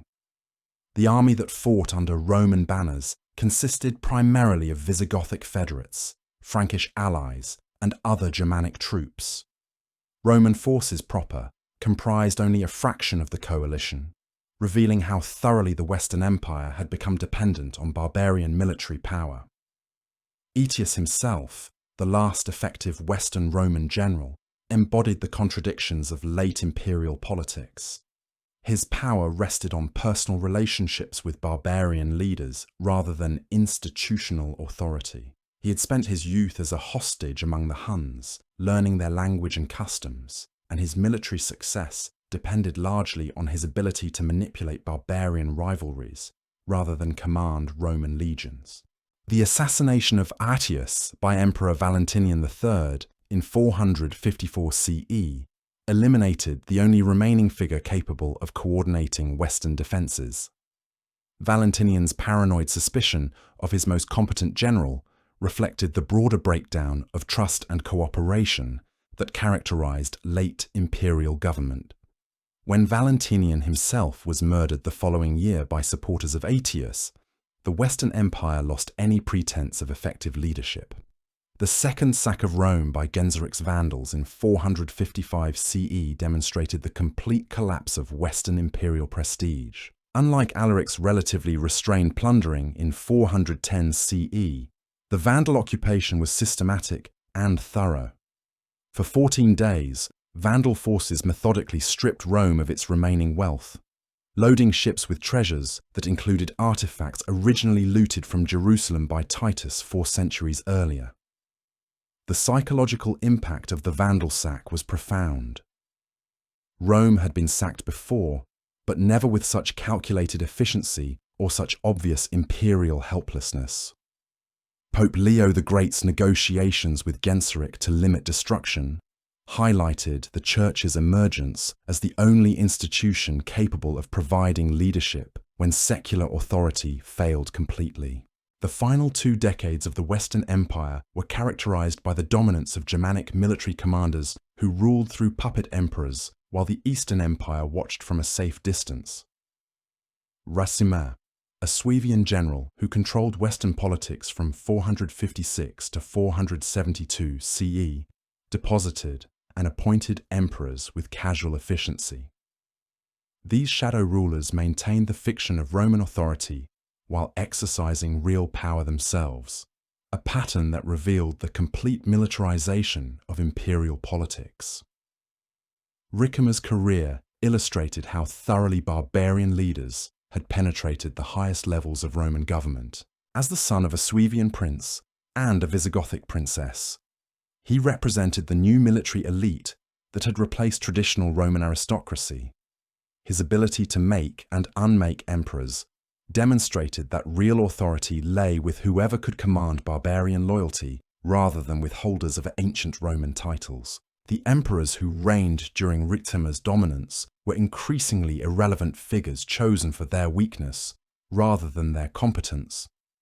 Majorian, who attempted to reassert imperial authority and rebuild Roman military power, was quickly eliminated when his reforms threatened barbarian interests. Subsequent emperors learned to accept their subordinate role, content to enjoy the ceremonial aspects of imperial dignity, while leaving real decisions to their barbarian protectors. The economic foundation of the Western Empire continued to deteriorate as tax revenues declined and administrative costs increased. Provinces that had once contributed substantial resources to the imperial treasury now required military intervention to maintain even nominal obedience. The cost of defending territories often exceeded their economic value, creating a spiral of decline that no administrative reform could reverse. Urban centers throughout the western provinces experienced catastrophic population losses during the 5th century. Archaeological evidence from Gaul, Britain, and the Danubian regions reveals dramatic urban contraction, with cities that had housed tens of thousands of residents shrinking to villages of a few hundred inhabitants. The complex urban civilization that had defined Roman culture survived only in reduced form in a handful of major centers. The collapse of urban life reflected broader changes in economic organization and social values. The money economy that had supported Roman prosperity largely disappeared, replaced by barter systems and payments in kind. Professional craftsmanship gave way to household production, while long-distance trade contracted to regional networks focused on essential goods rather than luxury items. Agricultural production adapted to these new conditions through intensification and localization. The larger states that had supplied urban markets during the imperial Golden Age were replaced by smaller holdings focused on subsistence rather than commercial agriculture. This transformation provided greater security for rural populations, but reduced the agricultural surplus that had supported urban civilization.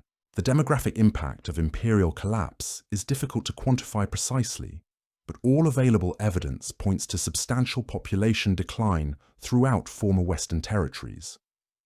Warfare, disease, and economic disruption reduced population levels to perhaps half their peak imperial numbers. This demographic collapse made it impossible to maintain the infrastructure and institutions that had supported classical civilization.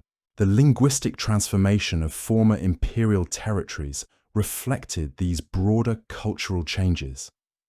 Latin remained the language of administration and scholarship, but spoken Latin began evolving into regional dialects that would eventually become French, Spanish, Italian, and other Romance languages.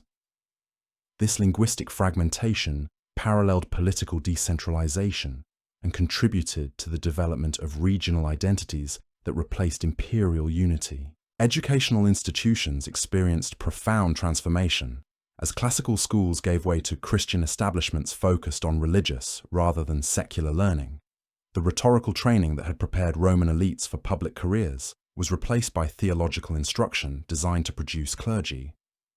While this preserved literacy and learning, it fundamentally altered the purposes and methods of education. Military institutions adapted to post-imperial realities through increasing reliance on personal loyalty rather than institutional discipline.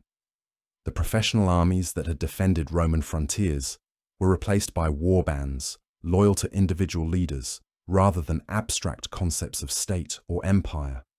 Military service became a personal obligation based on kinship or feudal bonds, rather than civic duty. The Western Empire's final crisis began in 472 CE, with Ricimer's death and the subsequent struggle for control among various Germanic factions. Gundobad, Ricimer's nephew, briefly held power before being challenged by Orestes, a former secretary to Attila who had served various imperial regimes. The fact that Rome's fate was being decided by men with such backgrounds revealed how completely barbarian influences had penetrated imperial government. Orestes succeeded in placing his son Romulus on the imperial throne in 475 CE, but the boy who would become known as Romulus Augustulus was emperor in name only. Real authority lay with his father, who faced the same impossible challenge that had confronted every late imperial regime: maintaining the loyalty of Germanic troops without the resources to pay them adequately. The crisis that ended the Western Empire arose from a routine administrative problem. Germanic soldiers in Italy demanded land grants in recognition of their service, a common practice that had been used to settle barbarian federates throughout former imperial territories. When Orestes refused these demands, either from principle or inability to fulfill them, his troops simply revolted and chose a new leader. Odoacer, the Germanic officer who led this final revolt, was in many ways typical of the barbarian commanders who had dominated late imperial politics. The son of a Syrian chief who had served in Attila's confederation, he had risen through the ranks of imperial service while maintaining connections to various Germanic groups. His decision to eliminate the imperial office, rather than simply change emperors, represented a practical recognition that the Western Empire had outlived its usefulness. The deposition of Romulus Augustulus on September 4th, 476 CE, was conducted with bureaucratic efficiency rather than dramatic violence. Odoacer pensioned off the boy emperor and assumed the title of king, ruling the same territories with much the same administrative apparatus, but without the pretense of imperial legitimacy. The imperial regalia were sent to Constantinople, acknowledging Eastern imperial authority while establishing practical independence for the Italian kingdom. The significance of this event was not immediately apparent to contemporaries. Romans in Italy continued to consider themselves Romans even under Germanic rule. Roman law remained in force for civilian populations. Roman administrators continued to collect taxes, and Roman culture continued to influence daily life. What had disappeared was the idea of universal empire, the notion that a single authority could legitimately govern the civilized world. The survival of the Eastern Empire, which would continue for another 1,000 years as the Byzantine Empire, demonstrated that Roman institutions remained viable under appropriate conditions. Byzantium retained the economic resources, defensive advantages, and administrative competence necessary for imperial governance. The West had lost all three, making its collapse inevitable regardless of individual leadership or policy choices. The transformation of barbarian settlements from temporary military occupations into permanent kingdoms completed the dissolution of Western imperial authority. The Visigothic kingdom in Spain, the Vandal kingdom in North Africa, the Frankish kingdoms in Gaul, and now Odoacer's kingdom in Italy, all maintained Roman legal and administrative traditions while developing distinctly Germanic political cultures. These successor kingdoms preserved classical learning and Christian faith while adapting to post-imperial realities. Roman law continued to influence legal development. Latin remained the language of administration and scholarship, and Roman architectural and artistic traditions provided models for new construction. The empire had ended, but Roman civilization survived in transformed and localized forms. The Catholic Church emerged as the primary institution connecting the post-imperial West to its Roman heritage.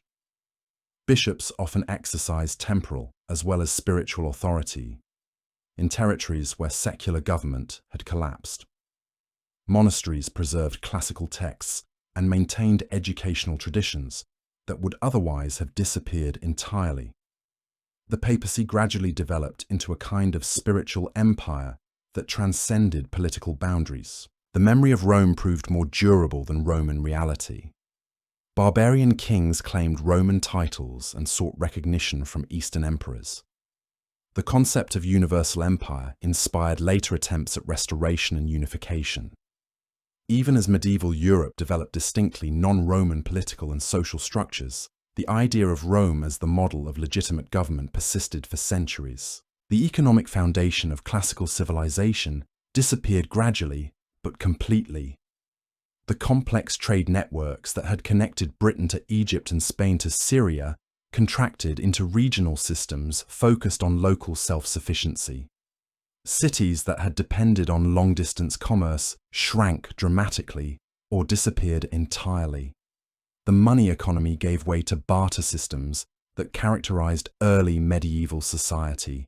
Urban culture, the hallmark of classical civilization, survived only in reduced form in a few major centers.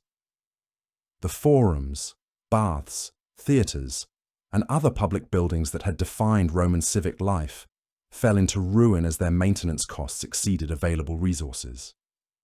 The classical ideal of civic participation in public discourse was replaced by private concerns focused on family, faith, and personal survival. The intellectual transformation was equally profound.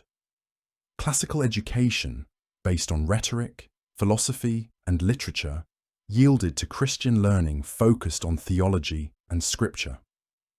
The ideal of the educated citizen capable of participating in public life was replaced by the ideal of the pious believer seeking personal salvation. While this preserved literacy and learning, it fundamentally altered the purposes for which education was pursued. Artistic and architectural traditions underwent similar transformation, as imperial models gave way to new forms adapted to post-imperial conditions.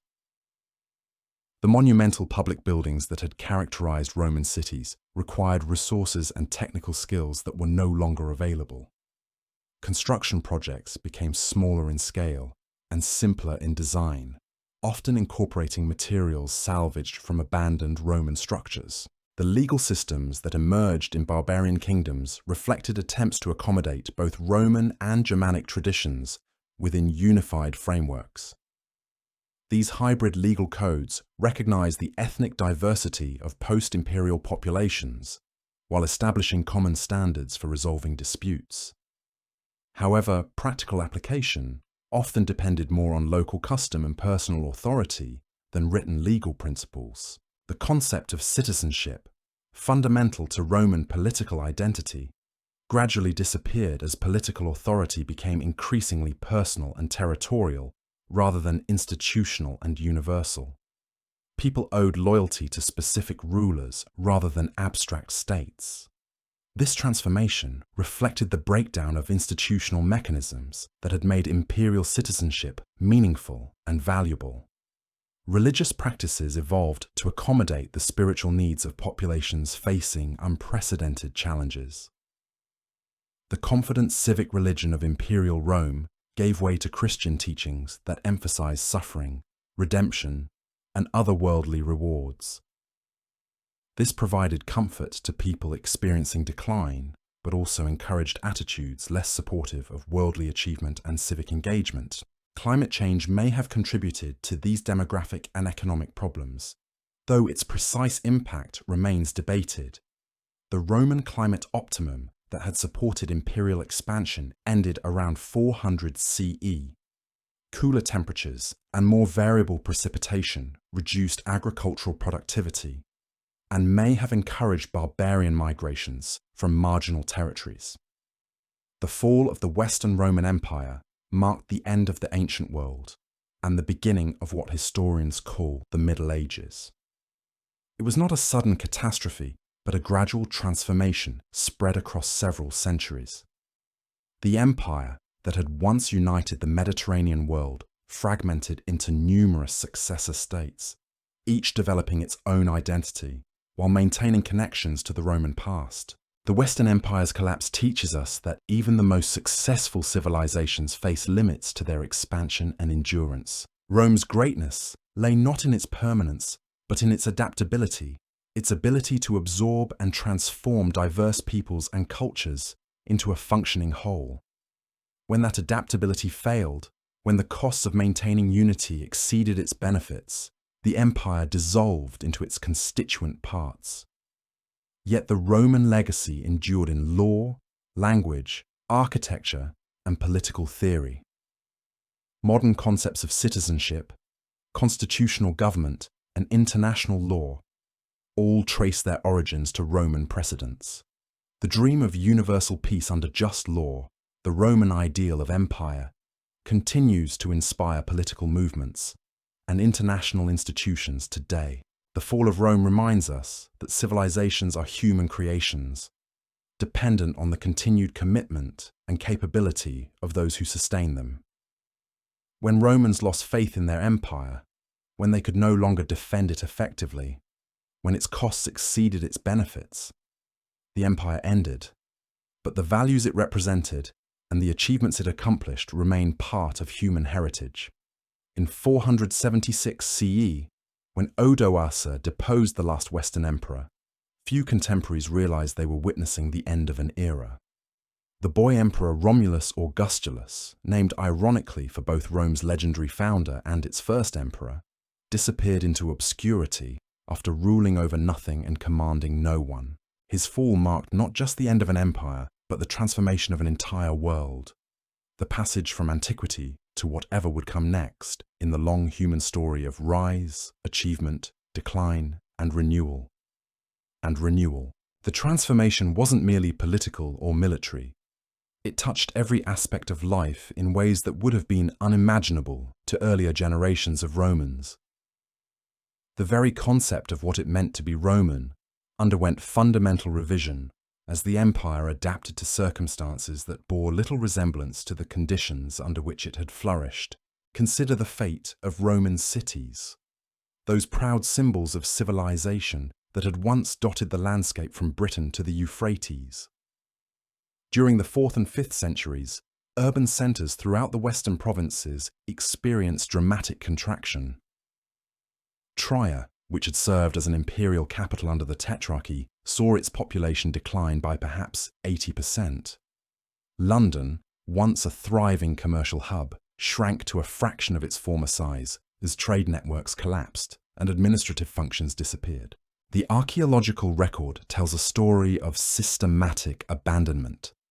Public buildings that had required enormous resources to construct and maintain were left to decay. Aqueducts, those marvels of Roman engineering that had supplied fresh water for centuries, broke down as communities lacked the technical knowledge and financial resources to repair them. The famous baths of Caracalla in Rome itself fell into disuse, their complex heating systems too expensive to operate In an age of economic contraction, private housing reflected similar patterns of decline. The elaborate villas that had housed the provincial aristocracy during the empire's golden age were abandoned or converted to simpler uses. In Britain, magnificent country houses with mosaic floors and hypocaust heating systems were left empty as their owners fled to more secure locations or simply lacked the resources to maintain such expensive establishments. This urban decay wasn't merely a consequence of barbarian invasions, though warfare certainly accelerated the process. The fundamental problem was economic. Cities had thrived during the imperial period because they served as centers of administration, commerce, and craft production. When long-distance trade collapsed, when imperial administration contracted, when the money economy gave way to barter systems, urban centers lost their essential functions. The rural transformation was equally dramatic, but less visible to contemporary observers. The great estates that had characterized imperial agriculture were replaced by smaller holdings focused on subsistence rather than commercial production. This shift provided greater security for individual families but reduced the agricultural surplus that had supported urban populations and imperial armies. Agricultural techniques themselves underwent simplification as the knowledge and resources needed for intensive cultivation became unavailable. The elaborate irrigation systems that had supported agriculture in marginal areas were abandoned when communities could no longer maintain them.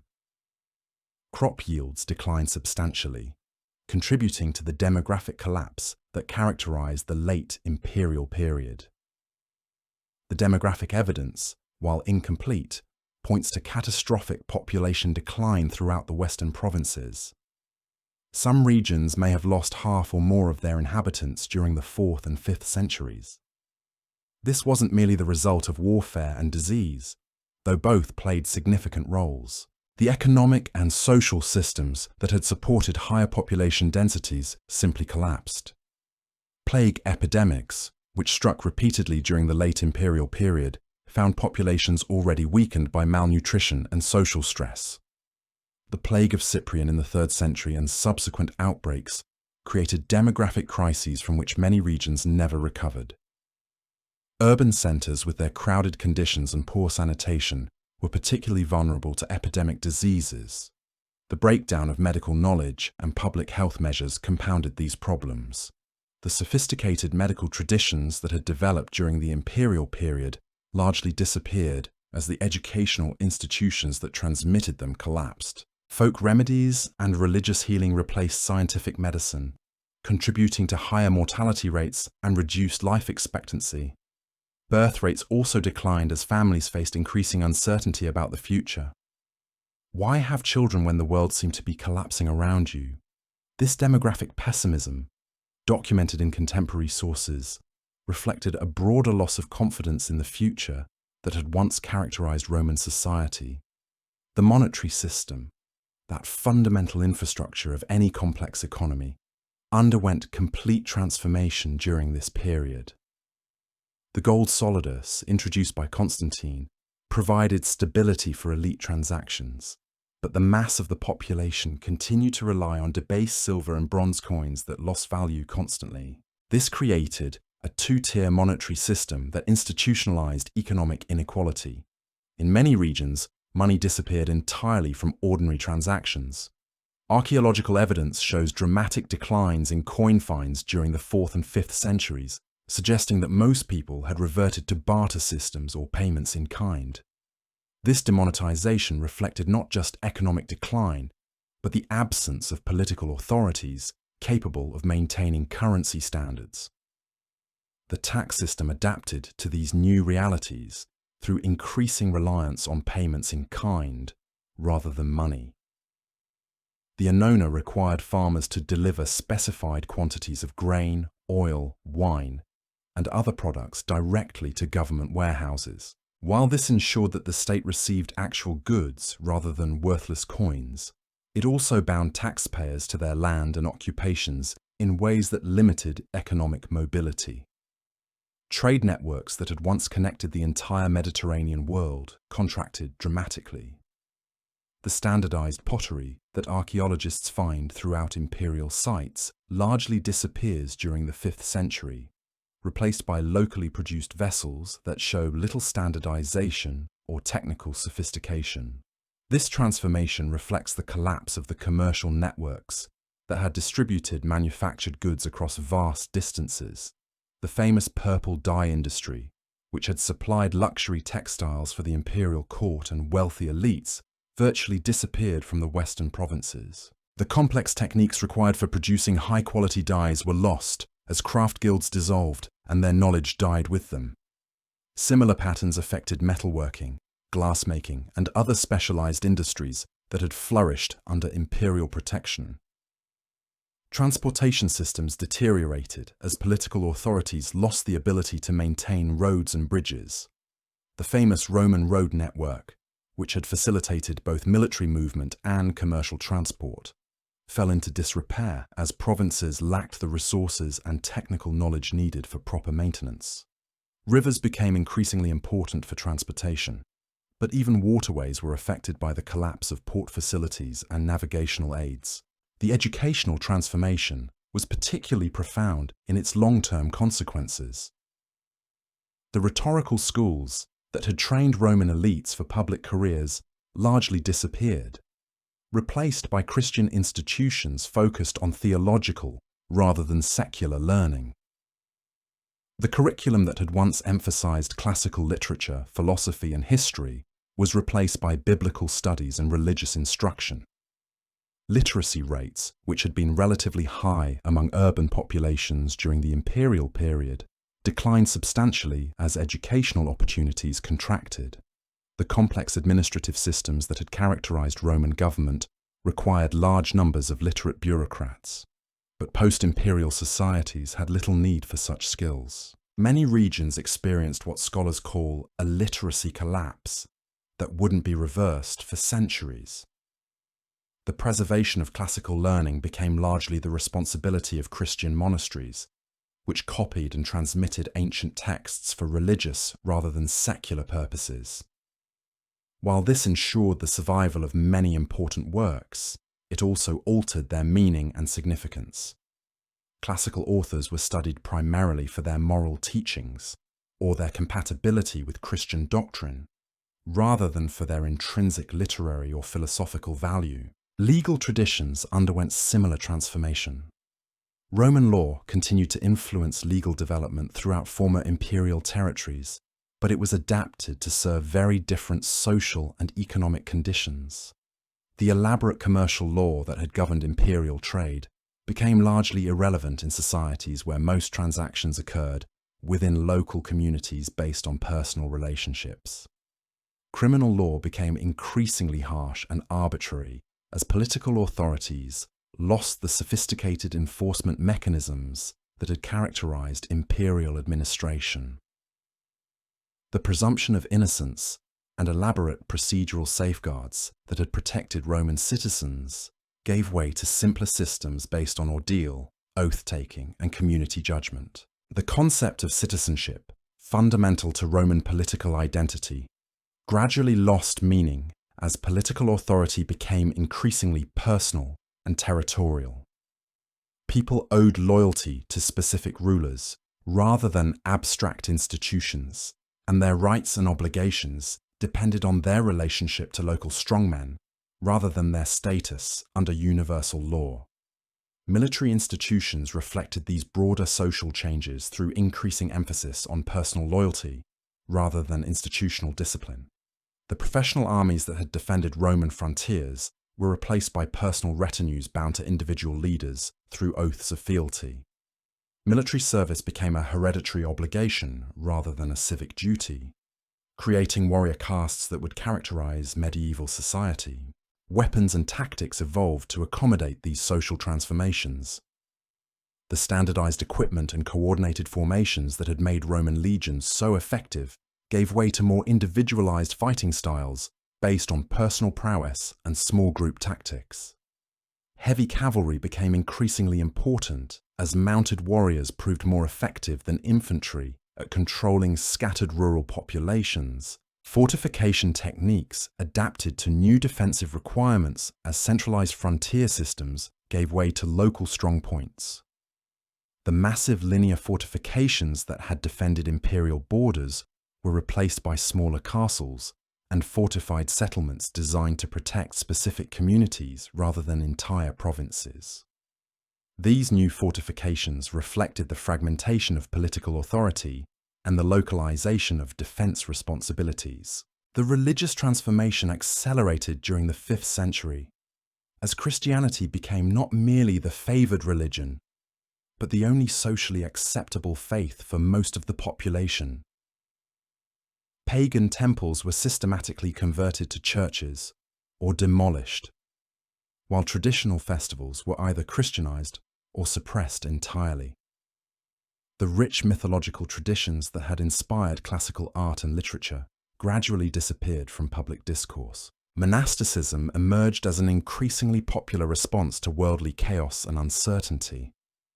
Thousands of men and women abandoned secular life to pursue spiritual perfection in religious communities that offered stability and purpose in an age of decline. While monasteries preserved learning and provided social services, they also represented a rejection of the civic engagement that had once characterized Roman society. The growing emphasis on personal salvation and other worldly concerns fundamentally altered social values and priorities. The classical ideal of virtue, based on service to the state and community, gave way to Christian concepts that emphasized individual holiness and preparation for eternal life. This transformation provided comfort to people facing unprecedented challenges, but also encouraged attitudes that were less supportive of worldly achievement and civic responsibility. Artistic traditions reflected these changing values through increasingly symbolic and stylized forms that prioritized religious meaning over aesthetic achievement. The realistic portraiture and naturalistic representation that had characterized imperial art gave way to more abstract styles that emphasized spiritual rather than physical beauty. Monumental sculpture largely disappeared as communities lacked both the resources and the desire for such displays of worldly power. Architecture underwent similar transformation as public building projects became increasingly rare and ambitious. The massive amphitheaters, basilicas, and temples that had symbolized Roman civic pride were replaced by smaller churches and monasteries that served religious rather than secular functions. Construction techniques simplified as the engineering knowledge required for complex projects was lost. The linguistic transformation of former imperial territories proceeded gradually but inexorably. Latin remained the language of administration, law, and scholarship, but spoken Latin began evolving into regional dialects that would eventually become French, Spanish, Italian, Portuguese, and Romanian. This linguistic fragmentation reflected political decentralization and contributed to the development of regional identities that replaced imperial unity. Written Latin became increasingly divorced from spoken vernaculars, creating a gap between learned and popular culture that would characterize medieval society. Classical texts became progressively more difficult for ordinary people to understand, contributing to the decline of lay literacy and the increasing monopolization of learning by religious institutions. The family structures and social relationships that had characterized Roman society underwent fundamental revision during this period. The nuclear family became more important as extended kinship networks provided security that state institutions could no longer guarantee. Marriage patterns shifted to emphasize local alliances rather than empire-wide connections, contributing to the provincialization of elite culture. Gender roles evolved to reflect new economic and social realities. Women often assumed greater responsibilities for household management and local economic activity as men were absent due to military service or administrative duties. The traditional Roman matron, focused on domestic virtue and family honor, gave way to more diverse models that included religious vocations and even political leadership. Childhood and education changed dramatically as formal schooling became less available and less relevant to actual life circumstances. Children learned practical skills through apprenticeship and family instruction rather than through the grammatical and rhetorical training that had characterized elite Roman education.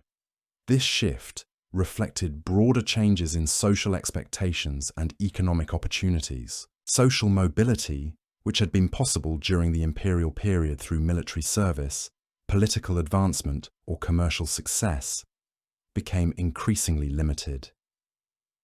Society stratified into hereditary castes with little movement between them. The merit-based appointments that had characterized imperial administration gave way to systems based on birth, personal loyalty, and local influence. The concept of honor and social prestige underwent revision to accommodate post-imperial realities. Military prowess and personal loyalty became more important than administrative competence or literary achievement. The Roman ideal of the citizen soldier gave way to the Germanic ideal of the warrior retainer, fundamentally altering the basis of social status and political authority. Economic relationships became increasingly personal and local rather than commercial and imperial. The complex contractual arrangements that had governed Roman business gave way to simpler systems based on personal obligation and mutual dependence. Markets became less important than household production and direct exchange between known partners. Technological development stagnated or even regressed as the institutional frameworks that had supported innovation disappeared. The engineering achievements that had characterized Roman civilization required not only technical knowledge, but also the organizational capacity to undertake large-scale projects. Post-imperial societies generally lacked both. The watermills, road systems, and architectural techniques that had supported Roman prosperity were gradually abandoned as communities lost the ability to maintain them. Knowledge of concrete production was lost in many regions, forcing builders to rely on simpler stone and timber construction. The sophisticated metallurgical techniques that had produced Roman weapons and tools were replaced by cruder methods that yielded inferior products. Medical knowledge underwent similar decline as the educational institutions that had transmitted scientific learning collapsed. The Hippocratic traditions that had guided Roman physicians were replaced by folk remedies and religious healing. Surgical techniques became less sophisticated, and pharmaceutical knowledge was reduced to local herbal traditions. Agricultural techniques simplified as the intensive methods that had supported higher population densities became impossible to maintain. Crop rotation systems that had preserved soil fertility were abandoned when farmers lacked the resources for long-term planning. The specialized tools and breeding programs that had improved agricultural productivity were lost as craft production contracted. The intellectual climate of post-imperial Europe reflected these broader patterns of decline and transformation. The confident rationalism that had characterized classical thought gave way to more mystical and otherworldly approaches to understanding the world. Natural philosophy was subordinated to theology, while empirical observation was replaced by reliance on ancient authorities and religious revelation. Libraries and scriptoria in monasteries preserved classical texts, but interpreted them primarily for their moral and spiritual significance rather than their scientific or philosophical content. The critical thinking and logical analysis that had characterized Roman education were replaced by emphasis on faith, obedience, and acceptance of established authority. The concept of progress, which had motivated much Roman achievement, largely disappeared from intellectual discourse. Post-imperial thinkers generally believed that the world was declining rather than improving, that the golden age lay in the past rather than the future. This pessimistic worldview discouraged innovation and encouraged conservative adherence to traditional practices. Historical consciousness itself underwent transformation as the universal perspective of imperial historians gave way to local chronicles focused on regional events and religious themes. The sophisticated historical analysis that had characterized writers like Tacitus and Livy was replaced by simpler narratives that emphasized moral instruction rather than political understanding. The transformation was so complete that by 500 CE, the world that emerged from imperial collapse bore little resemblance to the classical civilization that had preceded it. The urban culture, rational administration, professional military, money economy, and civic values that had defined Roman society had been replaced by rural culture, personal government, warrior bands, barter systems, and religious values that would characterize medieval Europe. Yet the memory of Rome remained powerful throughout this transformation. Barbarian kings claimed Roman titles and sought legitimacy through connection to imperial traditions. The concept of universal empire continued to inspire political movements long after the practical conditions for such government had disappeared. Roman law influenced legal development throughout Europe, while Latin remained the language of learning and administration for centuries. The Church emerged as the primary guardian of Roman cultural traditions, preserving not only classical texts but also the organizational methods and administrative practices that had made imperial government possible. Bishops often exercised temporal as well as spiritual authority, maintaining continuity with the past while adapting to present realities. The survival of the Eastern Empire as Byzantium demonstrated that Roman institutions remained viable under appropriate circumstances. The transformation of Constantinople into the center of a Christian empire that would endure for another millennium showed that Roman political traditions could evolve and adapt to changing conditions while maintaining essential continuity. But in the West, the empire that had once seemed eternal had become a memory, preserved in law and language and custom, but no longer capable of governing the territories that had once acknowledged its authority. The deposition of Romulus Augustulus in 476 CE marked not just the end of a political system, but the conclusion of an entire phase of human civilization, the passage from the ancient world to whatever would follow in the continuing human story of achievement, decline, and renewal, decline, and renewal. The century that followed the formal end of the Western Empire witnessed the gradual emergence of new forms of political organization that drew heavily on Roman precedents while adapting to post-imperial realities. The kingdoms that established themselves across former Roman territories faced the fundamental challenge of creating legitimate authority in a world where the traditional sources of political legitimacy had disappeared. Theodoric's Ostrogothic kingdom in Italy represented perhaps the most sophisticated attempt to bridge the gap between Roman and barbarian political traditions. Having spent his youth as a hostage at the Byzantine court, Theodoric understood the value of Roman administrative practices and actively sought to preserve them. His palace at Ravenna maintained the elaborate ceremonials of imperial government, complete with Roman-style bureaucratic procedures and legal protocols. Yet Theodoric's regime revealed the inherent contradictions of post-imperial rule. His Gothic followers expected immediate rewards for their military service and had little patience for the complex administrative procedures that kept sophisticated governments functioning. They wanted land, plunder, and preferment, not lectures about fiscal responsibility or constitutional propriety. The tension between Germanic military culture and Roman administrative tradition created constant friction within the kingdom. The religious divide between Arian Goths and Catholic Romans added another layer of complexity to Theodoric's rule. While he generally tolerated Catholic worship and even supported Catholic institutions, the theological differences reinforced ethnic boundaries that prevented true integration between rulers and subjects. Catholic bishops, who had emerged as community leaders during the imperial collapse, viewed their Arian overlords with suspicion and resentment. Theodoric's death in 526 CE marked the beginning of the end for Gothic rule in Italy. His successors lacked both his political acumen and his understanding of Roman traditions.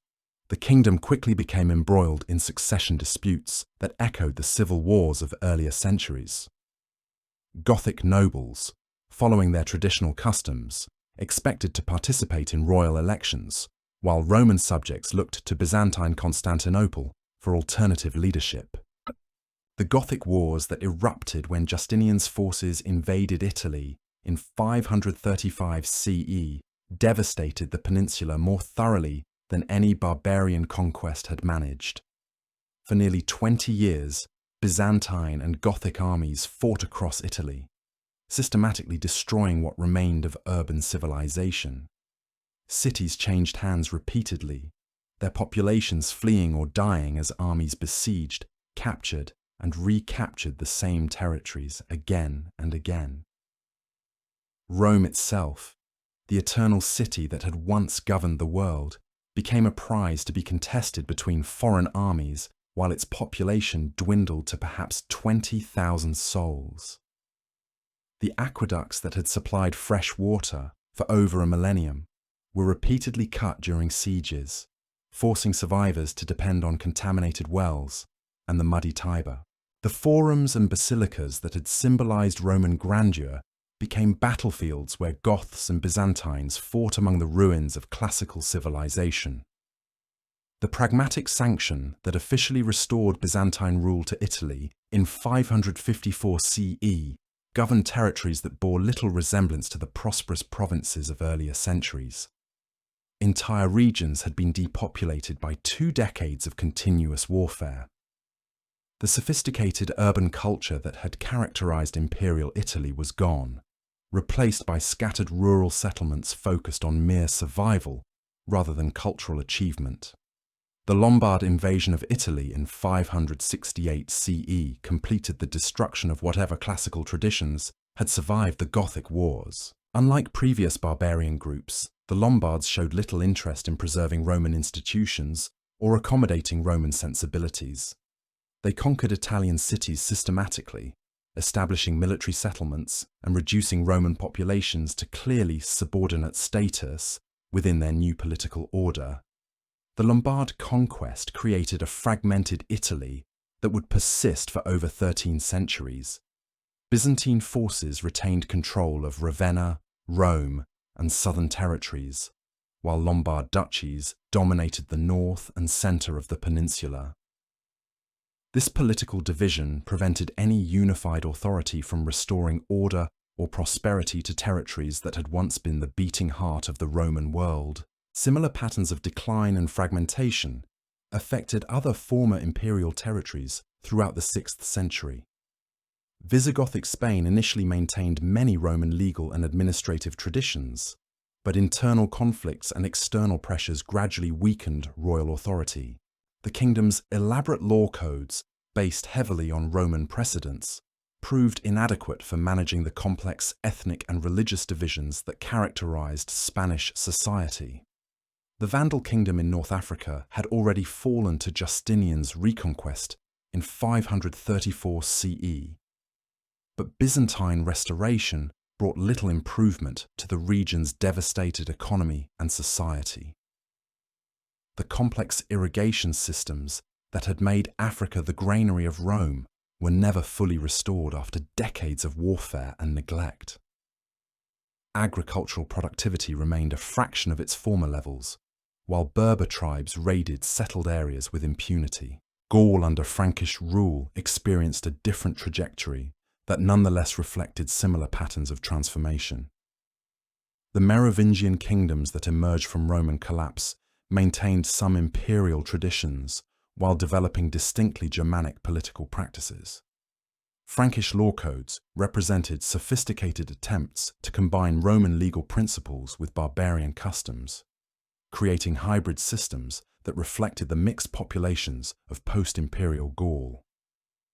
The Frankish kingdoms achieved greater stability than other barbarian successor states, partly because they controlled territories that had suffered less damage during the imperial collapse. Northern Gaul's agricultural productivity remained relatively high, supporting population levels that could sustain organized government. More importantly, the Frankish conversion to Catholic Christianity eliminated the religious tensions that plagued other barbarian kingdoms with Arian ruling elites. Yet even successful Frankish rulers faced challenges that would have been inconceivable to imperial administrators.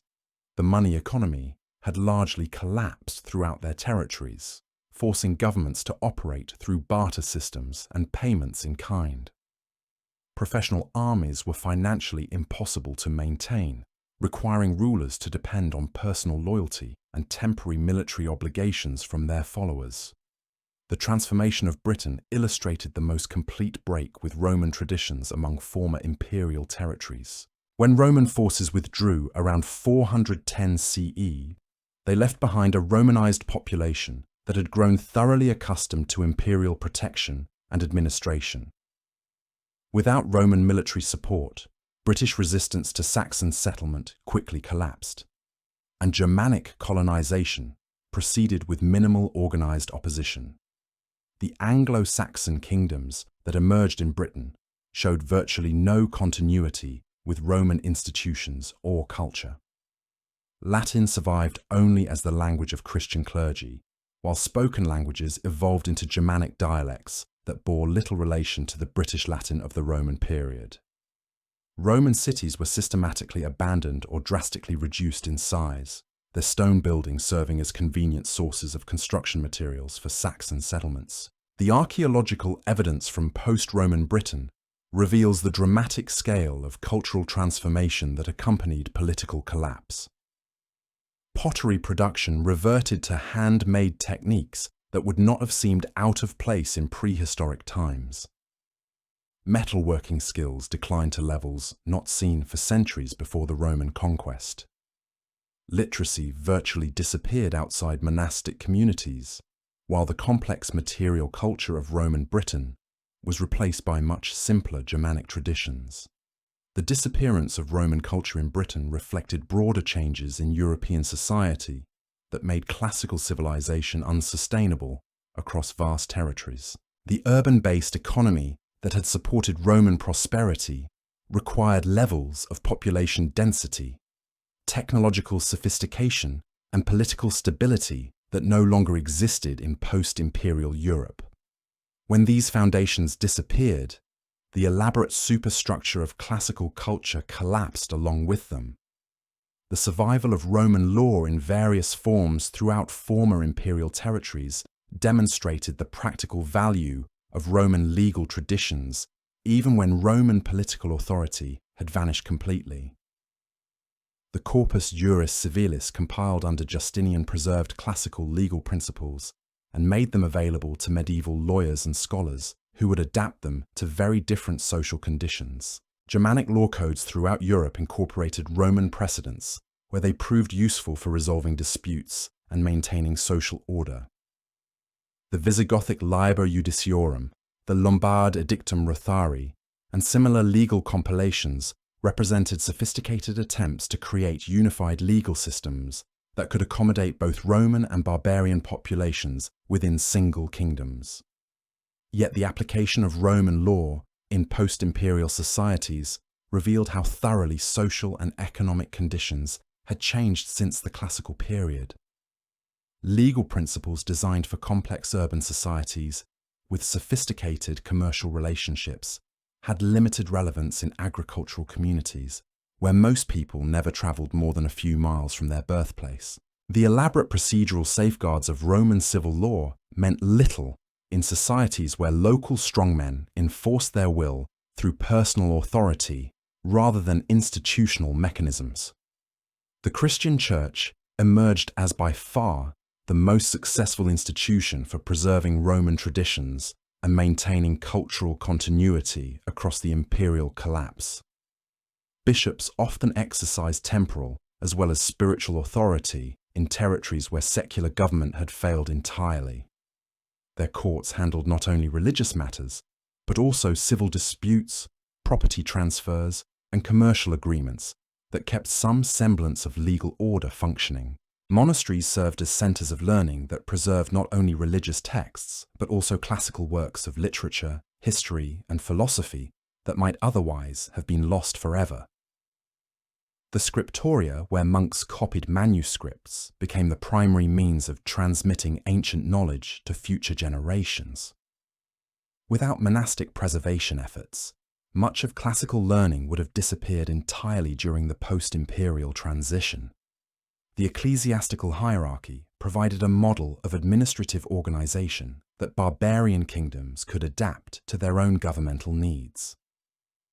Church law, based heavily on Roman legal principles, offered alternatives to purely Germanic customs for resolving disputes and maintaining social cohesion. The concept of universal Christian authority transcended the ethnic and political boundaries that divided post-imperial Europe into competing kingdoms. However, the Church's success in preserving Roman traditions came at the cost of fundamentally transforming their meaning and purpose. Classical learning survived in monastic libraries, but it was studied primarily for its theological implications rather than its intrinsic intellectual value. Roman legal principles influenced canon law, but they were subordinated to religious rather than secular objectives. The ideal of universal empire persisted in ecclesiastical form, but it emphasized spiritual rather than temporal authority. The economic transformation of post-imperial Europe proved as profound and lasting as its political fragmentation. The complex trade networks that had connected the Mediterranean world for centuries gradually contracted into regional systems focused on local self-sufficiency rather than long-distance commerce. Archaeological evidence shows dramatic declines in the production and distribution of manufactured goods throughout former imperial territories. The pottery evidence provides particularly striking testimony to economic transformation. Roman-era archaeological sites typically yield thousands of sherds from standardized vessels produced in specialized workshops and distributed across vast territories through sophisticated commercial networks. Post-imperial sites contain much smaller quantities of locally made pottery that shows little standardization or technical sophistication, reflecting fundamental changes in both productive capacity and consumer expectations. Urban centers, which had depended on long-distance trade for their prosperity, experienced catastrophic population losses throughout former imperial territories. Cities that had housed tens of thousands of residents during the imperial Golden Age shrank to small settlements of a few hundred inhabitants. Public buildings fell into irreparable ruin as their maintenance costs exceeded available resources, while private housing reverted to simpler construction techniques using readily available local materials. The monetary system that had facilitated imperial commerce survived only in severely attenuated form throughout most of post-imperial Europe. Gold coins continued to circulate among political and ecclesiastical elites, but silver and bronze currency largely disappeared from everyday transactions. Most economic activity reverted to barter systems or payments in kind that had characterized pre-Roman European societies centuries earlier. This demonetization reflected not simply economic decline, but the absence of political authorities capable of maintaining currency standards and preventing widespread counterfeiting. The complex fiscal machinery that had sustained imperial government required levels of administrative sophistication and territorial control that post-imperial kingdoms generally could not achieve or afford to maintain. So there you have it. 3 centuries of decline distilled into one long, tragic arc. The Western Roman Empire didn't fall in a day or even a decade. It bled out slowly, crisis by crisis, reform by reform, invasion by invasion, until nothing remained but the memory of what it had once been. The boy emperor Romulus Augustulus, pensioned off by a Germanic king in 476 CE, marked not just the end of political authority, but the transformation of an entire civilization. Yet Rome's legacy proved more enduring than Rome itself, living on in law, language, faith, and the eternal human dream of justice under universal rule. The empire was gone, but the idea of Rome would echo through the ages, inspiring future generations to reach for that same impossible ideal of bringing order to chaos, unity to division, and peace to a fractured world.